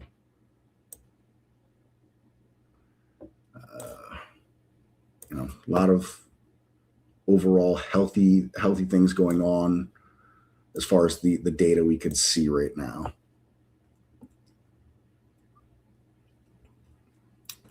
I know. What do you know? Oh, yes. Well, of course, if Barry tells you he knows what's going on, listen to Barry. Nobody knows. Nobody knows. Listen to Barry. If he tells you he knows what's going on, listen to Barry. I'm the least. I'm probably in all of trade ideas. I'm probably the least. Well, I don't look at macros at all, so I guess that's neither do I. It's all about. I don't look at it at all. I probably should a little bit, but I don't. Because every day is different, and so why worry? About that's exactly. Yeah. Listen, there's this guy Matthew Verdau. He's part of the CMT group and all that. He helps with the tests and all that stuff, and he says, "Look, we're technicians that live in a macro world, so whatever." He's like, "It's out there." He's like, it's out there. I can't deny that it's out there, but I do everything based on technicals. That's how it works. So, speaking of CMT, what are you sort of done with that, or? I'm in limbo. My life is just too unmanageably busy for me to finish up the last test here. It's so hard to study, and the hardest part for me was I graduated high school, and that was the end of school for me. A million years ago. And so to try to go back and study on my own like that, it was hard. I did well on the test that I took so far. Right.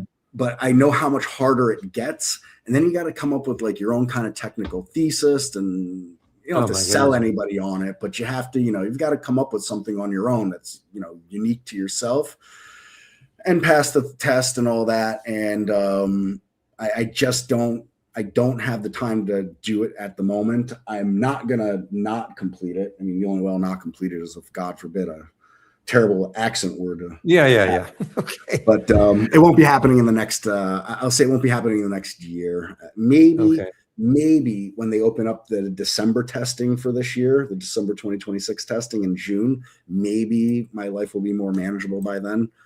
And by more manageable, I mean that my softball career will be done for Little League. You mean coaching? Coaching. Well, I don't just coach. I run all the stuff. I like all the. Oh, I see. Okay. I help with all the Little League uniform orders, baseball, softball. Oh my, okay. Well, that's kind of fun. I enjoy it very much. The kids are great. We're talking, 300 and something, 340, 350 kids a year. Oh wow. Registration forms for them, and all that fun stuff like that. So now, Chris, the CMT is it all? Is there any like live? Do you have to get interviewed at any point, or is it all text? Yeah. So once you've taken all the tests, then you need three certified CMT members to endorse you to get the designation. So you could pass all the tests, but if you don't get the endorsement from three active members, you don't get CMT designated. But what I mean is, do you actually go in front of a panel at all and be asked questions like live, or is it just all text? No, just all. It's an online testing and then some email stuff, and that's it. No, there's nowhere to go. You used to take your tests in person, but they got away from that because of COVID, and they never went back again. Okay. Because that would be nerve shattering or nerve wracking, I guess, being in front of these guys and having that. It's hard enough, doing it the way you're doing it, but I can imagine having like a live panel discussion and, whoa, Mr. Varley, what do you think of this? It would be intimidating, people that have been doing it for, 25, 30, 40 years and getting grilled by them under the spotlight. Yeah, not so much. Because, they want to feel that they're an exclusive club and they don't want to just let anybody in. No, and they do not that they wouldn't let you in, but they want to make sure that it's, they got the right stuff. Yeah, I rubbed elbows with the right people, fortunately, and all my personal meetups with them and everything. So, and in all honesty, everybody is actually really, really good people there. Okay. But they're protective of what they do because, they're not people that are CMT designated aren't subject to the same regulations as someone, a CFA or something like that. Right. And they want to keep it that way. So by making sure that they're really careful on who they let in, so far they're able to do that. The other way that they do it is they make the test really hard. They purposely make the test so the questions are tricky, and they want you to get the answers wrong. It's sometimes it's not what's the right answer; it's what's the least wrong answer. And that's what makes it also very tough too. So, but I get it. I get where they're coming from. They want people that really want to be there. And if you really want to be there, you got to really do the work in the study. Well, on that note, now, are you in tomorrow, or is it going to be Steve? Are you guys sort of flip-flopping every week? It should be Andy tomorrow. Oh, Andy. Oh, okay. Yes. So he's doing Tuesday and Friday? He should be, yeah, because it was me 2 weeks ago. It was Steve last week, so it should be Andy in the rotation. Cool. But never know. Never know. You never know. If not them, then me. Okay. Well, if not you tomorrow or for any time this week, we'll see you next Monday. Sounds good. Thanks, Barry. Thanks, everybody. Okay. Have a great rest of the week.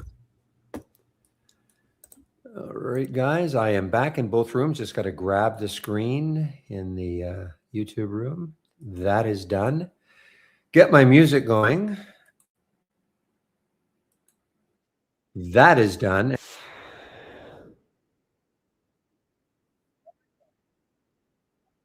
So, wow.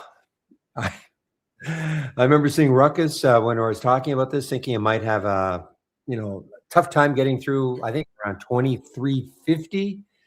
And we saw it at 23. Look at Ruckus now.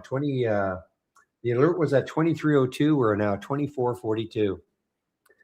I'm still gonna think the same, looking left. If I think there could be some near-term resistance, I'm not going to take the trade. But in this case, it didn't matter.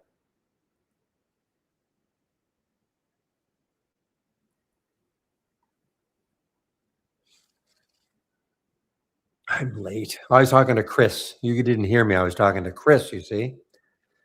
All right, guys. So how's that TPAT doing? The TPAT is still hanging under $1. You know what? I mean, it's possible. It is possible that it gets going again later in the afternoon.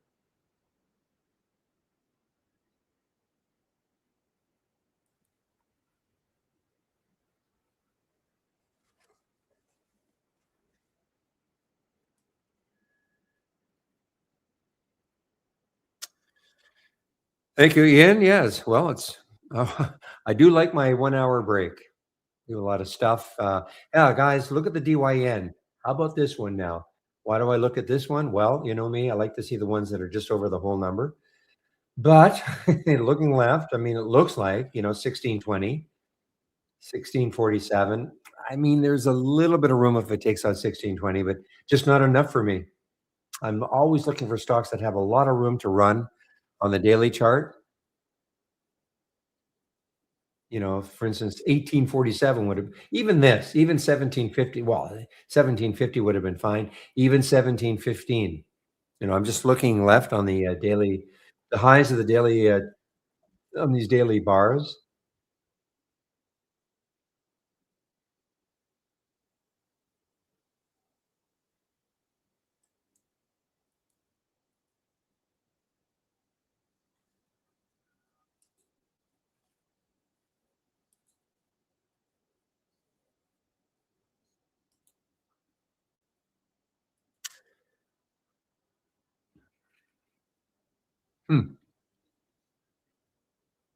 It's what I took earlier, just sort of more or less like a bit of a scalp type trade, but it is looking pretty good right now. Just give me a moment.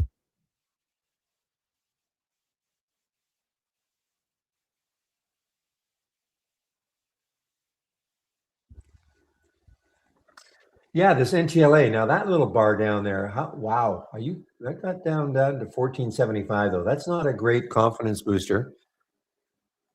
I'm looking at the NTLA. That was a pretty big on some volume too. So I look at that and go, well, could that happen again? course, it could. If that hadn't happened, I'd be very interested in this one still, because it still has, look at the room it's got, $17, and that's the NTLA.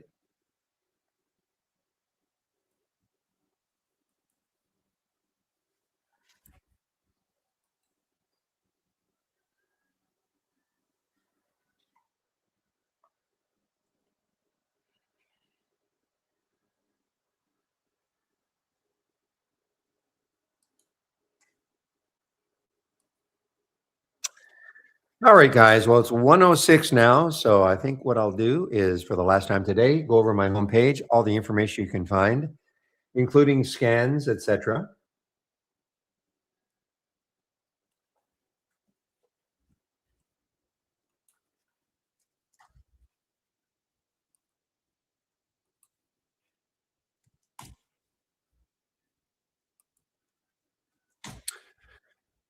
Okay, Paul. So when you say, how do I manage my stop? So one of the things, the way I trade, I'm not usually in more than 2 trades at a time. Okay. So what you don't see is on my, one of my other monitors, I've got the chart. I've got the chart of the stock if I'm in it. Okay. So how do I manage my stop? So, I mean, I don't know if your question really is, do I use trailing stops or things like that? If I were in, 5 or 6 trades at the same time, I would have to do something very different, but I've never been that sort of a trader. I mean, usually, I can't remember the last time I was in 3 trades at the same time. So what I do typically is I'm just kind of watching. Okay, I'm watching the stock, and the other thing I'm doing is I'm using TradeWave to a huge, as a huge visual to keep me into trades, and when I start to maybe consider taking some off, I use TradeWave a lot. Oh no, I have a hard stop. Oh no, no, no, no, I have a hard stop. I mean, I thought you were talking more about when I'm in the trade and it happens to be working, and how do I manage? Okay, no, when I take a trade, the first thing I do is, first thing I do when I look at something I might want to trade, I say, okay, but if this doesn't work, where am I getting out? So I have a hard stop all the time. Okay, all the time. So when I know where I'm getting out, then I can figure out, does it still make sense to take the trade? Because let's just say, make the math easy. It's a $10 stock, and on the chart, I see, say, 9.90, 10 cents away is what I would consider maybe good support. So if it broke down through that, I want to be out of the trade. So that's 10 cents away. That'd be my stop. So then I quickly look left. Well, where could it go, before it hits the next high on a daily, weekly, or monthly chart? And if it's at least 20 cents away, then it becomes something I will consider. Why 20 cents away? Because I don't want to, if it were 5 cents away, I don't want to risk 10 cents to make 5 cents. Okay. So I have to have a reasonable expectation of making, 1 for 2 risk reward. I basically just really use TradeWave, Paul. If I'm in a profitable trade, and it's working for me, I'm now really, really watching TradeWave. Okay. Now this is not a good example because it's kind of choppy, but if I'm in a trade and the wave is still working for me, and maybe it has a little dip and I haven't taken anything off, maybe I take some off, but I don't get out of everything. Whereas in the past, I probably would have got out of everything, kind of not panic, but say, oh, I better, I don't want to give anything back. So I used to get out of everything. Now, unless I see the wave turning orange, I keep in the trade. And many times I'm rewarded because it's just a slight downturn and then it continues. I don't trail stop. I mean, I'm not putting in auto trail stops again, if that's what you mean.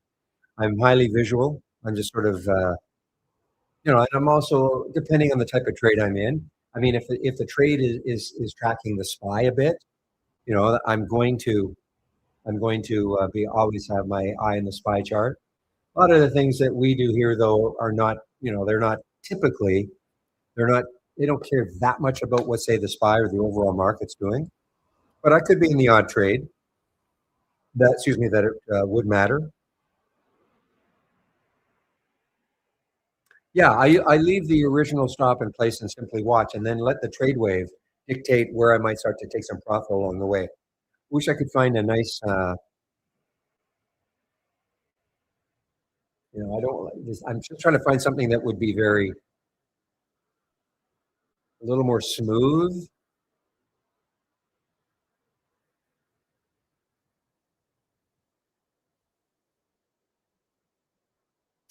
I mean, this is sort of an example, if I were in this trade right here for the NTLA down here, and I'm watching it, I'm still in it, I'm in everything. The minute it does this, though, the minute it starts to have a little bit of a pullback, even though it did not turn orange meaning that, is probably a definite trend change for a while anyway, I would take some off here. I guarantee in the past, I'd be out of my entire position right here, okay? And now what I do is I tend to take, some off. And how much, it's a bit of a feel. It's not like I'm saying, well, I'm going to take off half or a third or a quarter or 10%. It's a bit of a feel, depending where I was in it at the beginning. And then I hold on, and in this case, of course, I would have been rewarded. Now, at this point, the minute the bars start to break the bottom of the wave, even though this is not transition, I'd be, I would more than likely be out of everything by this time. But so, every trade can look a lot different. And find one that is, here's one. I mean, if I'd been in ramp right there on that little buy flag, I'm in it. Maybe I take a little off, but probably not. I would want to see if one of those bars breaks down below the wave, and that didn't happen. So I'm still in it. You see, whereas before, more than likely, I would be at a big chunk right there, just as I'm getting that little downturn, getting a little nervous. I just like using the wave as a guide, not the be all and the end all, but it's definitely, for me anyway, it's a good guide.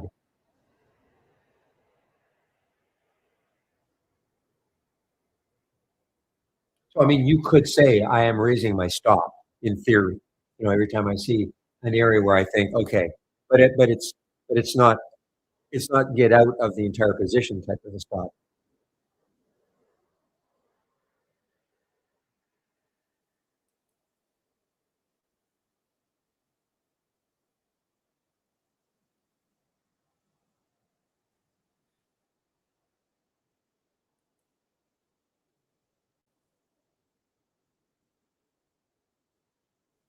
You were in our main room before.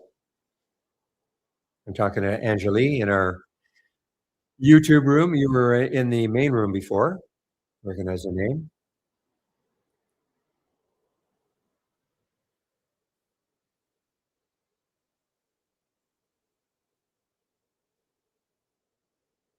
Okay, so maybe you weren't around when I kind of explained it.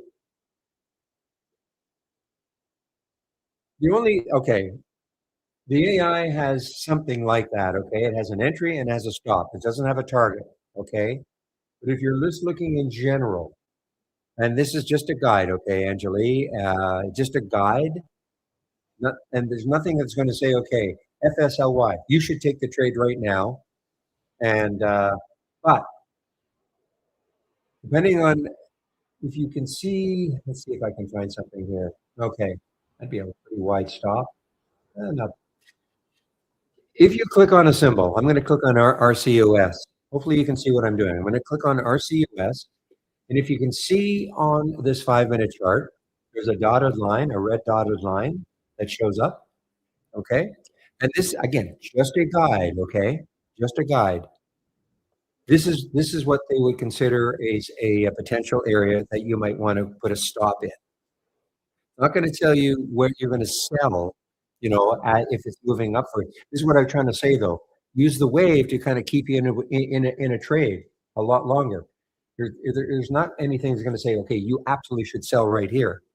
But there's a little dotted line. If you can see that little dotted line, and in order to have that dotted line, if right-click on your chart, and if you go to properties, one of the options is show smart risk levels, okay? If you click that, and every time you click on a symbol, this little dotted line will appear. This red dotted line will appear. And what that's saying to you is they're saying, as a guide, if you took this trade right now at 24.53, then you could put your stop right there at 23.81. You could try that. That's what they're trying to tell you. Now, does it make sense for you to do that? It depends on your style of trading. But that is in essence what so if you're asking for something that's going to give you instant feedback, at least to a potential stop, well, are you a new trader? Because I mean, all it's saying is that, as a guide, remember now, every time you get into a trade, you should have a price you're getting out. Not all trades are going to work. So that's your stop. It doesn't mean that it just means that if you follow this, then you should be out of the trade at that point. It doesn't mean 100% that it's going to, that's where it's going to stop. Maybe it bounces from there, but I mean, if you want to follow it, that's what it's trying to tell you. Every time you click on a symbol, it's going to generate that little line. And another one here, say ALM. So they're saying if you took the trade right now at 2066, pretty wide stop, but there'd be your stop, 2006. You understand the concept of a stop? Like where you're going to get out. Not every trade's going to work. Where are you going to get out of the trade if it's not working? That's the first thing you should be thinking about. Not just you, but anybody. Where are you going to get out of the trade if it's not working? They're not all going to work. You don't want to get into something at $20 and let it go down to zero, obviously.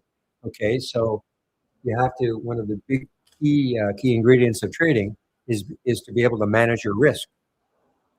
So, if you had a $5,000 account, you probably shouldn't be risking $1,000 a trade. So, knowing where you're going to get out of a trade if it's not working will help you share size. Because, for instance, let's just say you wanted to risk $100 a trade. Trade doesn't work. You want to get out with a manageable loss, $100. So to make the math simple, we'll go back to the $10 analogy. So $10, you get in, you look at the trade, you look at the stock is at $10. You look underneath and you see maybe some good support, what you consider good support at $9.90.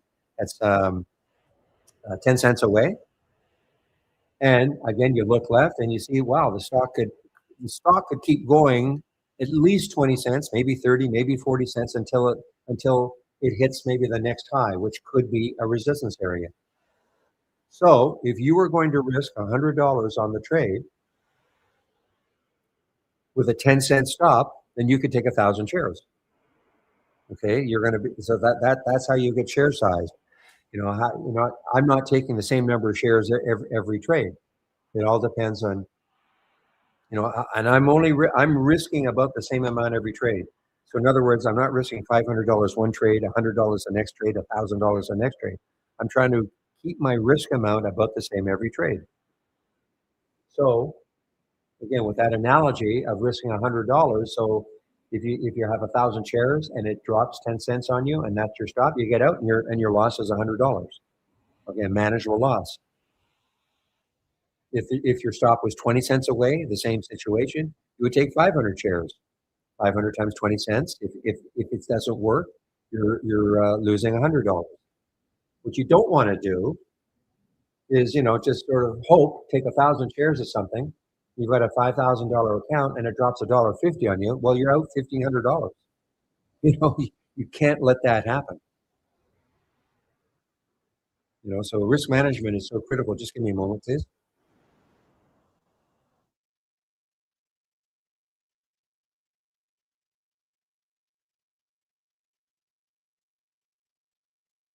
Just give me one moment, guys. I'll be right back.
All right, guys, sorry about that. So, Anjali, that's one of the things is, money management, account management is so critical. And I don't know what sort of trading experience you have, but, that is so critical. We have a simulator, that you can use to practice trading, uses our real-time data, and you can practice trading. Because the other thing, the ability to figure out where you're going to put a stop. That's why, I mean, I don't use this, but it's probably not a bad idea if you're just starting out because the stop is automatically generated for you. There's no guesswork if you just want to follow it.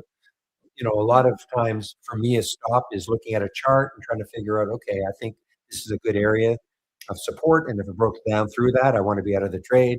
But that takes maybe some, not maybe, it takes some experience to be able to just quickly size up a chart. Whereas at least with this dotted line appearing automatically, that takes the guesswork out if you want to follow it.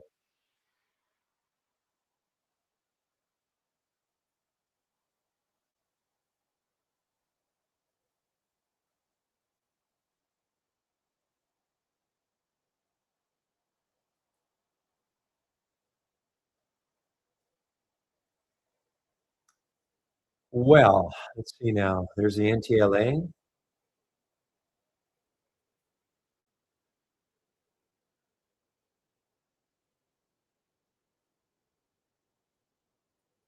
Aha. So the ALM, I'm going to do some analysis on this company compared to the AXTI.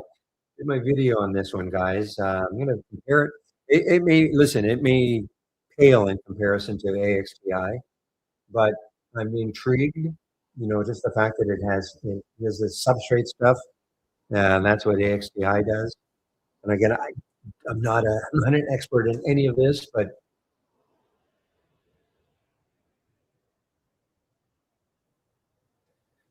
it also sells specialty material substrates, and raw materials used to make substrates. Semiconductor substrates, and that's appears to be something that ALMU does.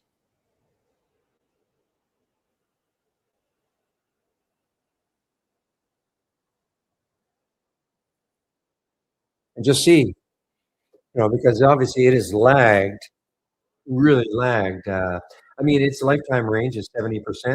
AXTI is 100% right at the high. Again, it doesn't mean this is going to catch up, but I'm just intrigued.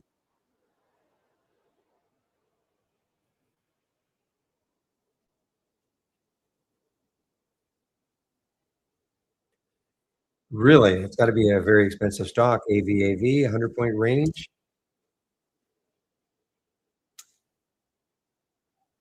What? Here, I thought it might be like over $1,000. No kidding. No kidding. $100 range. At one point it was up at $300. Yeah. At one point it was very positive.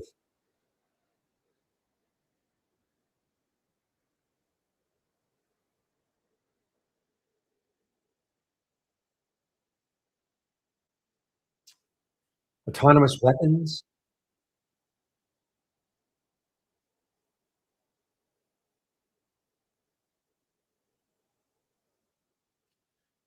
Yeah, no kidding. Short of the day, if you had the wherewithal, of course this is way outside.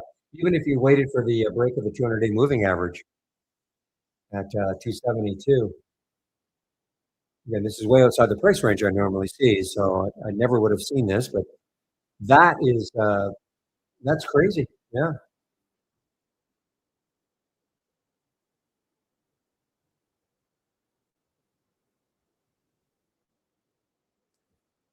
6 times normal, 6 times this normal range.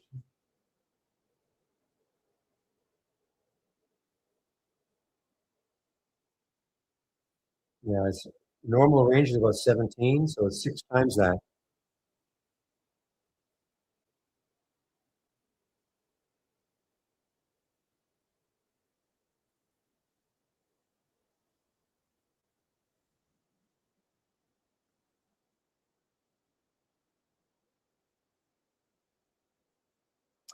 You know what? I think I forgot to go over my homepage. I think I had a question, and I think I did anyway. If I did, sorry, don't want to bore anybody, but I'll go over my homepage just because you can see the scans, the races, etc. that I'm sharing.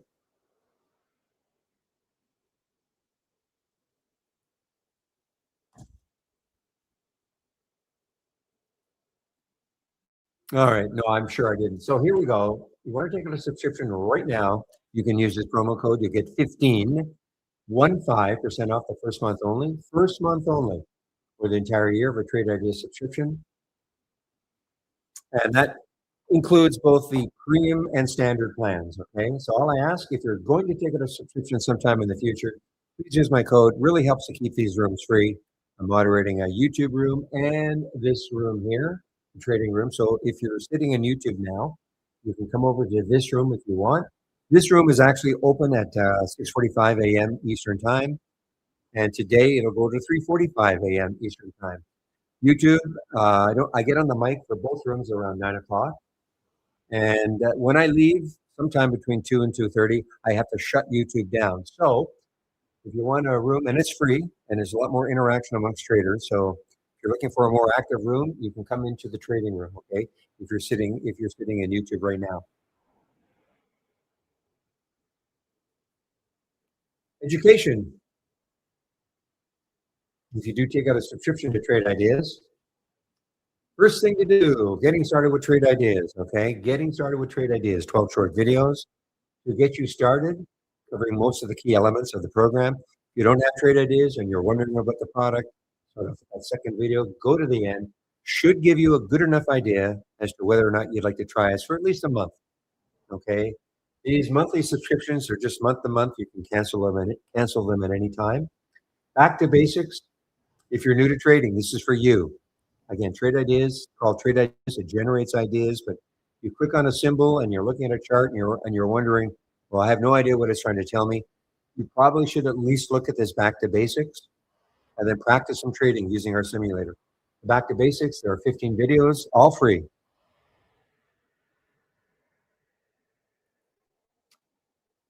And I always forget, if you click on my homepage link, now there's not one this week, but you can sign up for the trade of the week right here. There is not one this week. Steve, was wondering, well, what was going to happen today, this week? Big gap up, gap down, pretty volatile. So I decided to say, you know what, stay in cash. In other words, no, you don't have to, of course, but instead of trying to come up with one stock as the trade of the week, he didn't feel comfortable doing that. And last, my scans, okay, or the information I'm currently sharing. They're not all scans. This is a race. This large cap gainers is a race. This is more like a scan. This is taking two scans and running them off against each other, upside movers versus downside movers. And right here, these are all real-time alerts. Just a different way of presenting the data in ticker form instead of it as in a grid. I have another race I'm sharing. This is a more volatile race than this one. This is the halts resumes. And this is what I use in the pre-market. The pre-market actives up and down.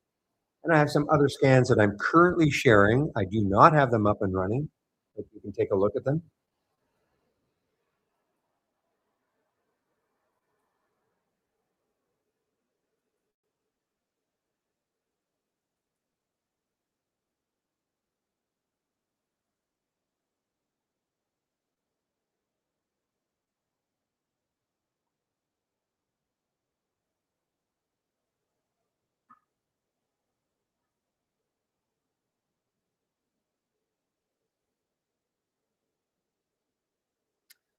Hey guys, give me a moment.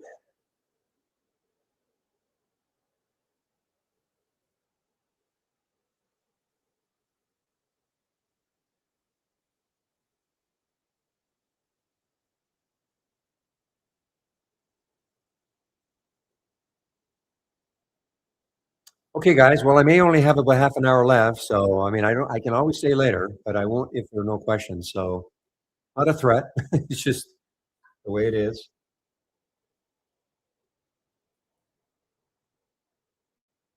Boy, there's been some awesome longs. At the beginning of the day, I wouldn't have thought we'd get these great longs, but from the Williams scan.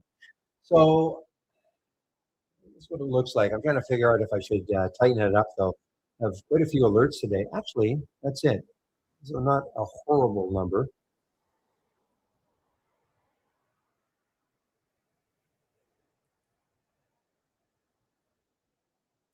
Well, let's go back in time and see what would happen. Okay, so here's the AR. Notice that no alerts will happen until at least 9:45. So in pink, suggestion to short. Green, suggestion to go long. So AR. 3670. Well, that would have worked, obviously, because it's at 36.54 now, and it's so that would have worked. KSY, 2062. Yeah, before it pulled back. Nice one, over $1. ONS, ONDS, 1176. Do before. I don't think that one. Well, depends when that happened because it did get up to 1240. I'll get to a 15-minute chart. Might be easier to see. Why I do this? This is called the don't repeat version of it, so I can go back in time, see what time we had the alert and what was the price of the alert. What did it do from there? Yeah, I mean, this would have been quite good before it pulled back. I mean, it went from 1176 all the way up to 1240. ARCAT, I know. Oh no, I was thinking of ARCAS, but let's see what happened in this one. You know, pretty good, 1473 up to 1530. APA, oil play, energy play, 3088. No. FRO, 3849. Most of these bounced. You know, I found that most of these actually bounced. I think this one continued down, 45.54. And it got down to 45. You know, they're not all going to work, of course. Let's take a look at the positive ones, though. NTSK, 1107. What did it get up to? No. UMAC, 1524.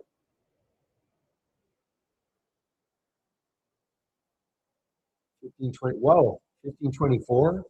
And it got up to, before it pulled back, it got up to 1624. I know this one would have worked for a while anyway, 970 for the cure. Got up to, I know it got up to 1030. This one worked. EDMA. It's in 1706. Not really. No big move. NATL, 4617. Well, that worked out. That would have worked out nicely. 4617 before it pulled back and got up to 4776, pulled back, and it's right back up there again. DPRO, 7742. A little bit, 770. HPAC, HPK. Yeah, this is really choppy. This one, I was going to short this one, but the spread got nailed me or kept me out of it. 42.15, 42.96, pretty good. Remember, these are longs. And the ARCAS, well, that was really good. So, you know, they're not all going to be rocket ships, but you certainly get enough very interesting ones over the course of the day.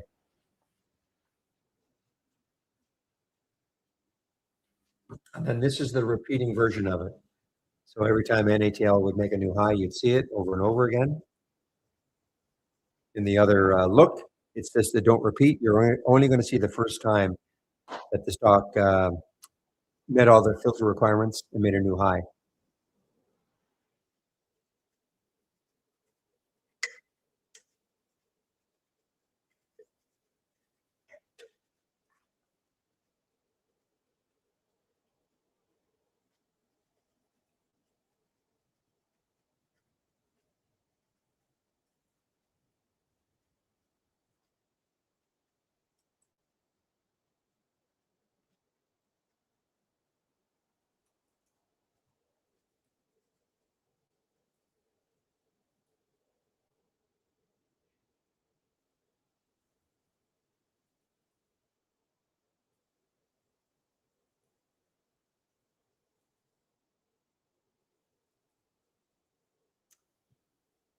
All right, guys. Well, I don't see any questions, so quiet group today. So maybe only have about 20 minutes left. Question. Yay, a question. I love questions. Just keeps me engaged.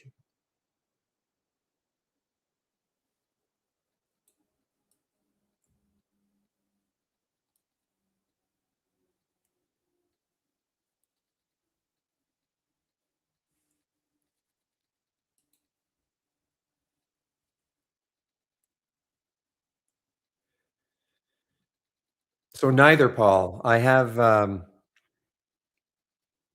same risk amount approximately for every trade. Okay, the same risk amount, meaning, am I going to? Like, I want to have about the same risk amount for every trade. So if I lose on the trade, let's just again, I'll use $100. It's nice round number.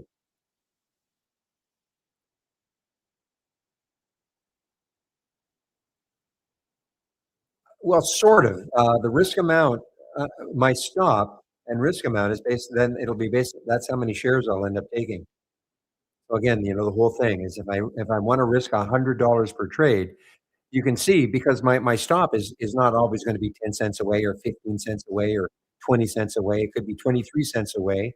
Could be 48 cents away. So the mental arithmetic I go through. I mean, I'm doing this for a few years, so I just quickly figure out, okay, my stop is 48 cents away, and I want to risk $100 on the trade. Here's how many shares I should take.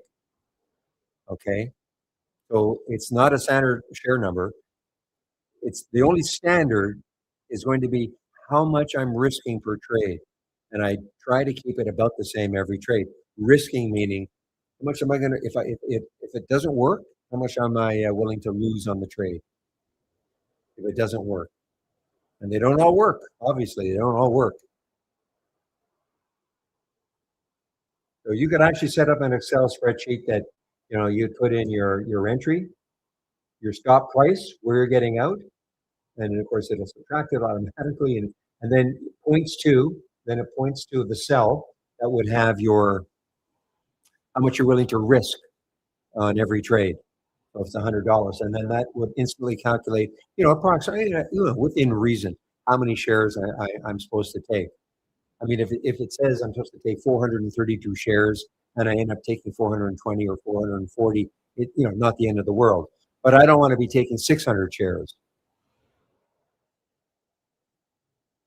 I just try to keep that risk amount about the same every trade. And everybody's risk amounts really depending on what your account size is. So I was saying before, obviously you shouldn't be risking $1,000 a trade if your account size is $5,000. But if your account size is $100,000, it's possible you will risk $100 a trade. It's up to you.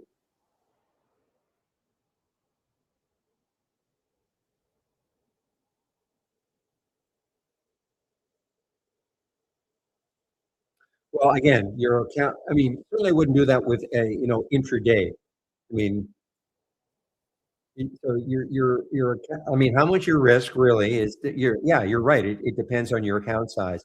But if my account size grew, within a day, I'm probably not gonna mess around with how much I'm gonna risk. I might, depending how much it grew. It would have to grow like a lot within one day before I would even consider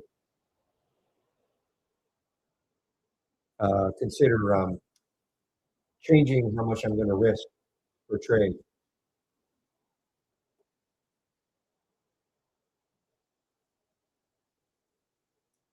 It's possible, depending how I'm doing, sure. Also, it depends. I mean, the market is, I mean, it hasn't been easy day trading. It hasn't been easy. It has not, I think most people would agree, it's not been easy swing trading. Sure, the odd thing has been like the AXTI and things like that. But I only look at guys like Steve Gomez and Andy Lidloff from Trade Ideas, who are in essence swing traders, and they're having a tough time of it. They're trying to keep mailing in cash, so, and I'm not a swing trader.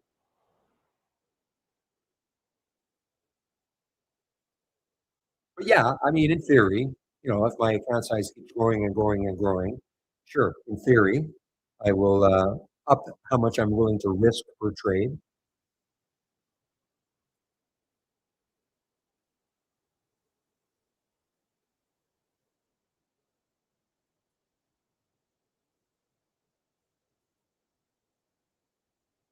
I haven't done this for a while. Maybe I'll see if I can see if I can do this. I haven't done it for so long.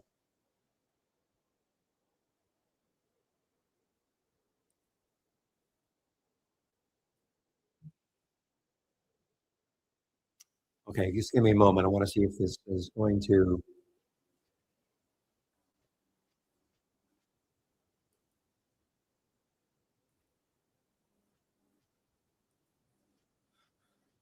Okay.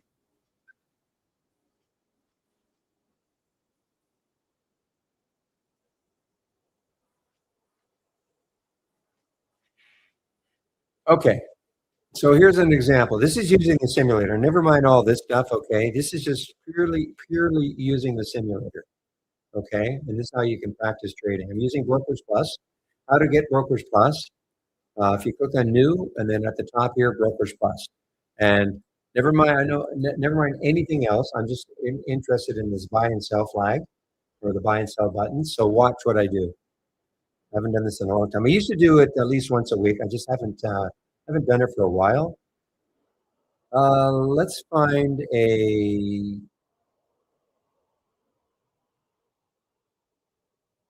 bit of a cheaper one. I just want to find maybe, okay, how about ACRS? Okay, so let's say I wanted to take ACRS, okay? And I want to risk $100 on the trade. And my stop is going to be, I'm going to put my stop 20 cents away. This is just to make the math super simple, okay? So this is all have been done ahead of time, okay? I decided that my stop is going to be what 287. Okay, I looked at the chart. I thought, 287. That's a good place for my stop. I'm going to buy this. I'm going to buy 500 shares. And again, I'm just trying to make the math super simple. Buy, send. Okay, so I'm in this trade. Okay, I'm going to put my stop, add the stop order, and I'm going to put it at. I'm not using this is just in the simulator. I don't use Brokers Plus to trade. So I'm going to put my stop at 287. And hopefully, the way it used to be, there we go. So you see there's a right there, you see how it says $100?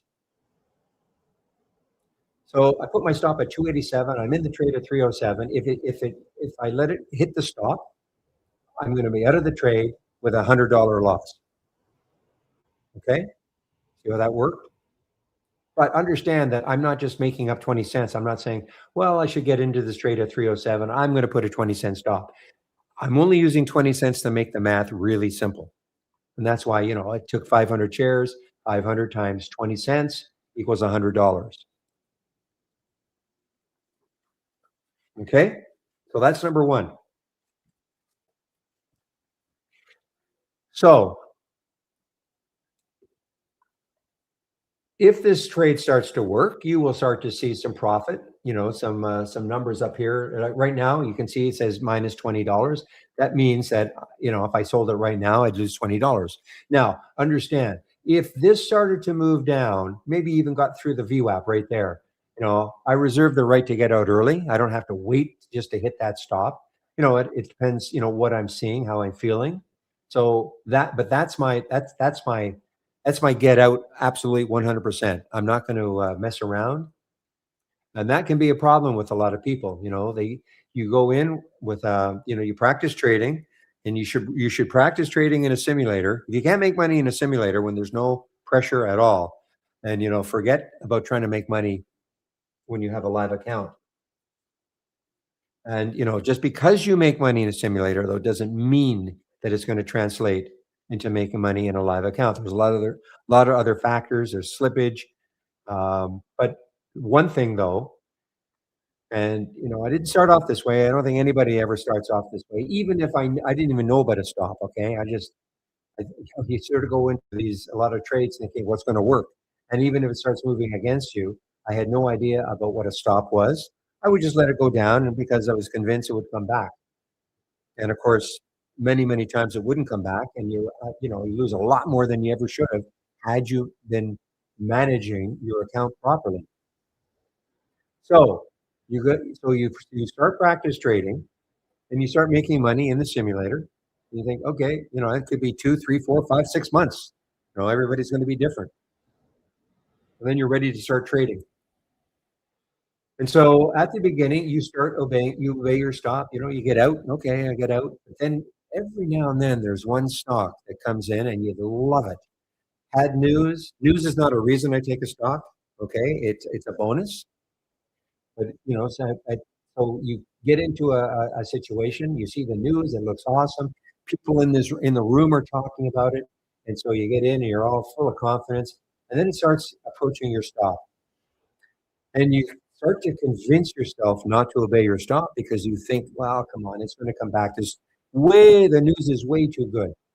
So you don't obey your stop. So now you're down 150. Now you're down 200. Then even worse, you say, you know what, I'm going to add to my losing position, which is, I personally, I think that's just one of the biggest no-nos going, okay? But anyway, people do it. And then now you're down even more. It keeps moving down, and then eventually you sell it. That $100 manageable loss maybe is turned into $400 or $500, and you kick yourself for not obeying your stop. So that can happen, obviously, but almost as worse. Forgot I used to always say it like this. Almost as worse is being down that $300 or $400, and then it does in fact turn around on you, and then you're up, and you congratulate yourself for not obeying your stop because you knew it was going to come back. And that happened, of course it can. But I wish when I started to trade that somebody had told me the concept of stops and money management, because there's nothing worse than watching your P&L keep moving down, and you should be out of it. You should be probably out of a trade, but you just can't bring yourself to getting out. And the sweat's coming, and it just puts you in a horrible mood. And especially if you're swing trading and you see it every single day, there it is staring at you and it's moving down even more and more. Whereas if you had a stop, you get out and you can always get back into the trade. Maybe, look at it this way. Maybe you were just a little early. Maybe the setup was still great, but who knows? Maybe the market all of a sudden took a downturn on you. You can't control that, especially if it's a stock that might be a little more in tune with what the market's doing. You can't control that. Doesn't mean it was you didn't make a bad trade. It's just that all of a sudden something came out of nowhere and the market conspired against you. Or there are other reasons why the stock didn't keep moving up. Maybe some big seller decided he wants to liquidate his position. You can't know that. There's all sorts of reasons. But the idea, though, is just get out. You can always get back in. In the old days, when commissions were just ridiculously high, I don't even know if people day traded in those days. I don't see how they could. You could be paying $300, $400, $300 or $400 out commission on a trade. So I don't even know if people. I doubt very much people day traded in those days. But now commissions are so cheap or next to nothing, or either zero or next to nothing. No excuse for not getting out of a trade because you don't want to pay the commission.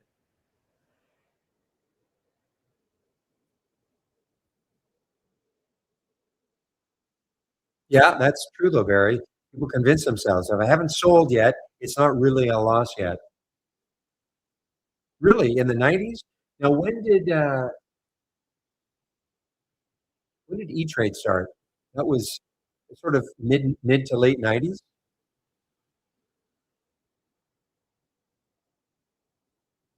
Because before then, you had to, I think most of us had to phone our broker. Oh, I see. There were day trading shops in those days. Okay.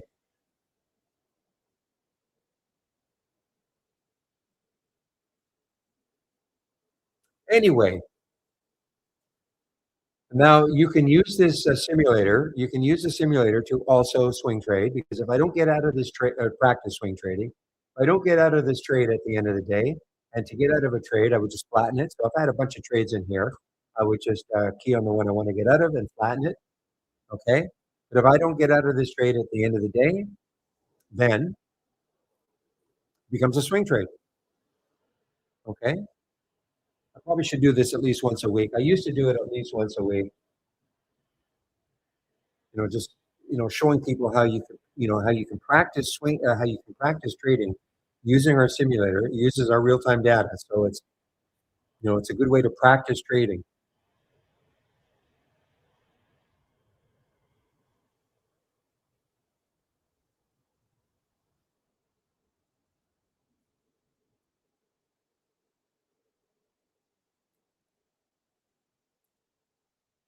So if there are any questions about that, just let me know.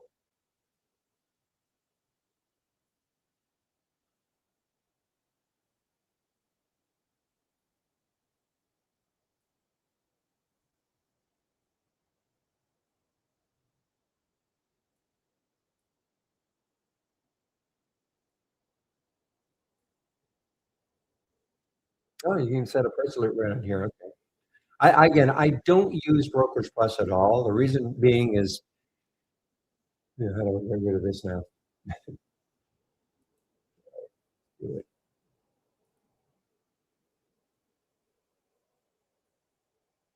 I'm just so used to using Interactive Brokers as my trade from within. And for those of you new, we have something called external linking. So if I click on tools and external linking, I am linked to my Interactive Brokers account. Nothing to do with Brokerage Plus. I am linked to my Interactive Brokers account, which means that when I click on a symbol, it loads into my order entry into Interactive Brokers, and from there I trade it. Okay, and linking with Interactive Brokers is pretty simple. We link with many brokerage platforms. Sometimes you have to experiment where you put your link. The brokerage platforms typically, they don't care whether we can link with them or not, but you can see what it says, add link. You just follow these instructions. So, most of the time you take your pointer and put it into your order entry in your brokerage platform, and you see what it says. Once it's there, then you hold down the shift key, and many times that selects the window so that when you click a symbol, it just loads into your brokerage platform. And why is that? Why would I want that? Well, because I'm clicking on a lot of symbols all day long. It'd be a real pain if I had to type the symbols in all day long.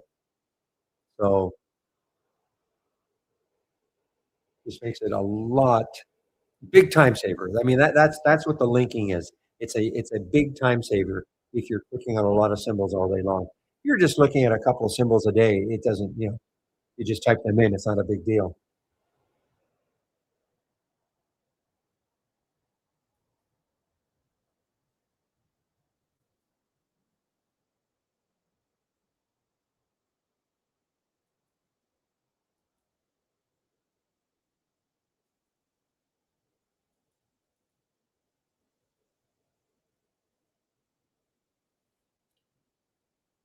All right, guys. Well, it's 1:57, so I'm getting close. Again, I don't have to leave, but if there are no questions, I'll take off probably about 5 minutes or so. I'll still be probably hanging around, so if there's a question and I happen to be back in my chair, I'll answer it. And William is going to keep the main room open till 3:45. But YouTubers, I put my homepage link in. So for those of you in YouTube, if you still want to be in a room that is open and is still active, you just click on my link, and where it says trading room, you click on that. It's free. It's free.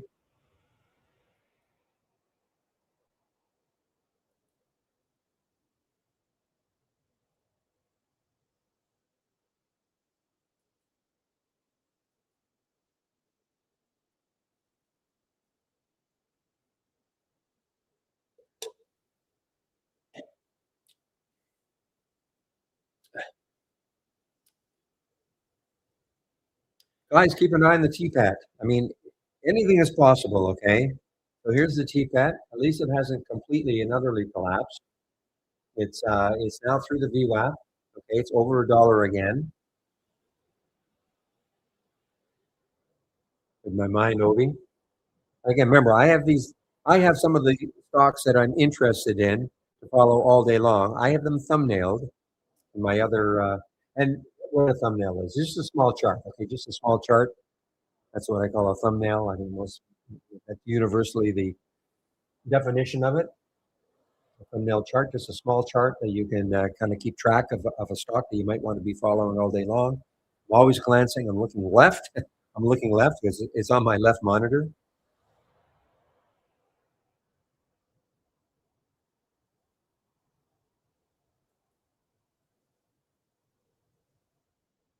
Now there is a wave. Okay, good. I'm glad I got a great. So imagine if I had been in this trade, this PRCT right here. I'd be in this trade constantly. The only little area was right here where that bar sort of got halfway into the wave. That may have given me a little bit of pause, but you can see though that even if you'd taken off a little bit here, then you just keep riding the wave, ride it, keep going. No reason to get out of the trade at all. Using the wave to visualize the TI wave, to visualize, keeping in a trade. You can see that there's that bar on the, well, that's on 15. Let me get back to my 5.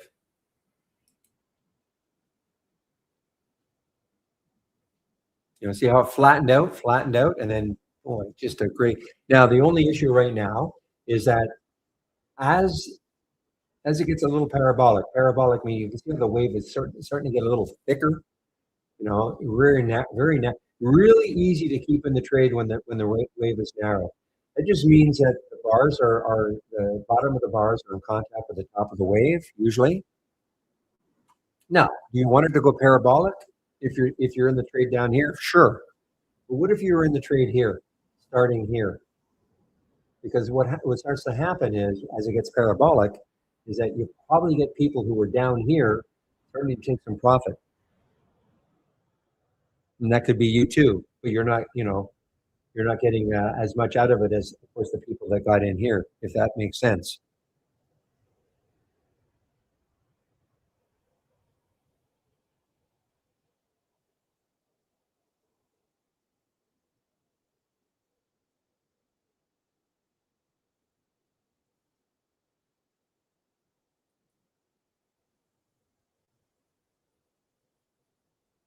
Okay, guys, I don't see any questions, so I think maybe I will take off. So thanks for all the help all day long, guys. An interesting day, to say the least.